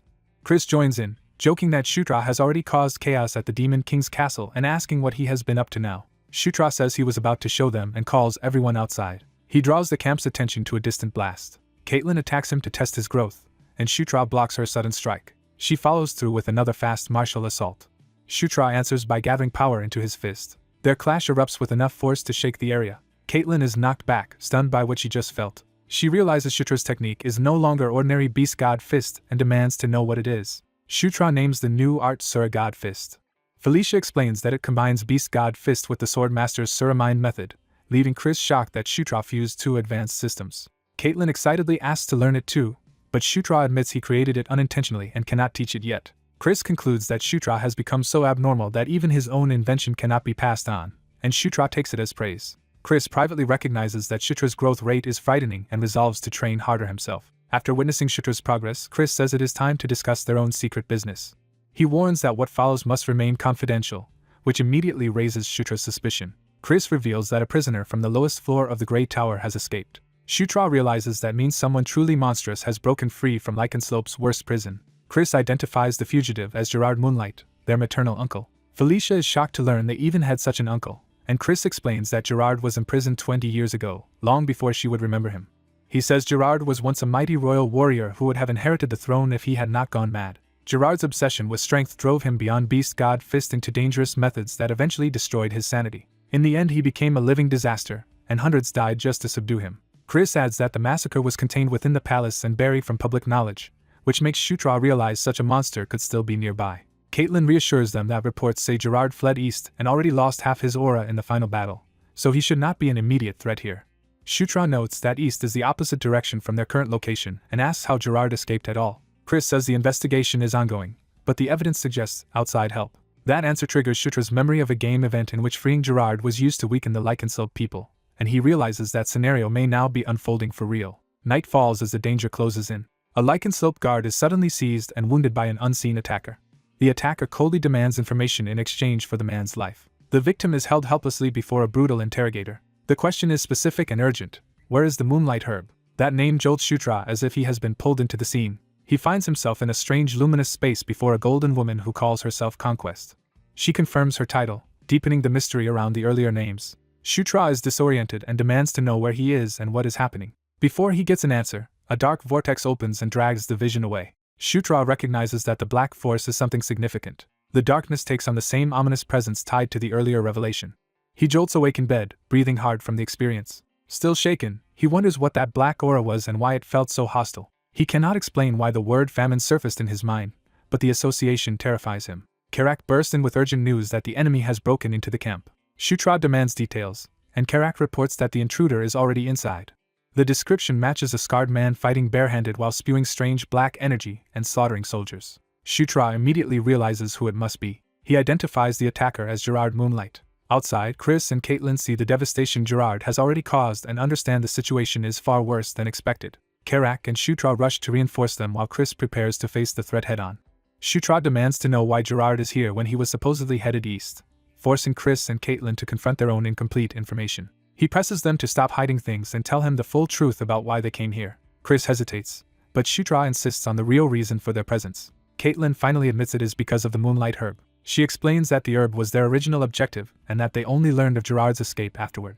The Moonlight Herb is revealed to be a Lycanslope treasure that blooms once a century and can restore someone even from the brink of death. Shutra immediately understands Gerard came for it to recover the aura he lost. At that moment, Felicia's magic erupts nearby, signaling that the battle has already begun. Her flames spread across the camp as she moves to intercept Gerard. Felicia throws up a wall of fire to block his advance. She strains to hold him back with magic alone. Gerard tears through the flames with black energy still clinging to him, and reaches for her anyway. Felicia realizes her barrier is not enough and curses the situation. Shutra intervenes with a green shield, knocking Gerard away before he can strike her. He checks on Felicia even while staying between her and the attacker. Gerard recovers instantly and kicks off the ground to re-engage. Chris and Caitlin launch themselves at him together, and Gerard recognizes them as Elaine Moonlight's children. The siblings attack in tandem, trying to overwhelm him with coordinated blows. Caitlin denounces Gerard as a traitor and orders him to surrender, but he shows no intention of yielding. Instead, Gerard remarks that Caitlin resembles her mother, unsettling her. He counters by driving a crushing strike downward and smashing Caitlin into the ground. Chris shouts for her as nearby lycanthrope warriors in beast form rush in to help. Gerard casually catches one of the charging beasts by the throat and crushes the attack. He invokes a power called Dry Up, revealing that his black energy can wither what it touches. The beast warrior is drained and ruined almost instantly under that effect. Shutra watches in shock as the victim collapses, realizing how lethal Gerard's ability is. Another transformed warrior roars and surges forward despite the danger. Shutra connects the black energy to the name that haunted him and fears it may truly be famine. The suspicion hardens as Gerard stands amid corpses and black aura, embodying that same concept. Gerard gathers the dark power into his hand, preparing another devastating strike. He slams Chris away with overwhelming force, shattering the ground beneath him. Chris is badly hurt by the blow. Seeing Chris fall, Shutra is rattled and realizes the fight is spiraling out of control. He remembers that Gerard was never this strong in the original game, and concludes something has changed drastically. Gerard exploits Shutra's moment of distraction and seizes him by the throat. Shutra struggles helplessly as Gerard begins to choke the life out of him. Gerard prepares to use Dry Up on Shutra directly. Shutra braces himself, desperate and furious as the black power closes in. A sudden impact interrupts the attack. Caitlin and Chris crash back into Gerard together, forcing him off Shutra. Shutra collapses, gasping for air after nearly being killed. Gerard clicks his tongue in annoyance, more irritated than injured. Chris charges him and declares that Gerard is not family anymore but an enemy. Their clash detonates in a burst of blue force that tears through the battlefield. Gerard mocks Chris even while trading blows, treating the fight like a twisted family reunion. Chris rejects that completely, insisting the royal Gerard died 20 years ago and only a fugitive remains. Shutra responds by drawing on the king's banner, calling up a golden power. Under that royal authority, he surges in to support Chris at close range. Chris feels a sudden rush of strength and realizes Shutra's magic is empowering him. With power flooding through his body, Chris launches himself back at Gerard with renewed force. Gerard realizes Shutra's fighting style has suddenly changed, just as the boy surges back into the clash with new force. Shutra's counterattack catches Gerard off guard and drives him backward. Chris joins the pressure, and Gerard is forced to endure a coordinated assault instead of overwhelming them one by one. Their combined push finally halts Gerard's advance and blasts him away from the others. Unable to see the battle clearly, their ally is told that Chris and Caitlin have succeeded in forcing Gerard back. But Gerard immediately breaks through the pressure and strikes back at both Chris and Caitlin. He acknowledges their talent as Elaine's children and decides they are no longer opponents he can treat lightly. Gerard releases his restraint and prepares to use his full power. His body shifts into a more savage wolf form as his aura turns murderous. The transformation completes, and his killing intent locks onto Caitlin. Gerard lunges past the others in a direct rush toward her. Chris notices too late that Gerard's true target is not him. Gerard crashes into Caitlin before she can defend herself and lands a devastating blow. The shock of the hit leaves her unable to respond. Caitlin collapses with a fatal-looking wound, and the battle's balance instantly changes. Seeing her fall, Chris loses control and charges in with pure rage. Gerard swats Chris aside with ease, showing how wide the gap still is. Chris is hurled away and left exposed in midair. Gerard follows to finish him, while Chris can barely breathe. At the last moment, Shutra brings up a shield to intercept the killing blow. The shield stops Gerard's strike, surprising him and buying Shutra a heartbeat. Even as the shield cracks under the impact, Shutra holds long enough to change the fight. An orc knight answers Shutra's call and charges in to reinforce him. The summoned ally slams Gerard and interrupts his momentum. Using that opening, Shutra gathers explosive power into his transformed arm. He commits to a close-range finishing strike before Gerard can recover. Shutra drives a massive punch straight into Gerard's chest with gigantic piston. The blow caves Gerard inward and visibly shakes his core. Gerard answers with the beast god fist secret Artarung, trying to crush Shutra in return. His counterattack barrels down the path between them like a killing charge. The orc knight can only watch in alarm as Shutra faces the technique head-on. Gerard's strike lands and tears into Shutra, leaving him badly hurt. Even so, Gerard is impressed that Shutra can stand again after taking Arung. Shutra forces himself back to his feet, proving he is still in the fight. He coughs blood but refuses to yield. Gerard moves in to end him for good before he can recover. Shutra rejects that outcome and decides the next exchange will belong to him. He launches his own beast god fist secret art, turning Gerard's technique back on its owner. Gerard is stunned that Shutra can reproduce the move after seeing it once. Shutra's imitation of Arung crashes into Gerard with overwhelming force. As he strikes, Shutra gains the secret art for himself and taunts Gerard to endure it. Gerard reels in disbelief that an outsider can use Arung at all. Shutra presses in relentlessly before Gerard can regain control. He follows with Fist of Explosion and detonates another heavy hit at close range. Gerard is driven back snarling, wounded and furious. He roars and tries to overwhelm Shutra with brute force again. Sutter evades and complains that he had wanted to blow Gerard's head off outright. Gerard suddenly dives into the ground and disappears into the earth. Sutter realizes too late that his enemy has escaped underground. A violent eruption bursts from the forest floor as Gerard flees the battlefield. Sutter stares at the aftermath, unsure whether Gerard truly ran. With no sign of him left, Sutter can only conclude that Gerard escaped. System messages announce Sutter's level up, and he accepts the victory as one major obstacle cleared. He rushes back to the others and asks about Caitlin's condition. The healer tells him Caitlin's injuries are too severe for ordinary magic to save in time. Sutter's own body gives out from the strain just as the crisis deepens. He diagnoses Caitlin's internal damage and suspects she destroyed herself by forcing too much aura. When the others worry about him, Sutter brushes it off and tells them to focus on Caitlin instead. Chris, though injured, hands over a box and insists it be used for Caitlin and Sutter. Inside is a luminous flower that immediately draws everyone's attention. They recognize it as the legendary moonlight herb. A ritual begins around the herb as both Caitlin and Sutter lie unconscious before the gathered group. The white-haired woman carefully brings the herb into the healing rite. The flower splits its power in two, as if choosing both of them. Twin streams of moonlit energy flow into Caitlin and Sutter together. Caitlin's body begins to respond first as the light enters her. Then both of them blaze with the same moonlit radiance, astonishing the witnesses. The onlookers realize the light is not from the ritual alone but from the two patients themselves. Sutter rises into the air wrapped in moonlight, no longer merely being healed but transformed. Chris recognizes the phenomenon from old stories even though he has never seen it happen before. He recalls the ancient legend tied to the moonlight herb. Long ago, the primordial Wolf King united the scattered lycanthrope people and founded their nation. When the Red Dragon Castian invaded, the Wolf King fought for 7 days and won a desperate victory. But the battle left the Wolf King's heart destroyed and his life nearly over. At death's edge, he found a pure white flower and took it by instinct.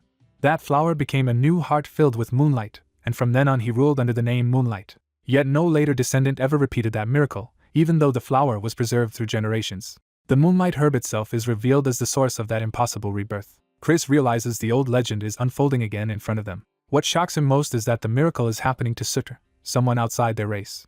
The system confirms Sutter's body is reacting to the moonlight herb and strengthening the fortunate encounter. The transformation is defined as the birth of 2 hearts and 2 starting points within him. Sutter's eyes open with a changed presence as the process nears completion. When he comes to, he finds Caitlin asleep against him in the same bed. He jerks awake in embarrassment, startled by how close they are.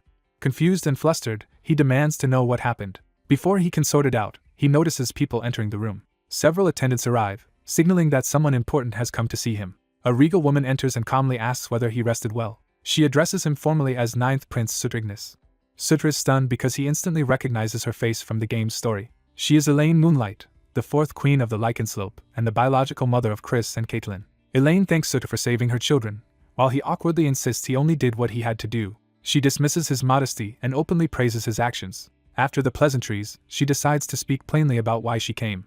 Elaine directly asks whether Sutter intends to become the Demon King. Seeing his blank reaction, she notes that he has never seriously considered it before, which fits his former position. But she warns that his circumstances have changed, and he can no longer avoid thinking about the throne. She urges him to decide how he should act from now on in whatever way benefits him most. Later, reflecting on everything, Sutter realizes he had been unconscious for 4 full days.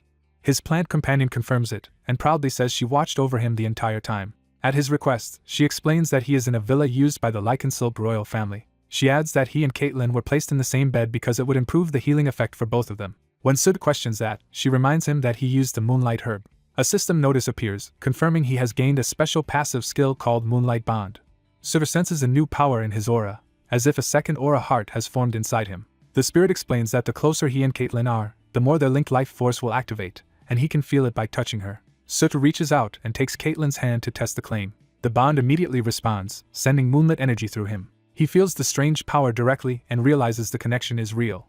The spirit confirms that the moonlight herb has permanently linked the two of them. Sutter is left speechless by the implication. The spirit cheerfully compares their link to the bond she shares with him, while Caitlin remains unconscious beside them. Elsewhere, the report reaches the royals that Gerard's fate is still uncertain.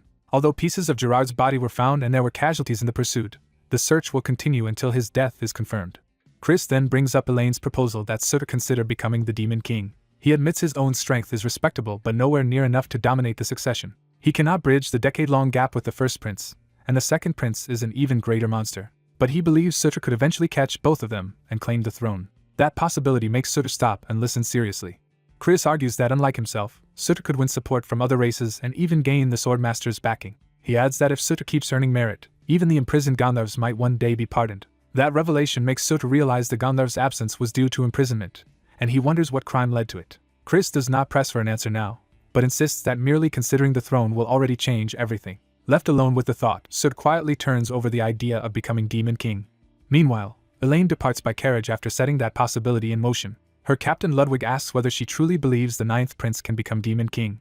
Elaine answers that she understands the current Demon King well and trusts that his actions always have purpose. Since the Demon King publicly favored Sota twice, she concludes he must have seen potential in the boy that others missed. When Ludwig points out that father and son are still father and son, Elaine dismisses that as naive. She explains that the Demon King would welcome even being killed by his own son if it meant a stronger Demon King had been born. So despite the risk, she believes the best future for their side is one where Sota ascends the throne. In her view, the demon world ultimately belongs to strength, and the strongest will always shape its order. She admits that reality is harsh, but says that is exactly why she accepts it. At the same time, the wolf soldiers continue hunting for Gerard through the forest. One of them suddenly senses something and realizes they have found him. They discover Gerard alive but maimed, slumped against a tree in terrible condition. Gerard, however, is already speaking to the dark force within him as if he has reached a decision. The shadowy entity asks whether he will finally accept its offer. Gerard places his hand down and gives in. Dark power erupts from him and begins draining the life of the wolves rushing toward him. The pursuing soldiers are torn apart as Gerard rises wrapped in black corruption. He fully accepts the power and tells the entity to take what it wants. The darkness answers with a predatory grin, sealing the pact. With that bargain made, Gerard begins again, determined to reach a different ending than before. A few days later, Caitlin finally wakes up, ending the immediate crisis. Chris returns to the main palace to deal with the Gerard matter, while the others set out the next day for the Spider Forest to find Amita. Their guide, Rovin, explains that they must leave the horses at the Twin Bridge and continue on foot from there. As they travel, Sota learns that Rovin is a boar lycanthrope chosen by Chris, and asks what the Spider Forest is like. Rovin describes the forest as strangely peaceful and free of dangerous beasts, which leaves Sota uneasy rather than reassured. The group arrives in Spider Forest, and is immediately confronted by signs that something in the forest has gone terribly wrong. As the others struggle to understand the disaster, Shutra recognizes this kind of trouble all too well and braces for another crisis. He asks what the problem is this time while the forest itself stirs with unnatural force around them. The whole area feels unstable, as if the forest is reacting to a hidden disturbance deeper within. Green Wind senses the forest's guardian spirit, but its power has been drastically weakened, leaving the local spirits terrified that the guardian of Spider Forest may vanish.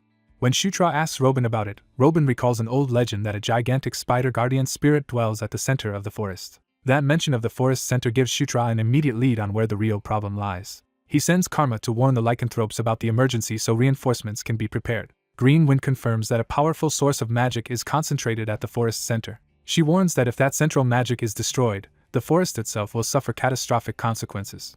That night, the group regathers to discuss the threat more carefully. Shutra explains that Green Wind believes the guardian spirit's energy is fading, and asks what it means for a guardian spirit to disappear. Felicia explains that a guardian spirit can vanish either by being destroyed directly or by losing the source it was born to protect. She adds that high-ranking spirits like Green Wind might survive the loss of their source in weakened form, but most guardian spirits disappear with it. From that, Shutra concludes that Spider Forest's guardian spirit is likely weakening because its source has already been damaged. Before the thought can settle, Felicia notices something strange overhead. The moon has turned an unnatural green, confirming that the forest's corruption is spreading into the sky itself. At that moment, Caitlin suddenly loses control and lunges at the others with crazed violence. Shutra restrains her and realizes she has been overtaken by some outside influence rather than acting of her own will. He desperately tries to bring Caitlin back to herself before she can hurt anyone. The madness spreads, and more of their companions begin turning on each other. Even Karak is attacked by an ally who no longer recognizes him, showing that the corruption can seize anyone nearby. Felicia counters with a burst of light magic that drives the madness back for the moment. The affected fighters cry out as the spell tears the influence away from them. Felicia is shaken by how suddenly the entire camp descended into chaos. A local woman identifies the cause as the spirit of madness, a force that drives spirits and living beings insane. She immediately begins casting to suppress the outbreak. The maddened energy is forced out of the victims in dark streams as the spell takes hold. The corrupted fighters collapse as the madness is expelled and the immediate danger passes. Shutra confirms that the victims have returned to normal once the influence is removed.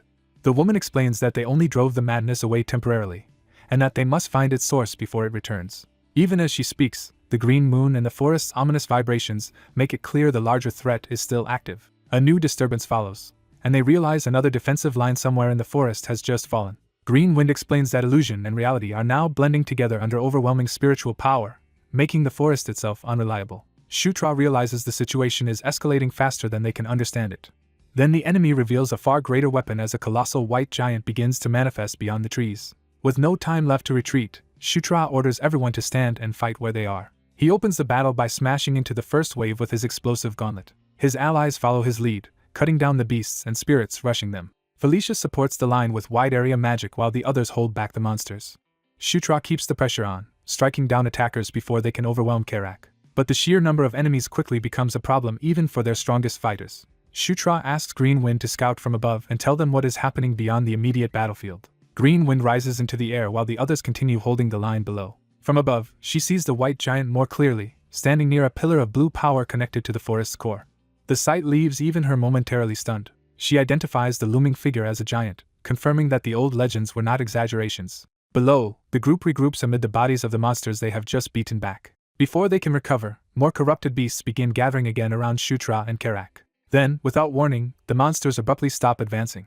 As the beasts retreat, the group is relieved but confused by the sudden change. Shutra senses another presence nearby and realizes someone has been watching them. He calls out, demanding that the hidden observer reveal himself. Instead of an answer, something small strikes Karak from the shadows and knocks the wind out of him. A tiny creature lands lightly after the hit, proving the ambush came from something far smaller than expected. When Shutra turns, he finds not a monster but a small animal standing calmly beside the mysterious woman. To his disbelief, the intruder is a raccoon. The raccoon takes offense at being dismissed and demands to be recognized properly. It introduces itself as Amida, the artisan who protects the last flame. The group is stunned that the figure they had been seeking turns out to be a raccoon, and Amida bristles at their reaction. Shutra tries to recover, remembering that Amida's form was said to change unpredictably in old stories. Even so, he cannot hide how hard it is to accept that the legendary artisan currently looks like this. Shutra and Felicia formally introduce themselves and explain that the Sword Lord sent them to find Amida. Felicia apologizes for failing to recognize Amida and asks for an explanation of the crisis engulfing the forest. Amida decides to overlook the insult for now. Given the danger, Amida agrees to explain everything. Amida reveals that they had been living at the center of Spider Forest for months to gather materials for their craft. Then armed intruders wrapped in purple death energy forced their way into the forest and changed everything. Shutra recognizes the description at once, having fought the same kind of enemies while protecting another guardian spirit before. When he asks whether Amida was defending Spider Forest's guardian spirit as well, Amida admits a personal debt to it. Amida explains that the lycanthropes usually patrol this territory, so they tried to survive behind a barrier until help arrived. When Shutra asks what kind of barrier it was, Green Wind offers to show him directly through what she saw. Her vision reveals the blue beam and the giant station near the forest's core. The giant is shown standing over the source of the barrier's power like an executioner waiting for weakness. In the vision, the giant's body crackles with immense force, making clear that it exists to smash through defenses. The sight shocks Shutra because it confirms the enemy has a specialized siege monster. Amida explains that one barrier has already been broken, leaving only a single line of defense between the enemy and the last flame. Worse still, the factions hunting the last flame have begun cooperating, and the Green Moon and Berserk spirits are all part of their plan. When asked who these enemies are, Amida says they were once guardian spirits themselves, but have become natural spirits driven insane. They now believe that absorbing the last flame will restore the selves they lost before madness consumed them. Those mad spirits have allied with the purple energy invaders, who somehow made them even more dangerous. To stop them, Spider Forest's guardian spirit drew on the ley lines to strengthen the barrier, but that fused the last flame to the ley lines and made escape impossible. When Shutra asks what happens if the last flame goes out, Amida admits no one knows because it has never happened before. Amida can only offer the terrifying possibility that the world itself might end, just as old rumors warned. Then Amida bluntly tells the group that if they want answers and survival, they will have to help. Shutra is caught off guard by how quickly the request turns into a demand. Karak points out that Amida is not offering charity and expects payment for any help. He immediately names the price. Amida must forge one piece of equipment for each of them. Amida protests that the last flame is in danger, and this is no time for bargaining, but Karak refuses to back down. He reminds Amida that they are risking their lives too, so the deal has to be worth it. Cornered, Amida grudgingly agrees to make the equipment later, and the group secures the promise. By the next day, Shutra has explained the situation to the companions who were unconscious during the night's chaos, leaving Caitlin and Syra horrified by what they had done while possessed. Because the crisis has worsened, he also sends Robin back to the lycanthropes to report the situation and request reinforcements. The remaining fighters gather to hear Amida's plan for surviving the coming assault. Amida says the enemy's attack pattern can be divided into two distinct phases. First, crazed monsters and beasts driven by the spirit of madness hurl themselves at the barrier in mindless waves to wear it down. Amida warns that lycanthropes are especially vulnerable to that madness because of their ferocity, so countermeasures are essential. Second, once the barrier has been weakened enough, the white giant appears to finish destroying it. That giant is the fused form of the mad guardian spirits, made even more dangerous by the purple energy faction aiding them. Amida's strategy is to deliberately open a controlled gap in the barrier and funnel the first wave into a single kill zone for the group to crush. If they prevent the barrier from being weakened overall, the white giant should be unable to break through, a conclusion Amida reached by studying its attacks over several days. If the barrier survives until morning, the enemy retreats, and the defenders can repair the damage during the day before repeating the process. That means victory only requires enduring this cycle for 2 days. The tension briefly breaks when one of the women becomes distracted by how cute Amida looks in raccoon form. Karak dryly notes that Amida seems to enjoy the attention more than they pretend. Felicia asks whether the 2-day estimate depends on outside reinforcements arriving in time. Amida says no, because a weapon they forged is charging at the center of the last flame and will be ready in 2 days to kill the white giant. The group is led to the heart of the forest, where the last flame and its defenses are concentrated. Karak is especially impressed when he sees the weapon Amida prepared and eagerly claims it for the coming fight. Amida also gives protective gear that can drive away the spirit of madness, helping the others resist possession. Before they can settle in, a new disturbance signals that the next assault has already begun. Dark movement gathers beyond the trees as the enemy mass approaches the barrier again. Shutra senses the attack first and warns everyone that the enemy is upon them. A huge wave of maddened beasts and corrupted spirits charges straight for the defenders. The group takes their positions behind the prepared opening and braces to stop the breakthrough. Shutra rallies everyone with a simple goal: survive for 2 days. Felicia opens the defense by unleashing powerful magic into the incoming horde. Her spell tears through the first wave and blasts apart the monsters crowding the choke point. After the strike, Amida urges her to keep using the staff they lent her and deepen her understanding of the power flowing through it. Amida promises that if Felicia grasps that power fully, she will be able to cast far stronger magic than before. Taking the advice to heart, Felicia calls on flame magic through the staff. The spell forms into a massive fiery construct that engulfs the charging enemies. The resulting explosion wipes out another large section of the horde. Shutra praises Felicia's success as the front line surges forward through the burning gap. He tells the others to leave the close fighting to him and Karak while they maintain support. Shutra tears into the monsters with explosive strikes, smashing through multiple enemies at once. Caitlin joins the defense as well, cutting down attackers that slip past the main line. Syra follows up cleanly, and Caitlin openly approves of how well they are fighting together now that they are in control again. Karak charges next, eager to test the new weapon in earnest. He slams into the horde with overwhelming force and turns the choke point into a crater of broken bodies. The weapon proves far stronger than expected, and Karak immediately recognizes its quality. Watching the battle, Amida admits that this group is more capable than they first assumed. The local woman confirms Shutra's identity for Amida as the prince leading the defense. Even while Shutra fights effectively, Amida judges that his current equipment is still holding him back. Amida decides that if they all survive this crisis, Shutra deserves at least one properly made piece of gear. That thought turns into a quiet promise to forge something for him once the danger passes. Then Amida warns that the white giant is about to appear, forcing everyone to retreat back inside the barrier. A vast opening forms in the sky as the giant begins descending into the battlefield. The defenders gather beneath the barrier and look up as the air fills with blue light. The white giant fully manifests, towering over the forest and drawing power from the same blue source. The group can only stare as the scale of the enemy becomes real in front of them. The giant stands complete at last, dwarfing the defenders and the forest alike. Shutra finally sees the white giant in person and realizes just how enormous their true enemy is. The giant immediately tests the barrier with a devastating blow. Karak warns Shutra that a direct hit from something that large would kill him instantly, but insists the barrier will hold. Amida agrees that all they need to do is wait safely inside until the giant disappears. The giant strikes the barrier again with crushing force. The defenders watch from within as the barrier absorbs the impact and remains standing. But Shutra notices that something has changed since the previous day and senses a new danger. He points out that yesterday the white giant did not have this blue aura, implying it has grown stronger by drawing on a new source of power. A colossal blue spirit unleashes another devastating strike against the barrier surrounding the battlefield. The defenders realize with alarm that the barrier has finally begun to crack. Amida recognizes the power behind the attack and fears they are facing death itself. The white giant looms over them as the threat of annihilation becomes unmistakable. The whole group stares up in shock as the shattered barrier rains down around them. Shutra immediately orders everyone to clear out while he prepares to take the blow himself. The giant's attack slams straight into Shutra despite his attempt to shield the others. He is driven violently into the ground by the force of the impact. His companions cry out as their prince is blasted away and buried in rubble. Shutra realizes he is badly hurt and that the situation is turning disastrous.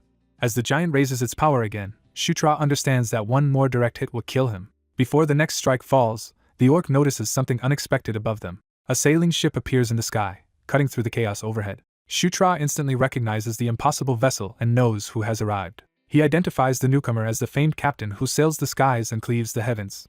Amita lights up with relief when she realizes her brother has come. The newcomer is revealed as the fifth prince, Sylvan Doomblade. Sylvan wastes no time and orders his crew to attack. The flying ship crashes into the white giant with overwhelming force. The giant reels as the sudden intervention disrupts its assault. Sylvan's ship drives through the giant again, tearing across its massive body. Amita watches the attack in stunned disbelief. She calls Sylvan's name, still trying to process his sudden arrival. The giant's body erupts and breaks apart under the ship's impact. The vessel settles into the battlefield as the fighters regroup around it.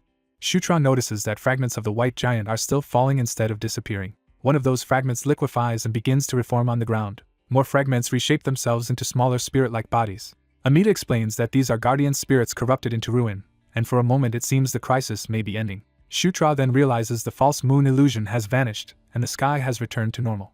With the illusion gone, the battlefield is revealed to be full of surviving spirits. Daphne and the raccoon are horrified that the earlier attack failed to wipe everything out, while Shutra senses a new kind of energy. A mass of purple death energy begins spreading among the spirits. Shutra realizes the enemy had been holding back and that an even stronger phase is beginning. The corrupted spirits roar as that hidden power finally surfaces. Amita orders Daphne to take Amita's companion and retreat to the forest temple at once. Shutra rallies everyone else and declares that the real battle is starting now. The group launches together against the newly empowered spirits. One blue spirit withstands the assault and remains standing in the middle of the chaos. Caitlin warns Shutra that this one seems to be the leader and must be treated carefully.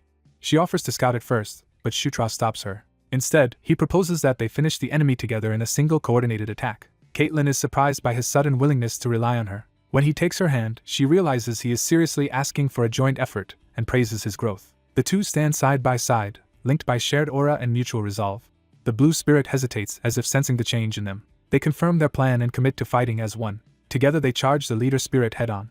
The spirit braces itself for their combined strike. Their attack lands with enough force to drive the spirit backward. In response, the surrounding purple spirits surge forward to protect their leader. Caitlin tells Shutra she will handle the purple spirits, while he focuses on the leader. She rushes off confidently, leaving Shutra to press through the swarm. As their auras continue circulating, Caitlin realizes she can now use one of Shutra's techniques. Shutra urges her to unleash Azura Divine Fist Strike immediately. The leader spirit counters before she can finish the move. Caitlin insists she can still manage on her own even as the pressure mounts. The spirit suddenly binds her arm and interrupts her attack. It follows with a brutal blow that sends her reeling. Shutra sees her blasted away and shouts her name in alarm. At the same time, the purple spirits close in on him from every side. He fights them off furiously, cursing the swarm that keeps dragging him down.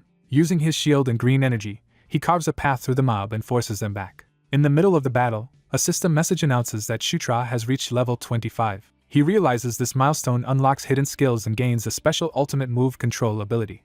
More awakenings follow at once, granting him Enkita's Earthquaker skill and Ankel's White Suri Awakening skill, Absolute Domain. With those new powers in hand, Shutra decides the spirits are finished. He immediately activates White Suri's special ultimate move. A vast green domain spreads out from him and engulfs the battlefield. The blue leader spirit is caught inside the new territory and visibly restrained by its force. All the corrupted spirits are dragged into the same green field and lose control of the fight. Shutra recognizes that he is witnessing White Suri's awakening skill, Absolute Domain. Even on his first use, he quickly grasps that the domain makes the entire area his territory. Within that territory, the spirits are completely subject to his control. The trapped leader spirit struggles helplessly against the domain's pressure. Shutra channels the domain through his arm and prepares to execute them all. The green force compresses around the leader spirit like a crushing cage. He expands the attack into a sweeping storm that tears through the entire field. Standing at the center, Shutra controls the domain with calm precision. But the enormous aura cost hits him immediately and forces him to stagger. He realizes too late that the technique drains far more aura than he can sustain. Even after that, the leader spirit survives and rises again from the wreckage. It lunges at the exhausted Shutra before he can recover. Shutra is shaken that the spirit endured such a powerful attack. The leader spirit launches another deadly assault straight at him. His body refuses to move, leaving him unable to dodge. The attack crashes down where he stands. The spirit emerges from the impact, still intent on finishing him. Caitlin forces herself back into the fight despite her injuries and reaches him in time. She offers Shutra her aura directly and tells him to take it without hesitation. When he freezes, she snaps him out of it and insists there is no time to waste. He grabs her hand and accepts the transfer. A column of shared energy rises around them as their auras connect. Shutra feels Caitlin's aura flowing into him and his depleted reserves rapidly refill. The leader spirit responds by forming a ring of bladed attacks around them. Still linked together, Shutra and Caitlin evade the barrage as it tears up the ground. With enough aura restored, Shutra decides this will be the decisive moment. The spirit charges again, roaring as it commits to a final clash. Shutra shields Caitlin behind him and vows that this strike will end it for good. He unleashes Earthquaker's special ultimate move.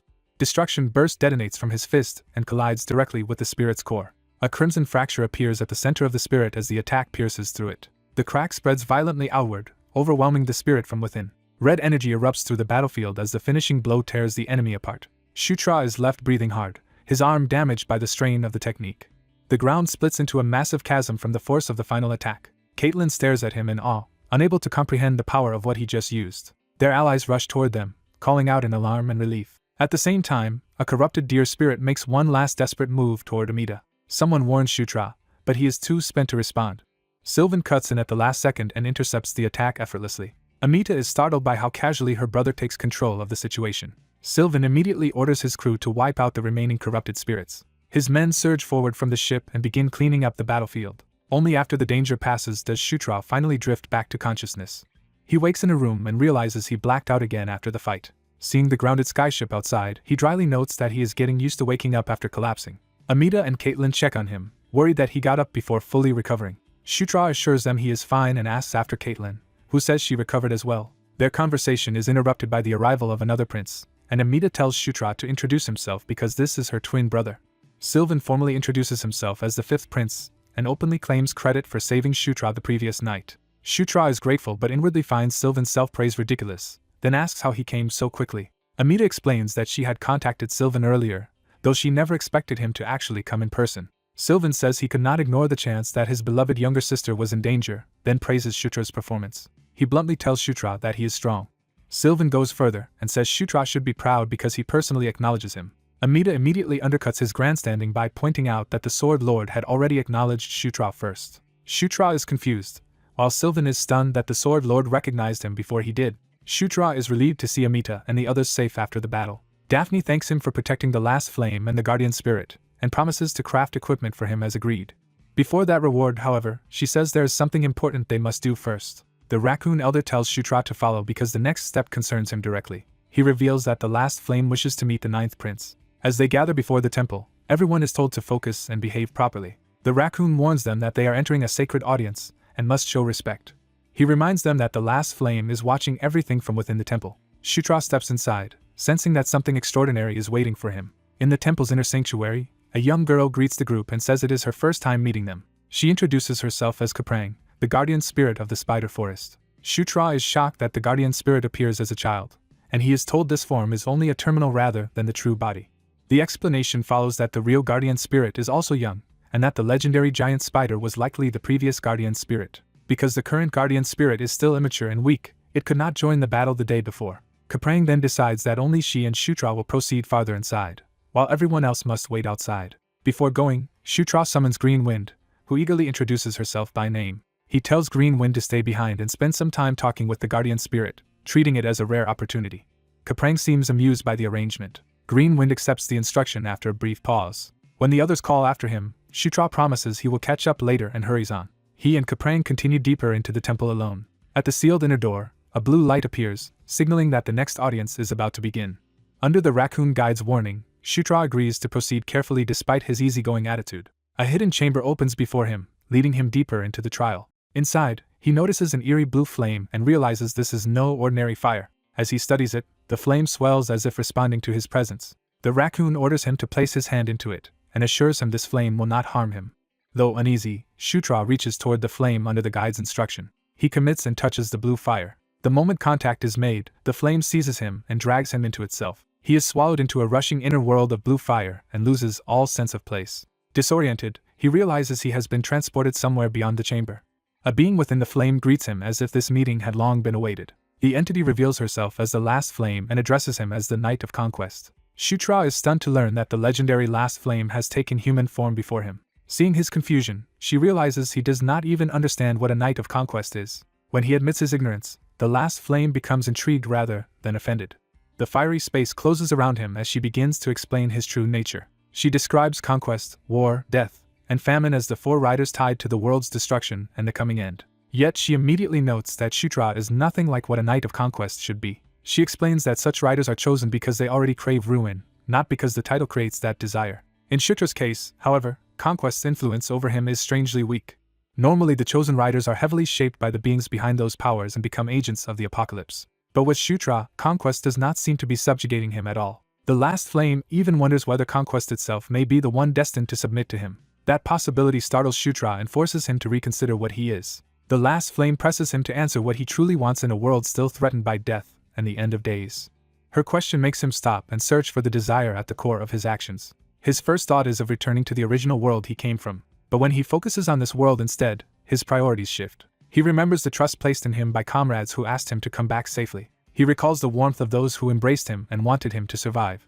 He remembers allies who promised to protect his secrets and stand with him no matter what. From those memories, he decides he wants to stop the lycanthrope subjugation. He adds that he wants to prevent the coming day of massacre. The memory of clasped hands reminds him that his bonds are what give his resolve shape. His determination sharpens as he thinks of the people depending on him. He resolves to change the future in which everyone around him is wiped out by Zephyr Ragnaros. At last he states his true wish plainly. He wants to protect everyone. Satisfied, the last flame says that this answer fits the deeper meaning of conquest better than he realizes. She tells him he already knows the simplest path to make that wish real. Then she demands that he say it aloud.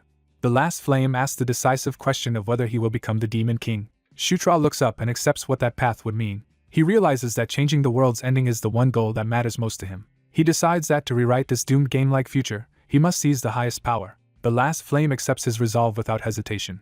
Shutra declares that he will become the Demon King. The last flame smiles, as if this was the answer she had hoped to hear. Power immediately begins to flow into him in response to that vow. She names him not merely a knight of conquest, but the future king of conquest who seeks life instead of the end of days. The blessing draws close enough to feel like a pact being sealed.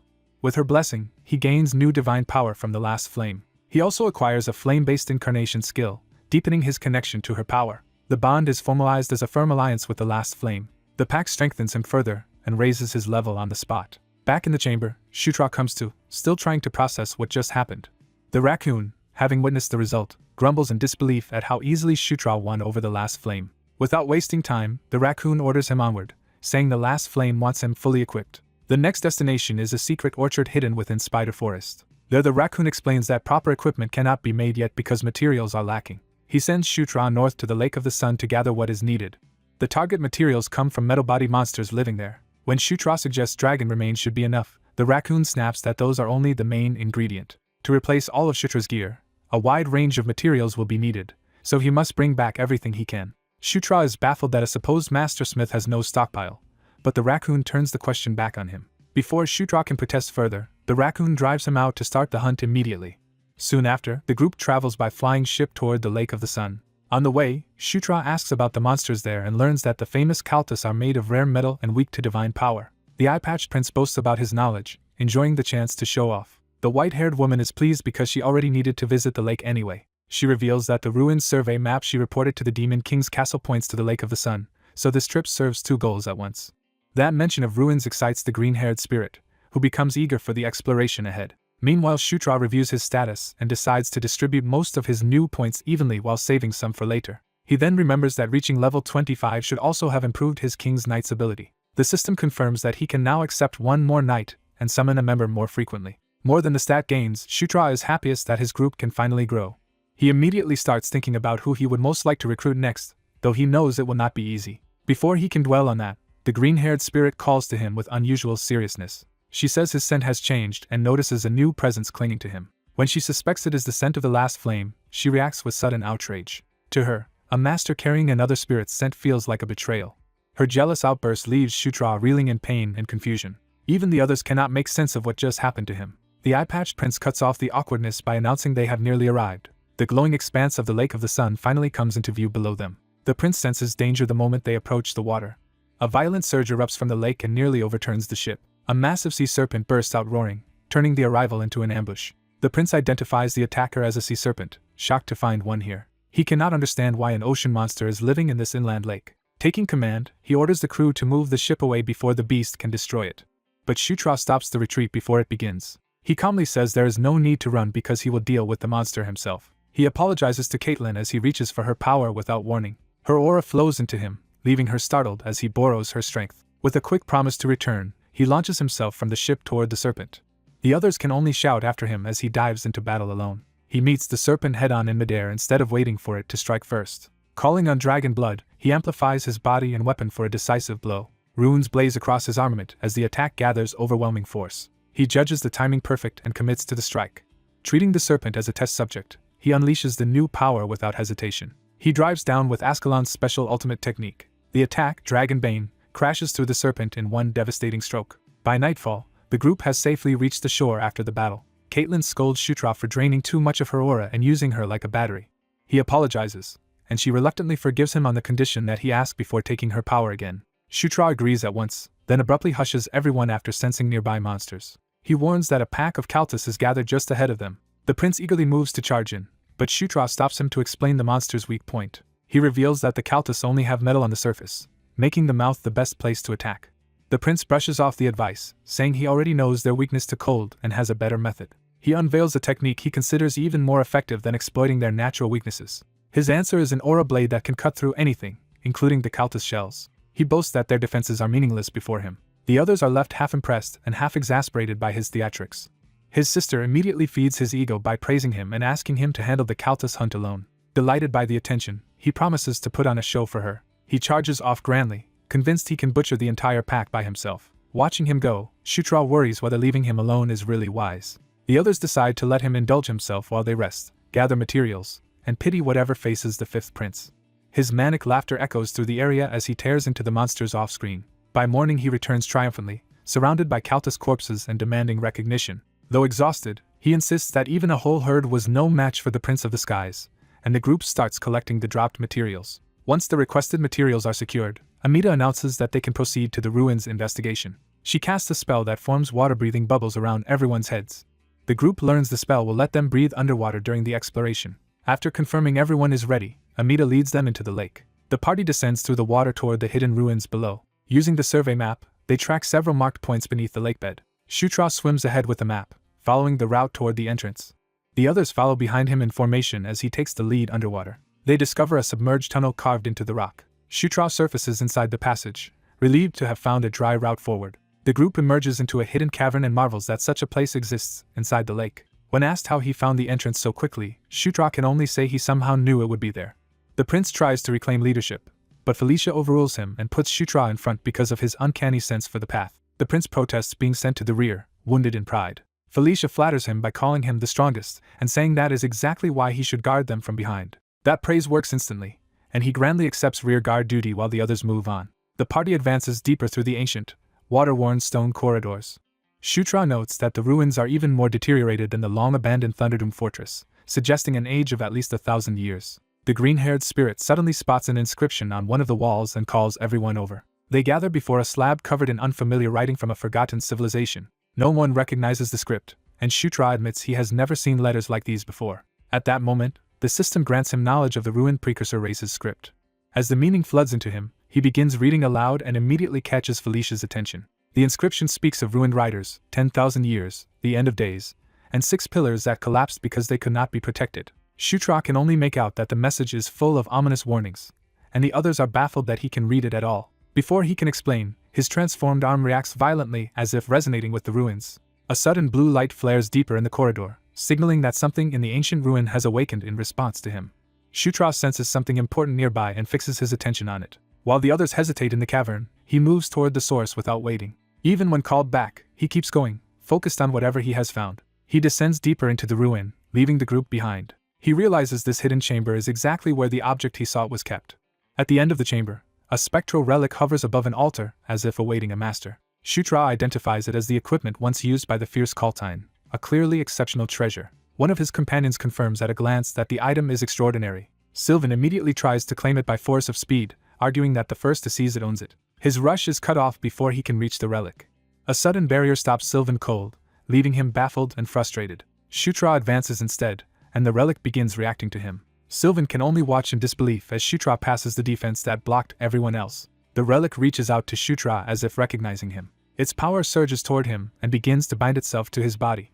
The Night Watch acknowledges Shutra as its new master. The inheritance immediately strengthens his mind, magic, agility, and overall resistances. He also gains the embedded skills Blink and Flight ability, along with the awakening skill Black Wraith. The violent wind of the transfer throws the others into confusion as the relic completes its bond. When the power settles, Shutra has fully obtained the fierce Kaltine's equipment, Night Watch. He realizes the item has adapted to him, becoming a muffler rather than a cloak to suit his fighter style. His companions accept that Shutra has once again been chosen by a powerful relic, and Caitlin openly congratulates him. Their celebration is interrupted when a magical message reaches the Orc Prince. The message comes from the Demon King's castle, and Shutra immediately asks for the details. The order is urgent. Every prince and princess must gather at the Demon King's castle within 10 days. The unusual full mobilization makes them suspect that something serious has happened at the castle. By dawn, the group returns to the Spider Forest Temple. Their sudden arrival irritates the raccoon guardian Amida, who complains about being disturbed so early. They apologize and explain that they must leave at once for the Demon King's castle, which disrupts the equipment Amida was supposed to make. When asked to help with deliveries instead, Amida angrily refuses and tells them to leave. Karak changes tactics and suggests that Amida simply come along with them. He points out that Amida already intended to protect the last flame, and nowhere would be safer than the Demon King's castle. The logic is so sound that even Sylvan is annoyed by how sharp the Orc Prince is. Amida's caretaker agrees the plan is good and volunteers to come too, which only makes Amida protest harder. The last flame itself unexpectedly supports the idea, leaving Amida stunned. That sudden mention of the last flame shocks the others, who had not understood what Amida was really carrying. Amida realizes the last flame is telling them to follow Shutra. Shutra calmly notes that Amida seems ready to change his mind after all. Pressed for an explanation, Shutra dodges the accusation and claims he merely secured a firm alliance. He then pushes the point and asks Amida directly to join their party. Provoked into surrender, Amida angrily agrees to go, while Shutra privately enjoys how easy that was. With the group expanded, they prepare to head out, but Shutra says they must make one stop first. He turns to Sylvan with a specific request. Shutra asks Sylvan to take them to the Lycanthrope Palace. They depart aboard Sylvan's airship. Sylvan admits reaching the Lycanthrope Palace is no problem. He still resents having to carry Chris on his ship and argues that teleportation would be simpler, but Felicia insists traveling together looks better politically. Felicia notices Sylvan is still visibly uncomfortable around the others and calls him out on it. She warns him to control himself so he does not offend the Fourth Queen and create unnecessary trouble. The airship arrives at the Lycanthrope Palace. The palace receives the mixed group with formal courtesy. Fourth Queen Elaine Moonlight personally welcomes them and asks whether their trip to the Spider Forest went well. Shutra answers politely that they returned safely. Elaine expresses relief and reveals she had heard there was trouble in the Spider Forest. Her attention shifts to Amida, whom she mistakes for a pet. She even finds the bag he carries adorable, completely misunderstanding the situation. Shutra hurriedly explains that the bag contains the last flame and formally introduces Amida as a member of their party. Realizing her mistake, Elaine immediately apologizes to Amida for the insult. Amida grudgingly accepts the apology for now. Elaine then invites the whole group to rest in the palace without worry after their hard journey. Before they disperse, she asks the ninth prince to remain behind. Shutra agrees to stay for a private conversation. Elaine makes it clear she has something important to discuss with him alone. She leads Shutra outside to speak in private. Elaine notes that his decision to come to her first instead of rushing straight to the Demon King's castle already answers the question she wanted to ask. She asks him to state that answer plainly. The question is no longer avoidable. Elaine directly asks whether Shutra intends to become the Demon King. Shutra answers without hesitation that he does. Elaine presses further and asks why. He says his reason is simple. There is something he wants to protect. That answer intrigues Elaine rather than alarming her. She decides that Lycanthrope will support Shutra's bid for the throne. Shutra is caught off guard by how quickly she commits. Elaine explains that if the throne goes to the first prince, second prince, or fourth princess, Lycanthrope is likely to lose its current standing. Unlike the current Demon King, those rivals are tied to ambitious in-laws who would upset the balance of power. She advises Shutra to win over the Dark Elves as well, since they likely fear the same outcome and could become powerful allies. When she asks how he plans to return to the Demon King's castle, Shutra says everyone will travel together on Sylvan's airship. Elaine is surprised that he would choose such a conspicuous method. Shutra admits he is already under scrutiny anyway, so he may as well make a bold move and shake the board openly. Later, Elaine reflects that his choice still seems strange at first glance. Her advisor points out that teleportation would have been faster, but Elaine says that view is too naive. She reminds him that the ninth prince is already being watched by his rivals. If Shutra tried to lower their guard again, he would waste time, so the better move is to redirect attention elsewhere. Instead of focusing only on rival heirs, he is targeting people outside that immediate contest. Elaine explains the key piece. Sylvan would never abandon his airship. So if Shutra used teleportation, Sylvan would return alone, which would expose a separation that should not happen. Her advisor still does not see why that matters. Elaine answers that appearances are exactly the point. By arriving on the airship, the ninth prince intends to show everyone at the Demon King's castle something unmistakable. The airship becomes the stage for that message as it approaches the capital. When the ship sets sail with princes, princesses, allies, and retainers aboard, it announces that a new faction has emerged around Shutra. Elaine entrusts Lycanthrope's future to ninth prince Shutra Ignis. Watching the ship depart, she hopes he will grow stronger and more steadfast than he is now. The airship continues toward the Demon King's castle. During the trip, Sylvan relaxes enough to enjoy a meal and cheerfully praises the grilled fish. He is in such a good mood that he thanks the meal like a child. Chris notices Sylvan's carefree behavior and watches him with disbelief. Sylvan pretends not to care, but the tension between them remains obvious. The rest of the group eats while Sylvan loudly complains about the fish bones, exhausting everyone around him.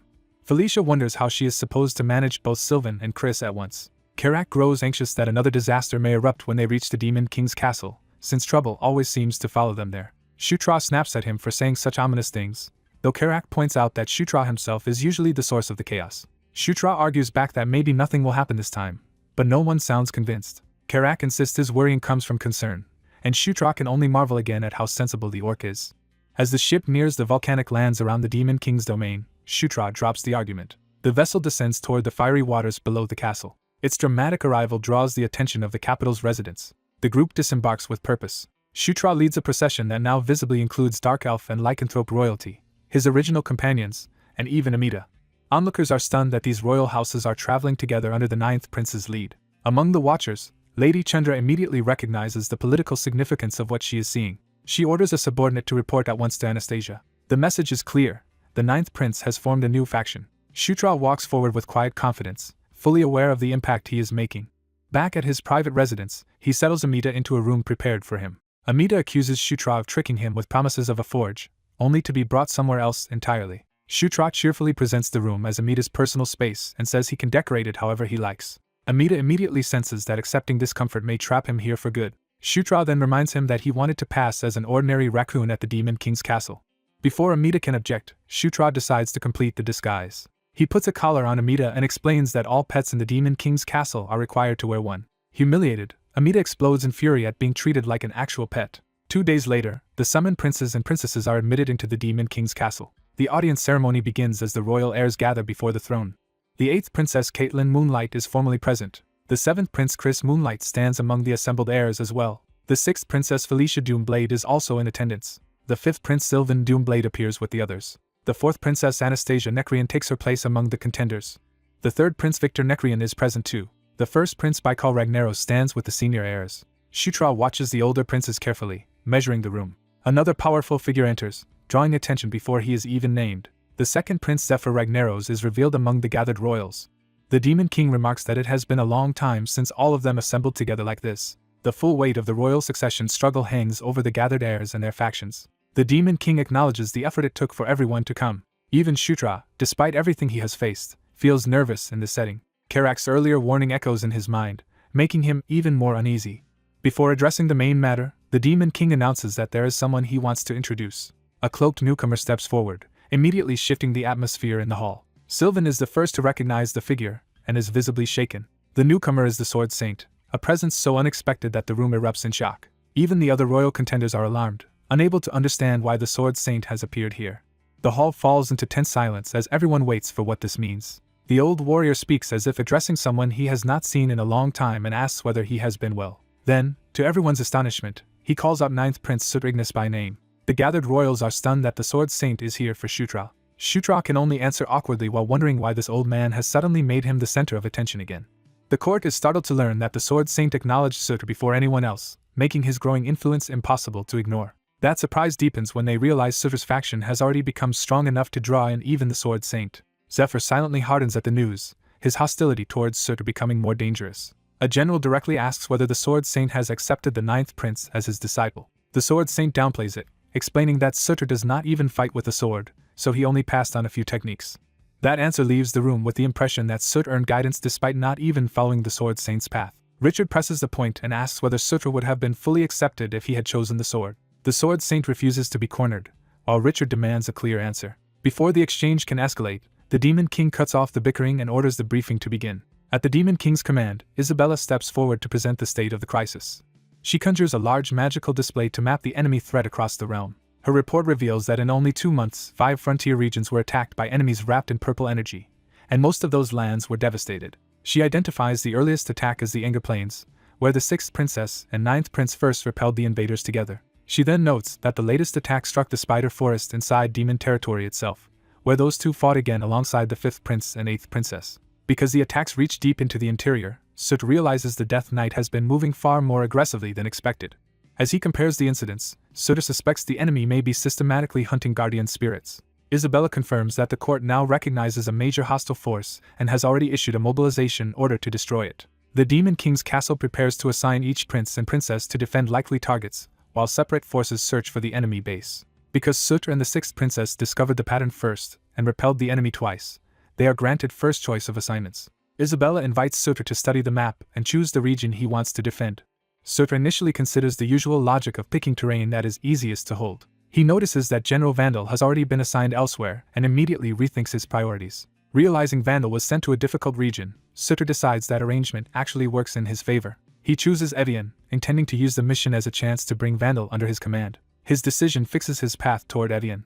When Isabella formally records the choice, the others are caught off guard. Zephyr openly objects, arguing that Evian is neither strategically strong nor especially important. With Sutter's choice settled, Isabella turns to the sixth princess for her own assignment. Felicia immediately declares that she will go to Evian as well. Her decision surprises the room, since she is not primarily a military figure. Felicia explains that instead of taking a separate region, she will support Sutter directly. The Demon King approves, and Evian is assigned to both the ninth prince and the sixth princess. After their priority picks, the remaining regions are distributed by accumulated merit. Once the audience ends, the court begins to disperse toward their separate missions. On the way out, Sutter finally relaxes and admits the tense ceremony exhausted him. The final assignments place Sylvan near Evian and send Chris to Kaltu. That leaves Chris operating close enough to matter, but not directly alongside Sutter. Meanwhile, Caitlin asks to accompany Sutter to Evian, arguing that as a warrior she should support the inexperienced pair of Sutter and Felicia. Her proposal is accepted, so the Evian group becomes Sutter, Felicia, and Caitlin. Even after the meeting, Sutter cannot shake the murderous intent Zephyr showed when Evian was chosen, and he suspects Vandal may also be one of Zephyr's targets. If that suspicion is right, Sutter knows he cannot afford to waste time. Back at his residence, he immediately turns to preparations. He checks on Amita's work, only to find the craftsman in no mood to be rushed. Sutter backs off and instead asks for Earthquaker and White Eagle to be handed over. Amita agrees and even offers to recalibrate both items so they will be easier for Sutter to use. Sutter eagerly accepts before Amita can change his mind. As he receives the equipment, a maid arrives with another matter. She brings a letter from the first prince, Baikal, inviting him to something unexpected. The invitation leads Sutter to Chris's residence, where the others gather to discuss it. Chris explains that Baikal wants to host a joint tea party for all the siblings. The group assumes the event is meant to strengthen family ties, which fits Baikal's personality. Felicia and Chris see no reason to refuse, and Felicia admits she is now willing to follow the group instead of staying apart. Caitlin then asks Sutter what he plans to do. She warmly urges him to come with them. Overwhelmed by her enthusiasm, Sutter awkwardly agrees to attend. Caitlin celebrates his answer, while Chris already dreads the effort the gathering will require. Caitlin reminds everyone that the tea party is only 2 days away and that they must not miss it. The next morning, Sutter goes to the Grand Library to gather information on the Death Knight. But his low merit only grants him access to the shallowest section. He quickly realizes the surface shelves contain almost nothing useful for the answers he needs. All he can pull together are scattered clues involving guardian spirits, a watcher named Ainkel, the ancient conflict among the horsemen, and the vanished progenitor race. Unable to connect those fragments, he searches for a central thread that ties them together. Felicia finds him there and reveals that the library is simply her favorite place in the castle. She also admits she came because she wanted to ask him something in private. Felicia correctly guesses that Sutter chose Evian because of General Vandal, and Sutter confirms that familiarity with Vandal will make the mission easier. Then he adds that there is another place near Evian he wants to visit. When he asks whether she knows the slave auction house in Takar, Felicia is stunned. She explains that Takar is the demon realm's pleasure district, notorious for indulgence and vice. Sutter reveals his real motive. One of his most valued former subordinates, the succubus bodyguard knight Nyatra, is there. He decides he must secure Nyatra before Zephyr reaches her first. Felicia completely misreads his urgency as lust and judges him as a shamelessly ordinary man. She accuses him of wanting to buy something indecent there. No matter how he protests, she storms off disappointed, leaving him unable to clear up the misunderstanding. The following day, the long-awaited tea party finally arrives. As Sutter approaches Baikal's mansion, he notes that the first prince's wealth and status are on full display. The setting reminds him that this gathering will force old tensions among the siblings into the open again. Before he can settle himself, someone drops in front of him. Baikal personally welcomes Sutter with unusual warmth. Sutter pauses, measuring the first prince's attitude. He answers with a calm smile, choosing to play along for now. Baikal accepts that polite response and treats him like a younger brother rather than a rival. Sutter is led inside the mansion. With all the siblings assembled, Baikal's tea party begins. Zephyr sits among them, outwardly composed. The others also act civil, maintaining the appearance of a peaceful family gathering. Sutter reminds himself that in the original story, tea parties were political stages disguised as social events. Such gatherings were used to trade information, scout talent, shape reputations, and quietly influence the balance of power. He notices that the conversation naturally centers on 4 key figures. Those central players are Baikal, Anastasia, Felicia, and Caitlin. At the same time, Victor keeps glaring at Sutra as if waiting for any excuse to start trouble. Sutra reflects that the Demon King forbade his children from directly harming one another. That rule allowed rivalry and pressure, but it was supposed to stop the family from crossing into murder. In the original timeline, the siblings competed fiercely, yet none of them openly tried to kill the others. Zephyr shattered that boundary and turned the family atmosphere into something lethal. Sutra recalls Zephyr as the force that transformed political tension into outright slaughter. He remembers the future massacre in which Zephyr eventually attacked during a family gathering. In that vision, Baikal could only choke out disbelief as the betrayal unfolded. That doomed future ended with all of the Demon King's children dying at Zephyr's hands because they failed to unite. Back in the present, Sutra is pulled from those grim thoughts by a call to inspect new equipment. Karak proudly presents a massive shield and insists it suits him perfectly. Amita confirms the shield is crude in appearance but extremely sturdy, and Sutra asks to test it. The moment he grips it, he can feel that it is no ordinary piece of gear. The shield immediately boosts his stats and teaches him an embedded skill called Combine. As Sutra tries to understand the new ability, Amita explains that the shield was built with extra components. Those extra parts are meant to merge with Karak's armor, and Amita tells him to activate the mechanism with a command word. Karak hesitantly speaks the trigger. The shield erupts with light and begins breaking apart into floating pieces. Karak panics as the parts fly around him faster than he can react. Then the pieces lock into place with precise force. The shield and armor fuse together around Karak in a full defensive transformation. Sutra is stunned by how effective the result is. Karak now stands encased in a far more formidable defensive form. Amita proudly explains that the upgrade not only reflects magic but also greatly increases Karak's physical defense, making him far stronger in battle. Sutra immediately asks whether Amita finished his own equipment too. When Amita says yes, Sutra lights up with excitement. Amita teases him and unveils a second completed item. The new shield is a dark, transformed version of White Suri, completely different from its original form. By the next day, the time for departure has finally come. Before leaving, Felicia reminds Sutra that today's tea party is not casual at all but his formal debut before their faction. She explains that the event is meant to confirm loyalties and show who stands with them. Sutra promises to make it clear that he is the head of their faction. He then spends the gathering speaking directly with their people and stamping his presence onto those who once followed Felicia and Chris instead. The tea party lasts only a little over 2 hours, but Sutra leaves satisfied because every political objective was achieved. With that done, the day of departure finally arrives. Chris throws himself into testing his newly finished sword with obvious delight. He praises Amita's craftsmanship, and even Amita is pleased that Chris recognizes the weapon's true worth. As the group prepares to leave for Evian, Amita confirms that departure is set for today. He asks Sutra to delay by half a day because Earthquaker still needs final adjustments, and Sutra readily agrees. Amita then casually reveals that he will be traveling with them anyway. That shocks the raccoon-like Last Flame, who had not been told. Amita brushes off the protest and tells him to verify it with Last Flame himself if he doubts it. Soon after, the group steps onto a teleportation circle to begin the journey. Chris leads the assembled party and calls for their departure. Before they vanish, Chris entrusts Felicia and Caitlin to Sutra's care with theatrical sincerity. Sutra confidently accepts the responsibility in front of the 2 women. Last Flame protests that he would never have approved Amita joining them, confirming that something about this arrangement is off. Sutra senses the same inconsistency but is swept into the teleportation before he can investigate it. Last Flame is left behind screaming in frustration as the transfer begins. The teleportation circle engulfs the party in a pillar of light. As they are carried away toward Evian, Sutra wonders how this new timeline will unfold. While falling through the transfer stream, he keeps thinking instead of relaxing. He recalls one useful clue from the library. The only Elder Dragon who can help locate the enemy lair is the ruthless Talia. Although the library access was limited, it still taught him that most Elder Dragons disappeared from history around 1,000 years ago. Only Qian, guardian of the human world, continued appearing from time to time after that. The others vanished after Ankel was murdered and Kaltine's dungeon was destroyed, suggesting a hidden turning point in history. Sutra begins to suspect that an enormous unrecorded war once erupted among the 4 horsemen, the beings who chose them, and the Elder Dragons.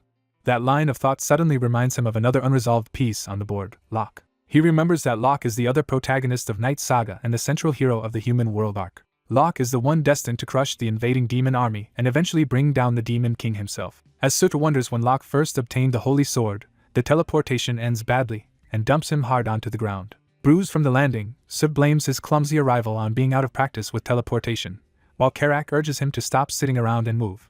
A sharp warning jolts the white-haired prince out of his confusion and tells him a fight is already upon them. The threat is clarified at once when enemy raiders spring an ambush around the group. From above, the prince's party is shown surrounded at a teleport platform with hostile forces closing in from the forest. Felicia immediately takes command and calls on wind magic to counter the attack. Her spell erupts in a violent blast that throws the first wave of enemies back before they can overwhelm the group. Even after being scattered, the attackers recover and keep charging with feral aggression. The prince's companions meet them head-on, turning the ambush into a chaotic melee on all sides. Green Wind warns that the enemy numbers are far greater than expected, while the prince tries to make sense of the sudden assault. The raiders' leader drives his men forward mercilessly, refusing to let the prince's side regain momentum. As the prince studies the attackers, he realizes he recognizes their commander from somewhere important.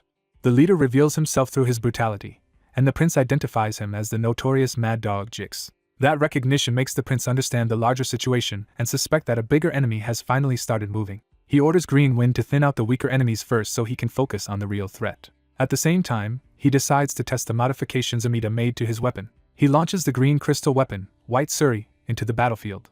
The device activates with a surge of energy. Amida's upgrade splits the weapon into 2 coordinated projectiles instead of 1. The twin blades carve through the raiders in sweeping arcs, cutting down multiple enemies at once. Jix is caught off guard when he sees his men being shredded by the prince's new weapon. Amida proudly accepts praise, treating the upgrade as a simple but effective trick.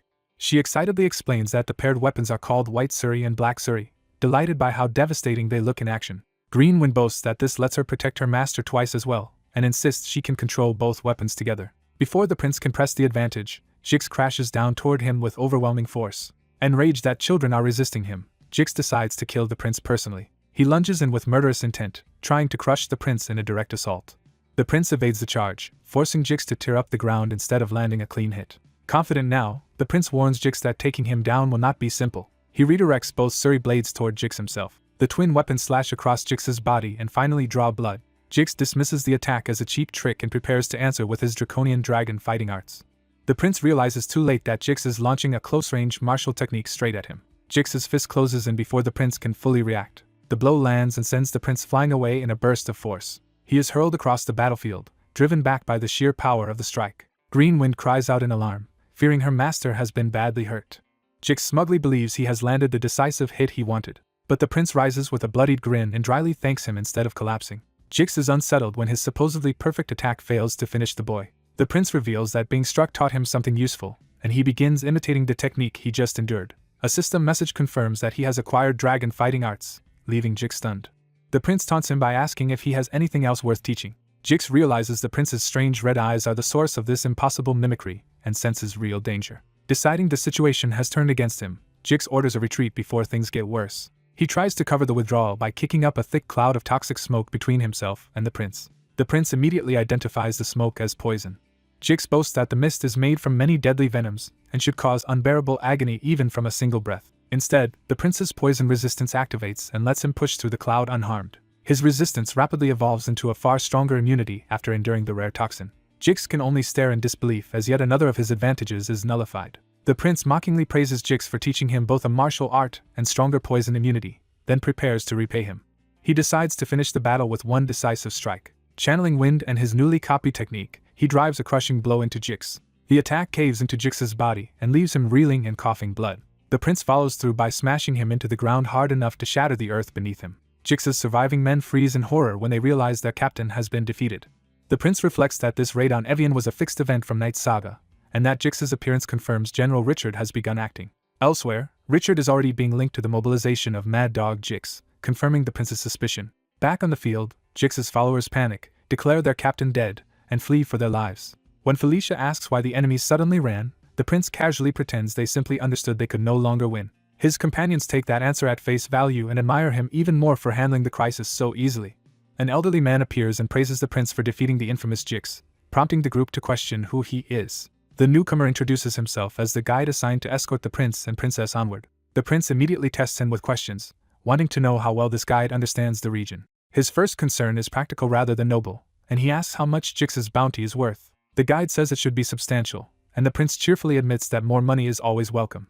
News of Jix's defeat reaches General Richard. Richard concludes that the 9th prince is even stronger than expected and is formally revealed as a supreme general of the Demon King's army. When his subordinate asks whether he foresaw Jix's failure, Richard explains that the presence of both the 6th princess and the 8th prince changed the equation. He insists that if he had truly meant to kill them, he would have sent someone far stronger than Jix. Richard then ends the matter and orders preparations to return to the northern front the next day. Even so, he is left uneasy and wonders just how powerful the 9th prince has become. The story shifts to the broader importance of Evian, a border region the Demon King's side cannot easily abandon. Evian is explained as a remote eastern frontier beyond which independent barbarian tribes still resist the Demon King's rule. Its lawless nature allowed criminals like Jix to thrive, making the territory both troublesome and strategically necessary. As the group travels on, the prince explains that there are 2 routes to Evian Fortress, one through Talker and one direct. He argues that passing through Talker would be better, though he hesitates before fully explaining why. Pressed by Felicia, he frames the detour as a practical need for supplies and a place to sell dungeon loot. Felicia immediately sees through him and suspects he has another motive for wanting to go there. Her teasing catches him off guard and forces him onto the defensive. Flustered, he insists there is nothing strange behind his choice. Felicia relents and reveals that Talker was already chosen as the group's rendezvous point anyway. She confirms that Caitlin and the lycanthrope group also plan to gather in Talker. Caitlin adds that Talker is the sensible military choice because support troops and a major teleportation circle are nearby. Relieved that his excuse worked, the prince quietly celebrates while the others simply look forward to revisiting the city. As night falls over Talker, the prince's real interest surfaces when he wonders whether the auction house is still the same. The city proves to be a decadent place full of vice and spectacle. Its brutality is obvious too, as violence breaks out openly in the streets. Karak remarks that Talker is exactly as lawless and extreme as he had heard. Felicia warns everyone to stay alert because all kinds of dangerous people gather in a city like this. The group settles into the city under the glow of its night-lit buildings. Once lodging is arranged, Felicia suggests everyone use the free time before the auction begins as they please. The prince quickly volunteers to go out with Karak, eager to move on his own agenda. He rushes off with obvious excitement, which does not escape the women watching him. Left behind, Felicia and Caitlin wonder what he really came to Talker to do. Caitlin jokingly suggests that maybe he truly did come because of women. That teasing unexpectedly catches her own attention, as if the idea suddenly means something to her. Meanwhile, the prince heads straight for Talker's slave market. He learns from a trader that no slave named Neatra is currently being sold there. Karak questions whether the prince is certain she is even in Talker, since they have already searched every likely place. The prince begins to doubt himself and wonders whether events are no longer unfolding as they should. Remembering that Zephyr met Neatra a year later in the original story, he reluctantly decides to stop searching for now. As they leave, Karak repeats the details the prince gave him about Neatra's pink hair and black horns. Then Karak points out a woman nearby who matches that description exactly. The prince is stunned by the sudden possibility that he has found her after all. He recognizes the pink-haired succubus at once as Neatra.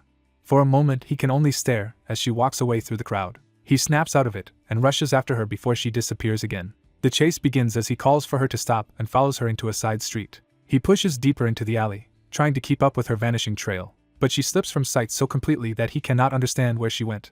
He orders Green Wind to track the woman down, even though either of them yet understands what is happening. Before the search can continue, Karak returns with urgent news that changes everything. The slave trader revealed that the woman they saw was not a slave at all but a buyer looking to purchase slaves. That revelation shocks the prince, because it completely contradicts what he thought he knew about Neatra's fate. He realizes that at this point in time Neatra was never supposed to be a slave yet. Unseen from above, someone watches the prince as he struggles to process this contradiction. Neatra herself stands in the moonlight, no longer a victim but a composed and self-possessed figure. The prince stares upward, trying to reconcile the woman before him with the future he remembers. He is left wondering what could possibly happen in a single year to turn someone like her into a slave. The night air fills with drifting leaves as his thoughts spiral around that mystery. The question hardens into a grim realization that her downfall must happen very soon if the original future is still possible. The scene shifts back to the city as the group regathers later that night. Caitlin notices that the prince has returned withdrawn and silent, and asks Karak whether something happened to him. When she offers to postpone the auction if he is tired, he refuses immediately. He insists they should go now because they may not get another chance to come back. Before they leave, Amita stops him and presents something she has finished tuning for him. It turns out to be a newly adjusted gauntlet, which the prince gratefully accepts as another useful tool. Felicia calls everyone to hurry, and the group heads out together. They arrive at the crowded auction house, where buyers from every corner of Talker have gathered. Inside, the atmosphere is tense and expectant as the audience waits for the sale to begin.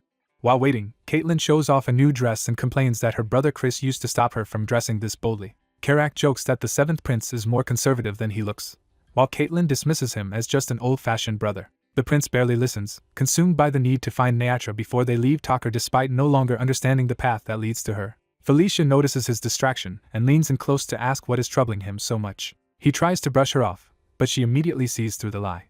As she fusses over his crooked tie, the auctioneer steps forward and calls for the crowd's attention. The auction formally begins after the long wait. The prince looks up sharply when the auctioneer hints that the first lots are exactly what the crowd has been anticipating. Felicia follows his gaze and realizes he has spotted Neatra seated among the bidders, confirming that she is here by choice. Unable to sit still any longer, the prince abruptly excuses himself under the flimsy pretense of going to the bathroom.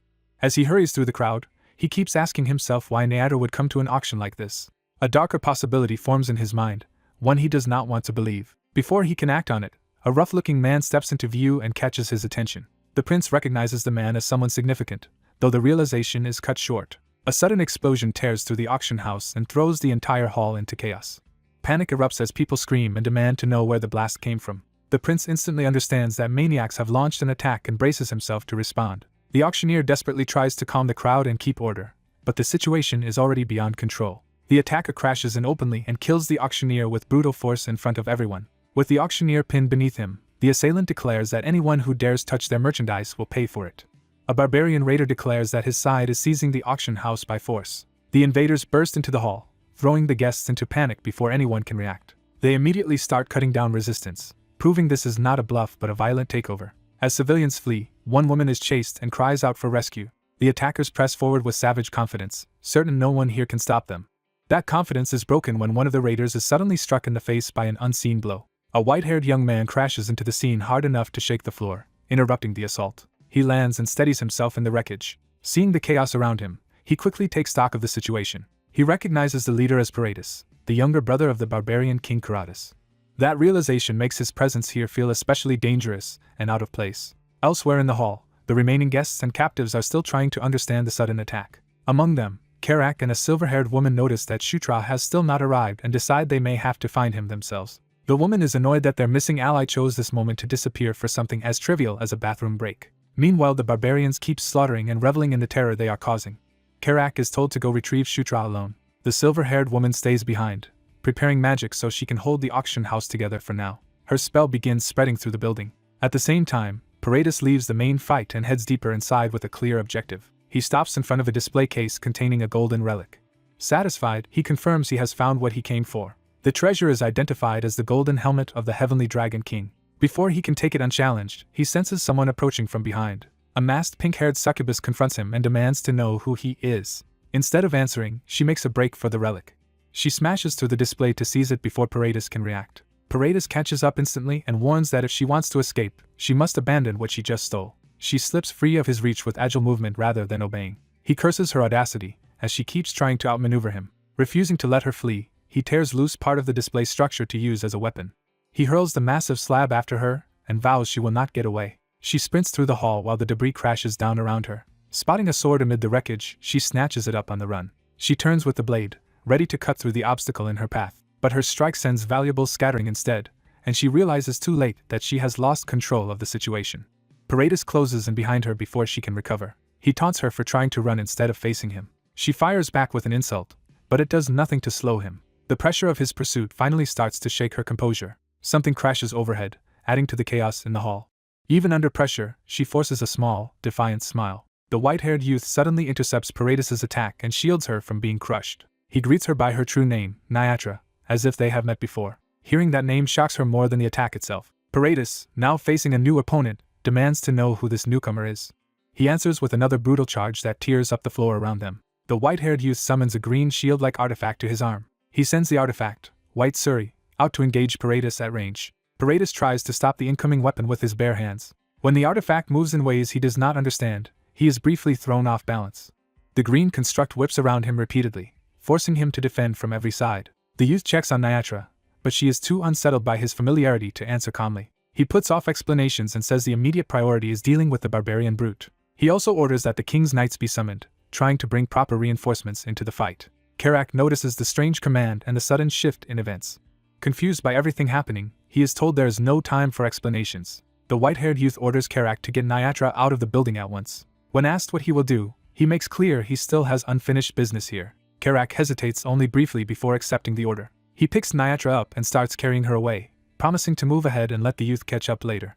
The youth is satisfied that at least she is being removed from immediate danger. Then he notices another display nearby and realizes there is still an important item left behind. He recognizes the golden helmet still sitting untouched in its case. Before he can secure it, Paredes' attack smashes into the area and destroys the display. The youth surges forward again behind White Suri, refusing to yield the initiative.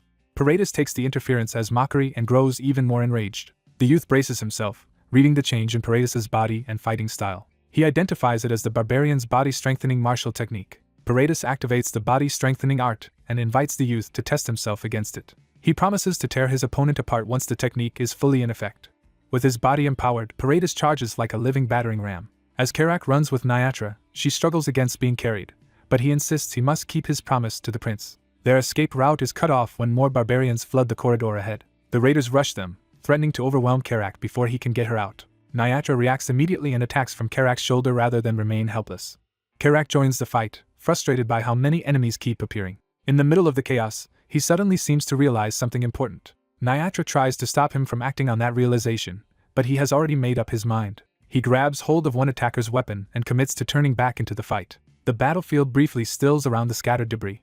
Then a blade flashes through the rubble as the fighting resumes. The narration emphasizes that Paredes is no ordinary raider but one of the strongest warriors among the barbarians. His skill is said to rank among the upper levels of an intermediate-class general, making him overwhelmingly dangerous. Even so, the white-haired youth uses Paredes's momentum against him and flips him through the air. He reminds himself that against an enemy like this, a single careless moment means death.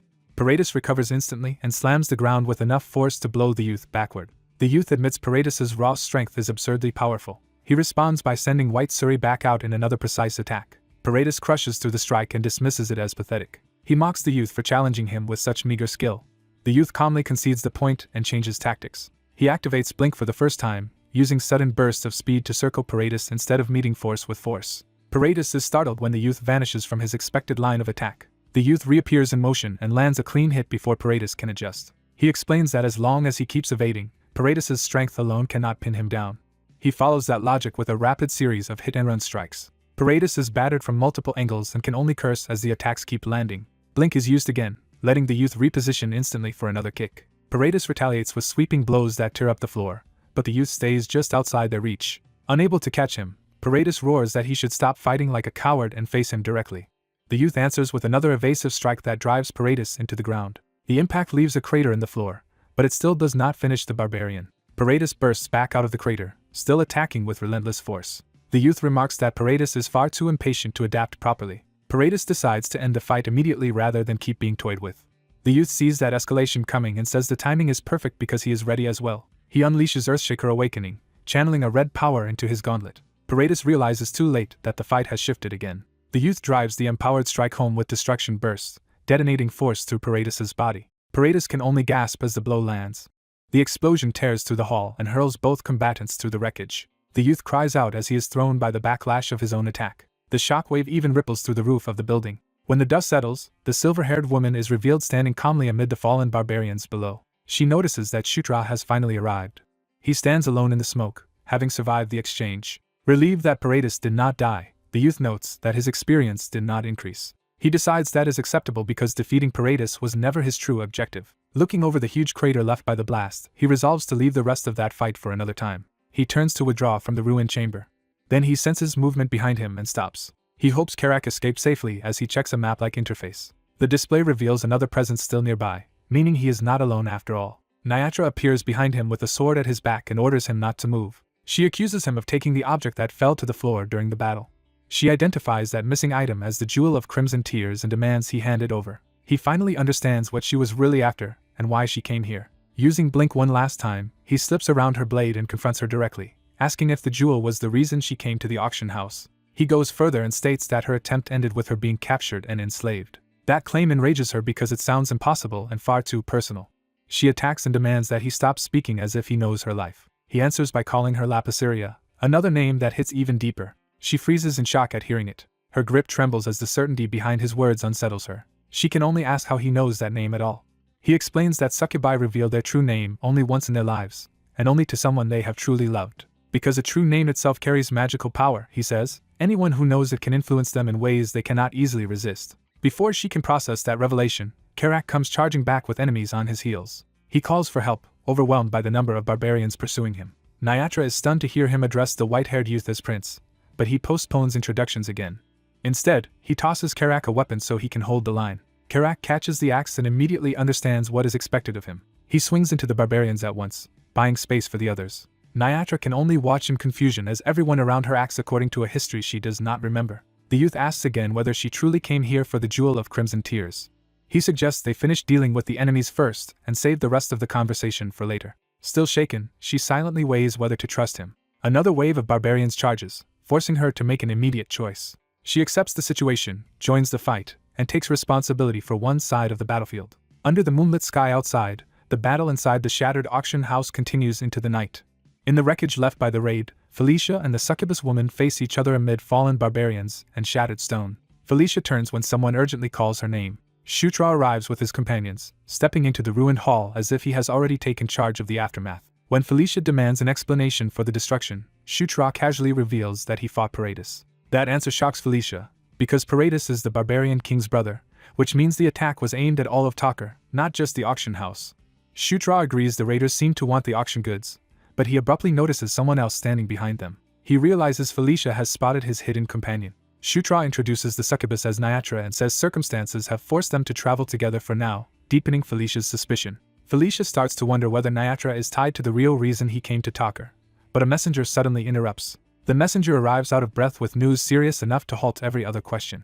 He reports that the barbarian army has crossed the border. Shutra is stunned by how quickly the larger war has begun. Felicia immediately demands confirmation instead of panicking. The messenger swears the report is certain and that the barbarians have truly moved. He adds that the barbarian king himself has mobilized, making the threat far worse than a border raid. Pressed for details, he explains that General Vandal has already marched out to intercept them and will likely need reinforcements soon. As Felicia curses their delayed support, Shutra suddenly understands the pattern behind everything. He realizes Paradis' reckless assault was never random. The barbarians meant to strike Evian and the auction house at the same time so they could secure the golden helmet. Even after piecing it together, Shutra can only admit the situation has become even more tangled. He recalls that Karatas, king of the barbarians, was powerful enough to challenge even Zephyr in the future he remembers. But this is still 3 years before that point, leaving Shutra uncertain whether he can handle such an enemy now. The crisis gives way to a quieter moment elsewhere in the estate. Nyatra waits alone at a table, clearly expecting Shutra to return. When she senses him approaching, her guarded calm tightens into alertness. Shutra arrives late, apologizing and explaining that events outside spiraled out of control. Nyatra brushes off the delay and demands the answer she has been waiting for. What she wants to know most is how a prince she barely knows could know her true name. Shutra admits the truth would be difficult to explain right now, which only makes him sound more suspicious. He asks for patience and promises he will tell her someday. Since he will not explain that, Nyatra asks why he brought her here at all, and he finally answers that he wants to make her an offer. Shutra openly says he wants to hire her as his subordinate. Nyatra is caught completely off guard by the proposal. He reassures her that he is not offering servitude or mistreatment. Instead, he says he will appoint her as a prince's escort knight and give her the status that comes with it. Nyatra refuses at once, saying she cannot stay because someone younger is waiting for her at home. Shutra instantly calls the excuse out as a lie, because he knows she has no younger sibling. His certainty leaves Nyatra visibly shaken. He presses further, reciting that her parents died when she was young and that she is an only child, proving he knows far too much about her life. As Nyatra admits how frightening that is, Shutra turns the fear into leverage and says that is exactly why she should stay near him. He promises that if she remains by his side, he will eventually tell her everything. After a long pause, Nyatra accepts that condition. She agrees to become the prince's escort knight. Shutra is delighted, while Nyatra admits she has little choice when he already knows enough to unsettle her completely. Even so, she questions whether he can truly trust a woman whose past he does not know. Shutra answers that he trusts her precisely because he knows her very well, and that only makes her more flustered. Satisfied, he immediately moves to formalize the appointment with a knightly investiture. Nyatra suspects the ceremony might secretly bind her by magic, but Shutra insists it is only a formal process others have already undergone. Still wary, she kneels and allows the ritual to begin. Shutra stands over her with the ceremonial sword, ready to seal the appointment. He addresses her by name with full authority. Then he formally appoints Nyatra as his knight. The moment the words are spoken, power surges around her. Nyatra is startled by the strange light engulfing her. The investiture becomes a genuine magical event rather than a mere ceremony. The light erupts so strongly that it shoots out through the building into the night sky. Elsewhere in the estate, the sudden pillar of light draws immediate attention. A red-haired observer notices the disturbance and turns toward it. Shutra reflects that fate itself has now been altered. He wonders how far this change in destiny will spread and what consequences it will bring. In another place, a powerful man lifts a glass as if contemplating the same shift from afar. He asks Semita whether she can see what is happening. Shutra, meanwhile, thinks with unsettling satisfaction about how much his future child could reshape the world. The system responds to the ritual by leveling up his king's knights and increasing their maximum number from 3 to 5. Nyatra receives the crest of conquest, marking her as an official member of his growing force. When the process finishes, Shutra realizes the conquest trait itself has advanced as well. Watching Nyatra rise with the crest shining on her forehead, he claims her as part of his power from now on. By the time the light fades, dawn is already breaking over the estate. The green-haired spirit immediately demands equal recognition and begs to become his knight too. She argues that merely belonging to him is not enough anymore now that Karak and Nyatra stand beside him as formal knights. Shutra hesitates, but her insistence only grows louder. He finally reasons that even after reserving a place for Vandal, he still has one knight slot left, so granting her wish should be possible. Before he can settle that, Felicia appears at the door and asks to speak with him. The spirit celebrates her own shining crest as if her wish has already been granted, leaving everyone else confused. Felicia asks what that celebration means, and Shutra uses the interruption to address her directly. He bluntly announces that Nyatra has agreed to serve as his escort knight starting today. Felicia is surprised by how quickly he resolved that matter, but she chooses to trust his judgment. She tells him the decision is his to manage, and he gratefully accepts her support. Felicia then changes the subject and asks whether he was the one who took the missing auction items. When Shutra admits it, she immediately asks to see what he stole. Her confidence falters the moment she realizes how much he may have taken. Shutra reveals a huge stash of looted goods, including chests, weapons, shields, and relics from the auction house. Felicia is half impressed and half exasperated that he dared to take so much, though she agrees it was better than letting Paredes seize it. Among the haul, she identifies the golden helmet as the item Paredes had truly been after. She explains that it is the golden helmet of the Azure Dragon King, a sacred relic that symbolizes royal authority among the barbarians. Shutra immediately recognizes its value as more than treasure and starts thinking of how it could be used. Felicia warns him that if Vulcanus, the auction house's general manager, learns he secretly took everything, the fallout will be severe. Morning fully arrives as the group prepares to move from intrigue to war. Felicia gathers everyone and explains that because the barbarian king has invaded, they will regroup with reinforcements at the assembly point before heading to Edion. She adds that the Dark Elves have likely already arrived and that the lycanthropes should join them by noon. Their plan is to link up with those forces while bringing the supplies they purchased the previous day. Felicia sets the departure schedule for the afternoon, and the others agree to be ready. Following her instructions, the group finishes preparing and leaves Talker for the assembly point. They arrive soon after, where allied troops are already gathering under the open sky. Felicia is welcomed by the arriving forces with formal respect. A woman named Alita Doomblade steps forward and greets the sixth princess personally. Felicia warmly returns the greeting, showing that Alita is a trusted elder within her circle. Shutra recognizes Alita as Felicia's final escort in the future he remembers, though there she had always been his enemy. Seeing her smile in this life instead of glare at him, he quietly appreciates how different things have become. By just after noon, the lycanthrope reinforcements finally arrive.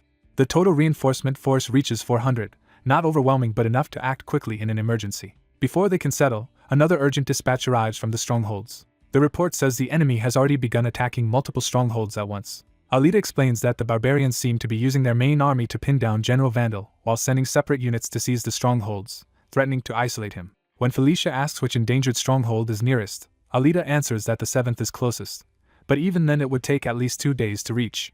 Felicia realizes that delay would doom the fortress before help could arrive. Shutra immediately decides they cannot wait and says they must move at once. Instead of marching normally, he first asks that all the supplies be gathered together. He then stores the entire stockpile in his inventory at once, swallowing nearly 1,000 crates and solving their transport problem instantly. The others stare as the mountain of supplies vanishes before their eyes. Felicia is astonished by the scale of the storage magic he just displayed. With logistics handled, Shutra asks Felicia to gather every soldier into one tightly packed formation. He insists they all be assembled in a single place as closely as possible. The troops obey and crowd together, waiting for whatever he intends to do next. Once the formation is ready, Shutra declares that this is exactly what he needed. When asked for his plan, he admits he has never tried this before and is not sure it will work. Felicia begins to question him further, but events overtake the explanation. The green-haired spirit surges forward in a burst of wind and magic to answer his call. Shutra entrusts the gamble to her and urges her to try it. She rises behind him in a storm of green power, synchronizing with him as if they are acting as one. The spirit smiles with complete confidence in what she is about to do. She tells him to trust only her as she gathers the spell into her hands. Shutra raises his arm and channels that power upward like a standard bearer. A radiant banner of wind and light takes shape above them. As the phrase under the king's banner is invoked, Shutra realizes the spell is affecting everyone around him. The gathered troops feel the magic seize them all at once. Even the hardened soldiers are startled as the wind wraps around their bodies. The spirit's magic lifts the entire assembled force into a single swirling current, and Shutra praises her success. With the army caught inside the spell, Shutra prepares to carry them across the battlefield in one leap. He launches the whole force forward on a gale faster than any normal march could manage. At the same time, far away at the third stronghold, another battle is already underway. A wounded barbarian struggles to rise amid corpses and snow, showing how brutal the fighting has become. He forces himself back into the fight despite his injuries. He faces an unseen opponent with grim determination. Frustration and exhaustion are written across his face as the battle drags on. Then a far larger barbarian commander steps forward behind him, bringing a new level of menace to the field. That commander gives a single order to kill. Elsewhere, the 7th stronghold stands under no and imminent threat. Its defenders are already locked in desperate combat against a mixed barbarian assault force. The defenders are being overwhelmed by the sheer pressure of the attack. The Lizardmen defense captain Caligula can only shout in disbelief at how many enemies keep coming. As his soldiers falter, he desperately wonders when reinforcements will arrive. A strange green light suddenly appears above the battlefield before anyone can answer him. That light descends as a massive spiraling tornado, slamming into the enemy formation from the sky. Caligula can only stare in shock as the impossible rescue begins. The reinforcements burst out of the storm itself, delivered directly into the battle by Shutra's wind transport. Felicia exhales in relief when she sees they have arrived just before the stronghold falls. Shutra immediately shifts from transport to command and orders everyone to prepare for battle. The newly arrived reinforcements charge straight into the enemy lines under his command to wipe the attackers out. The counterattack begins at once, with the lycanthropes crashing into the barbarians and turning the tide through raw ferocity.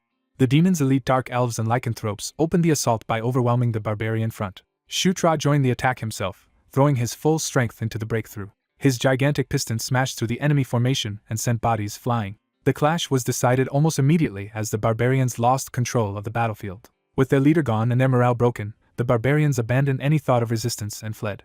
That gave the demons a clean victory at the 7th stronghold. But there was no time to celebrate, because the other strongholds were still under attack. The army marched at once and drove the barbarians out of the 6th and 5th strongholds as well. By then, the 5th stronghold had also been secured. As they walked through the reclaimed fortress, Shutra was praised for retaking 3 strongholds in 3 days, though his companion complained that the pace had left her sleepless.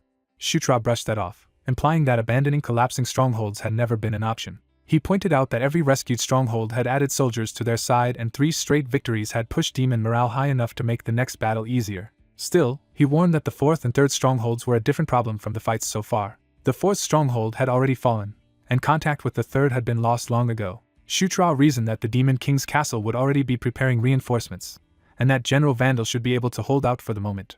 Until then, he ordered Karak to interrogate the captured barbarians and gather whatever intelligence he could. Night settled over the fortress as the army finally paused. Shutra withdrew to his room, but rest did not quiet his thoughts. The more he reviewed the situation, the more convinced he became that something about it was wrong. He recalled that in the original Night Saga story, the barbarian king united the tribes with the golden helmet of the Azure Dragon King.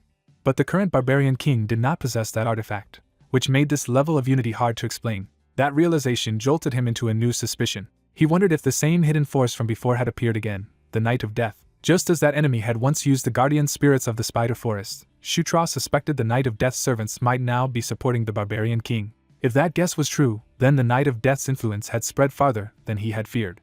Before he could think further, the system suddenly activated around him. Instead of a threat, it delivered an absurdly cheerful birthday message that caught him off guard. The system announced that he had turned 15, leaving him baffled by the timing. Its light burst out of his room and filled the fortress. Then several notices followed at once, raising his level, the protagonist setting adjustment, and battlefield protection. The system explained that turning 15 also improved his physical abilities. As the changes settled in, Shutra realized he had literally grown taller. He found the sudden growth strange, but undeniably satisfying, right until an urgent report interrupted him. Karak burst in and dragged him back to reality, insisting there was no time for vanity. The emergency was severe. General Bandal's main force had been defeated. Far away in the snowy mountains, the battered remnants of Bandal's troops were retreating in disorder. The wounded soldiers struggled just to keep moving. Even Bandal himself was exhausted and injured, though he still forced his body onward. His men reported that they had barely escaped and that too many of their comrades were wounded to keep fleeing for long. Worse, they had lost all their provisions, making continued retreat nearly impossible. Bandal stopped and chose to make a stand instead of running any farther. He planted his foot and set himself for battle. The pursuing barbarians found them and rushed in, eager to finish off the survivors. Bandal cursed their persistence as the enemy closed in even here. His soldiers begged him to withdraw while they held the line in his place. Bandal refused and declared that they would fight to the end together. He accepted death if necessary, but not surrender. Back at the 5th stronghold, the commanders began reviewing the broader geography of Evian's 7 strongholds. They divided the region into the northern line of 7, 6, and 5, the southern line of 1, 2, and 3, and the isolated 4th stronghold in the center. Lamia Diotima, commander of the 5th stronghold, explained that Bandal's main force had clashed with the barbarian king's army near the 3rd stronghold. After routing Bandal, the barbarians had pushed onward and seized territory up to the 3rd, while all contact with Bandal was lost after news of his retreat. When asked why the barbarians had bypassed the 1st and 2nd strongholds to strike the 3rd directly, Lamia proposed that their real target was Talker. She explained that the barbarians were after plunder, not occupation, and had no intention of ruling Evian itself. Because the Demon King's castle would respond if they overextended, the richest nearby land, Takar, was the most likely prize. That left two urgent facts: Bandal's routed force was missing, and the barbarian king's army was advancing north. The others turned to Shutra and asked for his judgment. The room fell silent as everyone waited for him to speak. Even the usually confident commanders watched him expectantly. Shutra began to form an answer. At that same time, the barbarians were still hunting down Bandal's survivors through the snow. The wounded demons were being surrounded from all sides. One barbarian cut down a fleeing soldier while laughing at the slaughter. The pursuers pressed in with murderous confidence, convinced the survivors were finished. Bandal roared back at them and refused to break. A barbarian moved in for another kill, only to sense something change at the last instant. Bandal suddenly charged back into the enemy line and smashed through them. The barbarians were stunned to see the supposedly broken general counterattacking. His return rallied the survivors, and they surged forward behind him. Bandal's hammer carved open space and drove the pursuers back. He met the enemy head-on and overpowered them with brute force. Then he launched himself straight at their leader. The barbarian commander barely had time to react before Bandal's blow landed. The hit staggered him and broke the momentum of the pursuit. Bandal followed with a sweeping strike that blasted multiple enemies away. Even while admitting his own limits, he resolved to sell his life dearly. He vowed that if he had to die here, he would drag as many enemies down with him as possible. Just as he prepared a final desperate attack, a green light appeared overhead. Bandal looked up in confusion at the sudden magic. A towering green wind descended into the battlefield and tore through the barbarians. Bandal realized an outside force had intervened.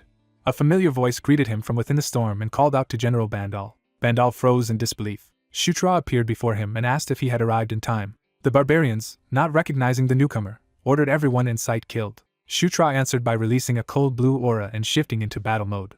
His power erupted across the ground and stunned the enemy ranks. Dark smoke spread through the battlefield and wrapped around the barbarians. The trapped warriors panicked, unable to understand the black smoke engulfing them. Inside the darkness, they lost all sense of direction and could no longer see. Shutra invoked Night Watch's special ultimate move.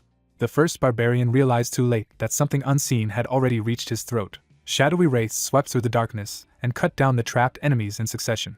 The barbarians screamed in confusion as the black wraths slaughtered them from every side. Bandal could only watch in shock as the enemy line collapsed without understanding what he was seeing. Then he noticed more demon troops arriving in the distance.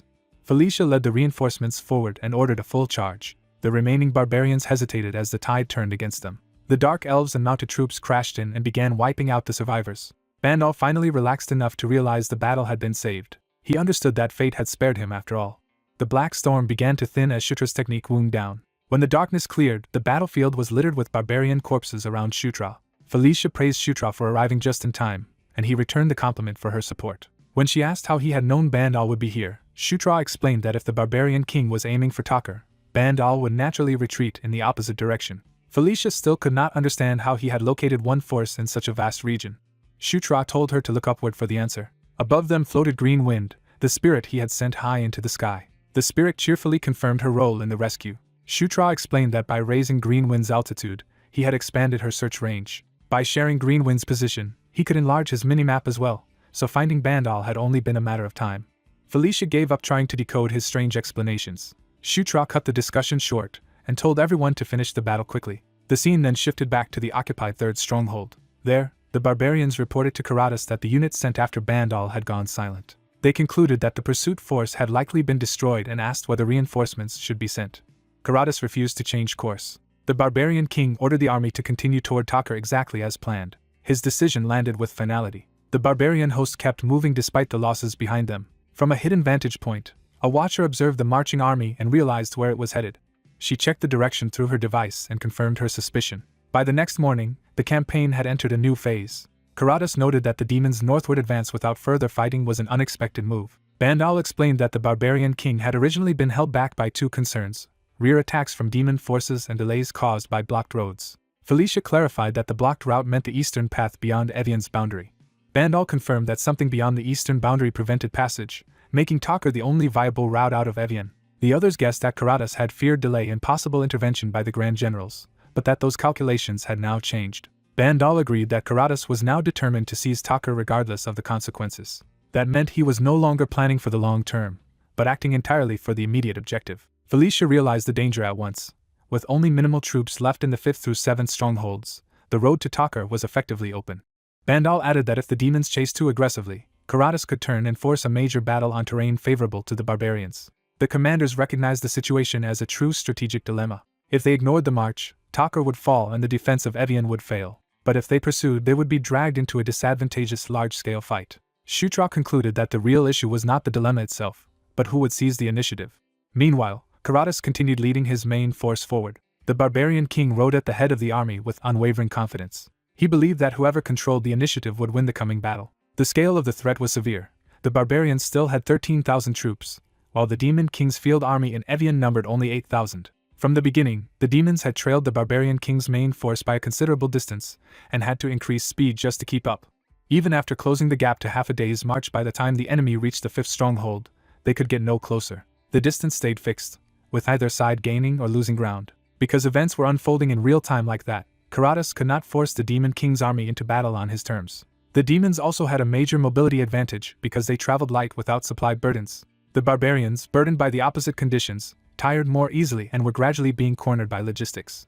So even if Karatas reached Tucker, the Demon King's army would still be close behind him. And Tucker itself had its own defenders, meaning the barbarians risked being trapped between two forces at once. Shutra framed the entire campaign around a basic rule of strategy.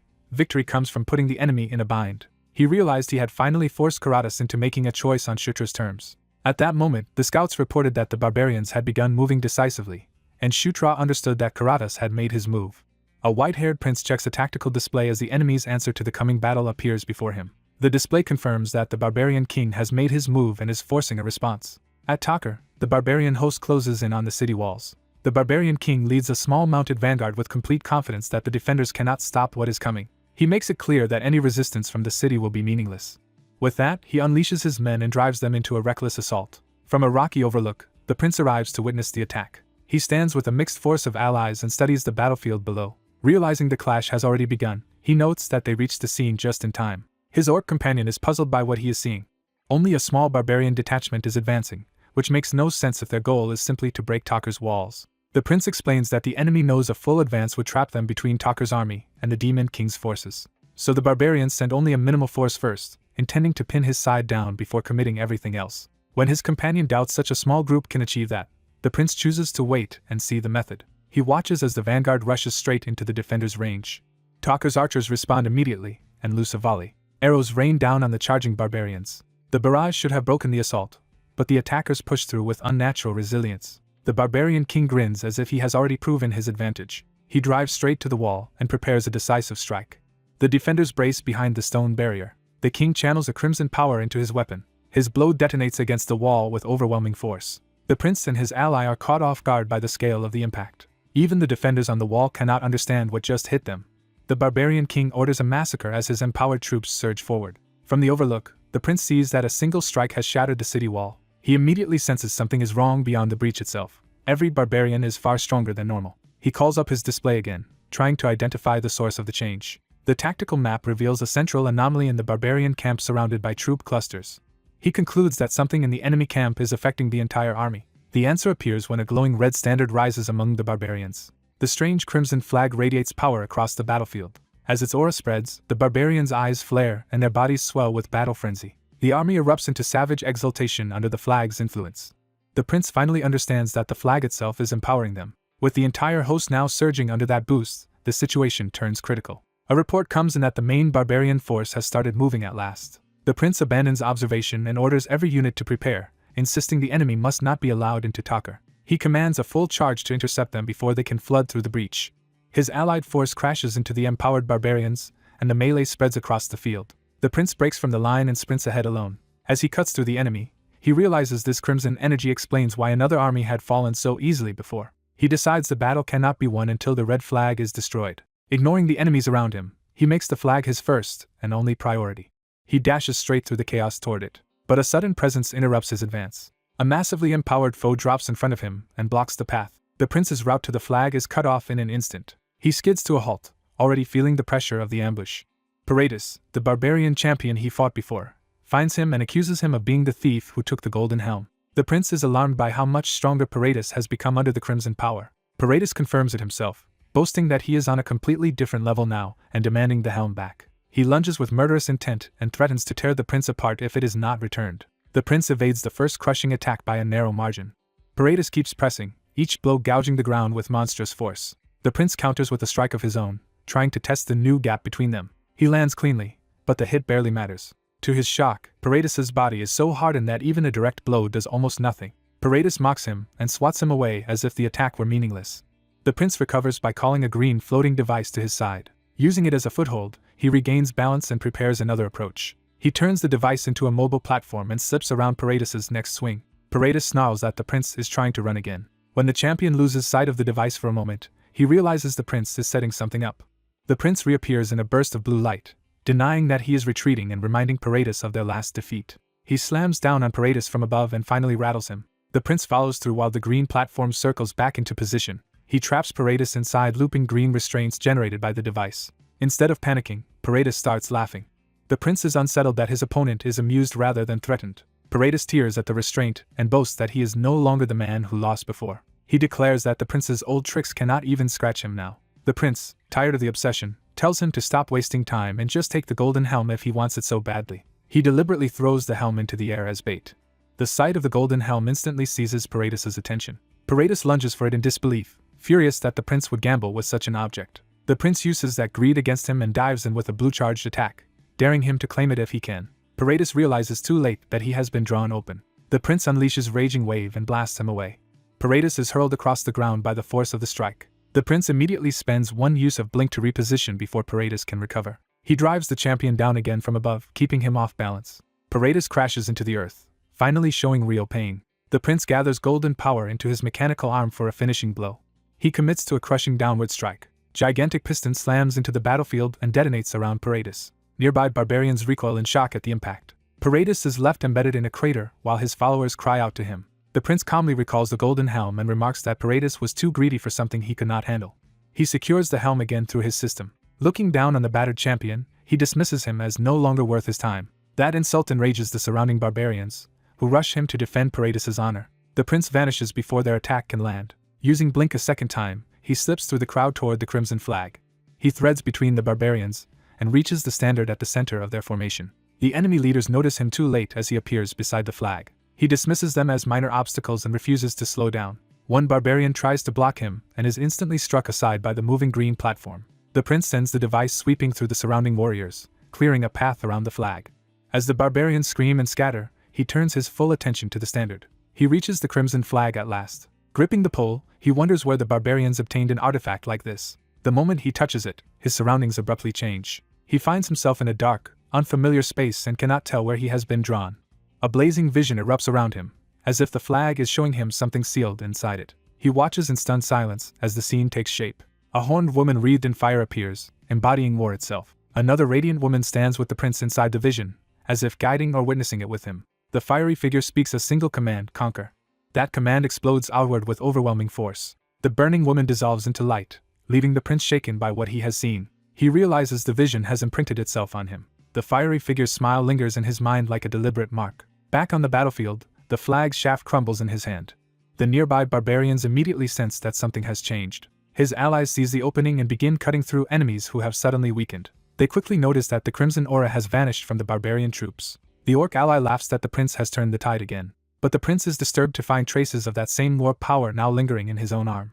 He stares at the fading crater where the flag stood, trying to understand what transferred to him. Before he can think further, the barbarian king himself charges in. The king immediately recognizes that the prince is the one who touched the flag. The prince admits it without backing down and asks whether that is a problem. The king answers that it is not a problem at all, because he intends to kill him for it.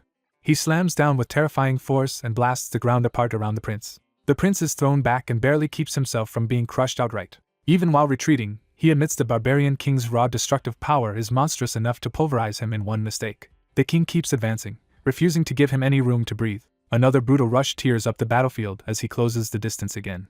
The prince flips away while his green device races to support him. He lands on the device to regain footing for an instant. Then he kicks it away and reaches out, trying to reposition both himself and the tool before the next strike. The barbarian king smashes through the setup and batters aside the prince's defense. A red force suddenly flares from the prince's arm on contact, startling him. The king capitalizes immediately and hammers him away again. The prince cries out as the blow lands cleanly. The king stalks forward, ready to finish him while he is down. Another impact erupts nearby as the battlefield shakes under the king's pressure. Struggling to rise, the prince cannot understand why the power inside him is acting on its own. The barbarian king is equally unsettled, because even with the flag gone he can still feel the power of war coming from Karatas. A fresh shockwave tears into the ground between them. The king launches himself again, now certain the prince has become tied to that power. He dismisses the prince as pathetic even while preparing the killing blow. The prince braces himself and resolves to end the fight here before the king can fully exploit the situation. The king answers with a colossal crimson eruption that engulfs the area. The blast rips across the battlefield and sends debris and soldiers flying. The prince is forced to retreat through the shockwave just to survive. He lands hard, injured and breathing heavily. As he looks back at the advancing king, he realizes his opponent is finally bringing out his true power. The barbarian king praises his opponent's speed and reveals the name of the crushing mace he intends to finish him with. He immediately lunges again, forcing the white-haired fighter back into a defensive retreat. Enjoying the chase, Karatas decides to wear him down by never letting him breathe. His next blow detonates into the ground, turning the battlefield itself into a weapon. The young fighter answers by warping away with blink, leaving only a blue trail behind.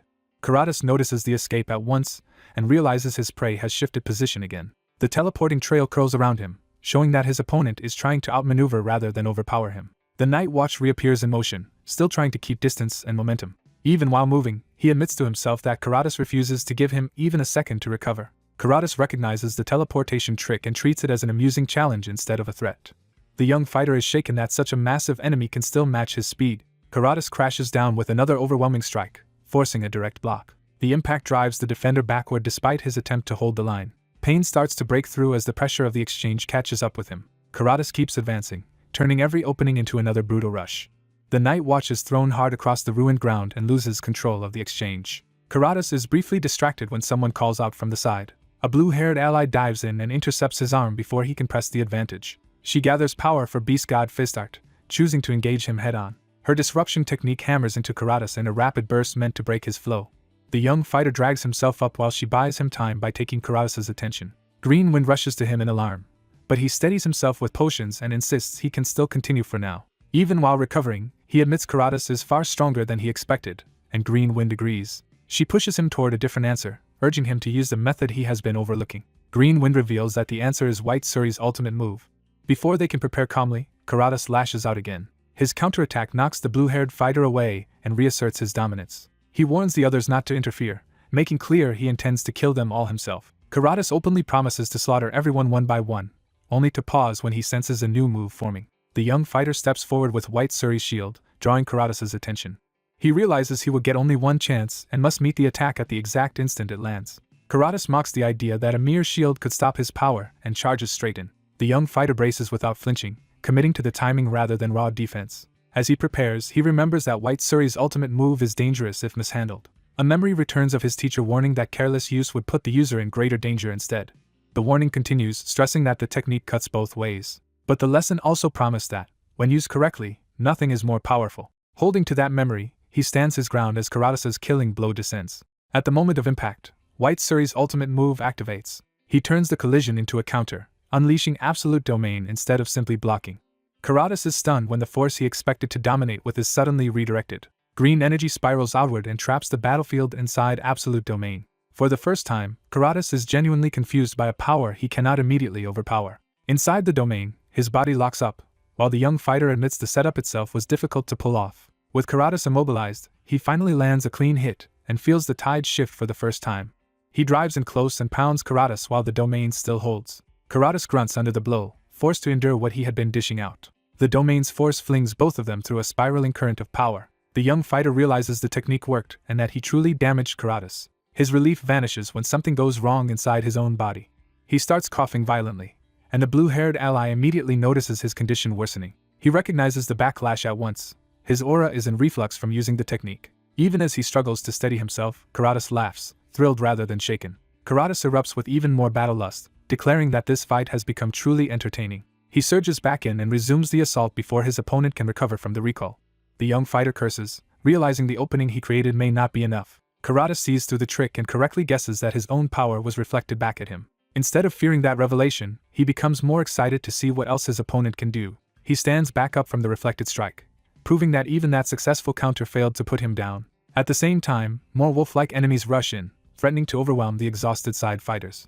The blue-haired ally tells Shutra to focus on recovering and vows to handle Karatas herself for the moment. Shutra drinks another potion but privately despairs that even absolute domain was not enough. He realizes potions and recovery alone have limits, so he needs a new source of strength, however small. He decides the answer must be something only he can do, something unique enough to defeat Karatas. Green Wind anxiously checks on him again, sensing he is reaching for a dangerous idea.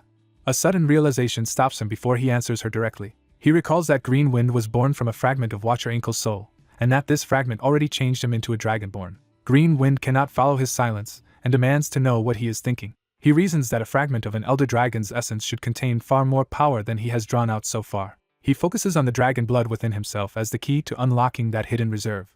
The dragon genes activate, and a new transformation begins. Feeling the change spread through him, he becomes certain there is still a deeper power hidden inside. He turns to Green Wind and addresses the source of that power directly through her connection to Inkle. Green Wind answers in a calm, almost solemn state, as if something greater is speaking through her. The change reaches his eyes, signaling that the awakening is no longer just theoretical. Green Wind reaches out, initiating a direct transfer rather than a distant blessing. The battlefield falls away in his perception as he and Green Wind enter a more intimate spiritual exchange. She tells him that to receive this power, he must conquer her completely. Her demand becomes clearer. He must dominate the power rather than merely borrow it. She invokes him as the Knight of Conquest, calling forth the right that will awaken the sealed strength. He understands that the power of Watcher Inkle he could not absorb before has remained scattered through his body and soul. Now, at last, that dormant power opens its eyes again within him. A third aura heart, the dragon heart, forms inside him as the awakening manifests on the battlefield. Karatas notices the sudden change and is briefly thrown off by the unfamiliar surge. The blue-haired ally also senses that something fundamental has shifted. She calls out to Shutra as the new power settles around him. System messages confirm the breakthrough. He has conquered Inkle's power, formed a dragon heart, improved his dragonborn state, raised his mana control, and leveled up. He plants his feet with renewed stability, no longer looking like someone barely holding on. Facing Karatas again, he quietly thanks Green Wind for the help that made the awakening possible. He reflects that he once carried 2 special cores, and now a third aura heart has been added to them. With the dragon heart created, he can now circulate 5 aura hearts at once. He names this new state Pentacore. The blue-haired ally repeats the term in disbelief, realizing he has advanced in the middle of battle. Karatas laughs and recognizes that his opponent has truly grown stronger at this exact moment. Rather than retreat, Karatas welcomes the escalation and asks whether war is not exhilarating. Shutra answers by gathering power into his fist, ready to test his new state immediately. Their next clash tears across the battlefield with far more force than before. Karatas admits the increase is real, though his excitement only deepens. Shutra counters with Beast God Fist Art, meeting Karatas' physical strength directly. He follows with Wild Wolf Fist Strike, turning speed and pressure into a rushing combination. Karatas is driven back for a moment as Shutra extends the assault instead of yielding ground. Shutra feels the flow of power in his body responding more cleanly than ever before. Recognizing that sensation, he realizes his techniques are finally functioning the way they were meant to. Even so, he keeps a clear head and judges Karatas to be physically stronger than any enemy he has faced, even beyond Bandal. He concludes that in pure physical terms, Karatas stands above all his previous opponents. That leads him to a harsh answer. The only way to win is to overwhelm the barbarian king with sheer numbers and non-stop offense. Karatas grins through the pressure, still refusing to feel cornered. He even praises Shutra's performance, acknowledging him as a worthy opponent now. Shutra decides they cannot let the battle drag on any longer or the advantage will slip away again. He commits to going all out from the very start of the next exchange. He orders everyone not to fall back, making the plan clear, constant pressure from all sides. Karatas answers by swinging wildly through the crowd, trying to break the encirclement with brute force. He keeps carving space with sweeping attacks, refusing to be pinned down. Shutra slips inside one of those swings and attacks from Karatas' blind side. He lands a heavy strike to Karatas' head, proving the king can be touched under coordinated pressure. The blue-haired ally instantly follows from the opposite side, keeping Karatas from resetting. Her blow crashes into him, while he is still reacting to Shutra's hit. Shutra circles behind again, maintaining the rhythm of a two-sided assault. Karatas tries to shut the pattern down, warning that the same trick will not work twice. Before he can fully turn, the blue-haired ally strikes his back again and tests whether the pressure is starting to break him. She thinks the coordinated offense may actually be working. Together they launch another Wild Wolf Fist Strike, driving Karatas through the air under combined momentum. The impact crashes into the battlefield hard enough for the surrounding fighters to feel the shock. Karatas coughs but remains standing, showing that even repeated clean hits are not enough to finish him. He roars and explodes with power, trying to blow away the swarm of attackers around him. Shutra still gets in close and lands another hit before Karatas can fully regain control. He presses forward again, refusing to let the king recover his footing. The blue-haired ally joins from behind, and Karatas is forced to admit the situation has become absurdly troublesome. Under their combined assault, he is actually being pushed back by opponents he had dismissed as insignificant. That humiliation finally starts to irritate him in earnest. Karatas retaliates with a massive sweeping counter meant to wipe both of them out at once. The attack tears across the ground and forces the pair to evade rather than continue pressing. Seeing the danger, Shutra calls on White Suri again as an emergency answer. A green defensive force intercepts the swing and blunts the worst of Karatas' power. The blue-haired ally uses the opening to slip in and strike him again at close range. Her hit snaps his head back, briefly breaking his rhythm once more. She immediately calls for Shutra to follow up while Karatas is open. Instead, Karatas gathers a concentrated red power into his chest, preparing a far deadlier counterattack. He launches himself upward into the setup for his special ultimate technique, Earthquaker. At point-blank range, he unleashes destruction burst straight into Shutra. The blast rips through the battlefield in a violent red eruption. Shutra survives the hit and drops into a guarded stance, breathing hard but still able to fight. Karatas lands again and laughs, impressed that even that ultimate strike failed to end the battle. Then he roars with renewed ferocity, preparing to continue the slaughter. Shutra is stunned that Karatas can still keep going after taking so much punishment himself. Karatas slams down another devastating attack, blasting Shutra backward once more. Reeling from the exchange, Shutra can only marvel at how monstrous Karatas' body is if even destruction burst was not decisive. A wolf ally dives in to intercept the next attack, buying Shutra a heartbeat of survival. Even after the awakening and the coordinated assault, Shutra is forced to wonder if it still is not enough to win. Before despair can settle in, the blue-haired ally throws him a new opening and urgently tells Shutra to catch what she is sending. As the battle turns chaotic, Shutra suddenly notices another weapon entering the fight. He catches the incoming mace and realizes he has been handed a new chance. He recognizes it as Skull Crusher, the Barbarian King's weapon. Understanding that it is another divine artifact left by the Heavenly Dragon King, he decides this will be enough to finish the war. With the artifact awakened in his hands, Shutra declares that the war will end here. He bids the Barbarian King farewell and commits to the killing blow. Shutra launches a decisive strike with Skull Crusher. The Barbarian King tries to answer with brute force, but the momentum has already shifted. The impact shakes the battlefield so violently that even distant soldiers are stunned. Shutra holds his ground amid the dust, having overpowered the enemy king. The surrounding barbarians begin to understand that something impossible has just happened. Karatas falls, and the system confirms that the Barbarian King has been defeated. Shutra's rewards arrive at once, raising his King's Slayer rank and granting him the title Conqueror of Evian. Multiple level-ups pour into him as the battlefield witnesses his sudden rise. The blue-haired woman realizes with amazement just how far Shutra has advanced. Skull Crusher remains in the air as proof of the victory he seized. Shutra raises the weapon and publicly announces that the enemy general has fallen. The news spreads instantly through both armies that the Barbarian King is dead and the Ninth Prince brought him down. The surviving barbarians are thrown into disbelief, unable to accept their king's defeat. Among the spoils, Skull Crusher is formally recognized as Shutra's new prize. Without wasting the opening, Shutra orders an immediate extermination of the remaining enemy forces. He makes it clear that no barbarian is to be allowed to escape. The rout becomes a slaughter, and the battle ends in Shutra's victory. Word of that victory is sent at once to the Demon King's castle. From there, the news spreads across the demon realm once again.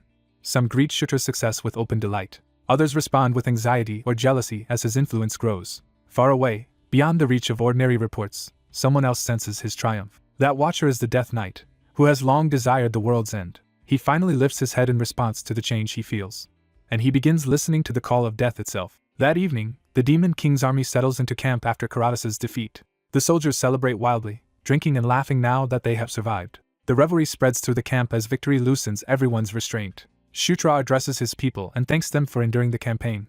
His companions answer by praising him in return and crediting him for the mission's success. The blue-haired woman gushes that defeating the Barbarian King proves how extraordinary he is. Shutra downplays the praise and insists he would have lost without their help. Pleased by his humility, the white-haired woman offers him a special gift for recovery. She tells him to use it for one night and regain his strength. Shutra recognizes the gift as a lucid dream pillow. He recalls that it is a rare magic item that lets its owner choose their dreams, though only a limited number of times. He happily admits he knows exactly how valuable such an item is. The white-haired woman teasingly asks what kind of dream he intends to have. Caught off guard, Shutra admits he has not decided yet. But after thinking it over, he realizes the dream he needs most is not comfort. What he truly wants is another chance to face the Barbarian King. He decides that reliving that fight would be the best training he could ask for. Before he can say it aloud, Karak abruptly cuts in. Karak nervously begs Shutra not to dream about him, turning the moment into a joke that everyone rejects. Their banter is interrupted when General Bandal asks to enter. Bandal comes in with a serious purpose and asks to speak to the Ninth Prince. When Shutra asks about his injuries, Bandal brushes them off as something a night's rest will heal. He then reveals that he has come to ask a favor. Shutra listens, unsure what Bandal could want. Bandal asks whether Shutra will fight him in 5 days. The request shocks Shutra because no one has challenged him like this before. He remembers that in the original story, it was always Zephyr who made the first move in such relationships. Bandal had never been the one to step forward first, whether in recruitment or alliance. So this duel request means Bandal is testing Shutra's worth as a lord for the first time. Shutra senses Bandal's competitive spirit and understands what the challenge really means. That realization pleases him. He accepts the duel without hesitation. Both agree to fight in 5 days, once they have fully recovered. Morning comes over the army's encampment as the campaign continues. The white-haired woman wakes with a brutal hangover after overindulging in the celebration. Shutra scolds her lightly, but she insists victory was too satisfying not to drink for. Even while exhausted, he asks for an update on the military situation. The plan is to retake the strongholds first, and sweep out any barbarians who may still remain. The blue-haired woman then asks how Shutra's aura suddenly became so powerful in the battle. He begins to explain the strange change inside him. When he reveals that a dragon heart formed in his body, the white-haired woman is stunned. She quickly concludes that such a heart would naturally explain his sudden surge in power, and praises him even more. Karak wonders if that means Shutra is literally turning into a dragon, but the answer is no. Instead, the dragon heart is explained as the authority of a dragon, granting Shutra access to powers unique to dragons. His companions immediately jump to childish questions about breathing fire. Shutra can only stare at them in disbelief. The white-haired woman corrects them and says the truly important gain is dragon-specific magic. She suggests that Shutra may now be able to use dragon tongue magic. Shutra remembers that this is a form of authority-laden speech magic that only dragons can wield.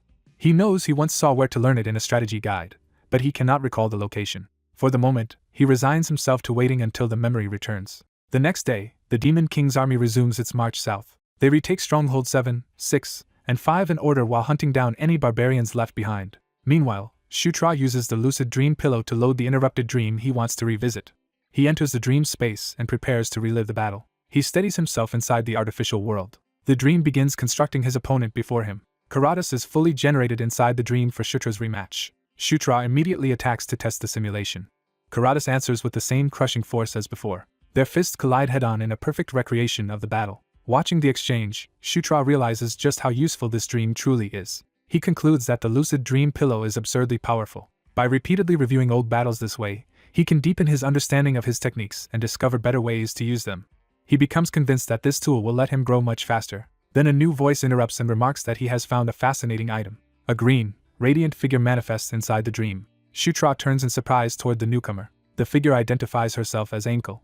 She explains that she is only a fragment of thought and memory left inside the dragon heart, closer to Green Wind than to the original Ankle the Watcher. She says the lucid dream pillow is what makes this conversation possible, though even it has limits. Within this space, she can only help Shutra realize knowledge he already possesses. Shutra first tries to ask who killed her and whether it was one of the great calamity-related beings he suspects.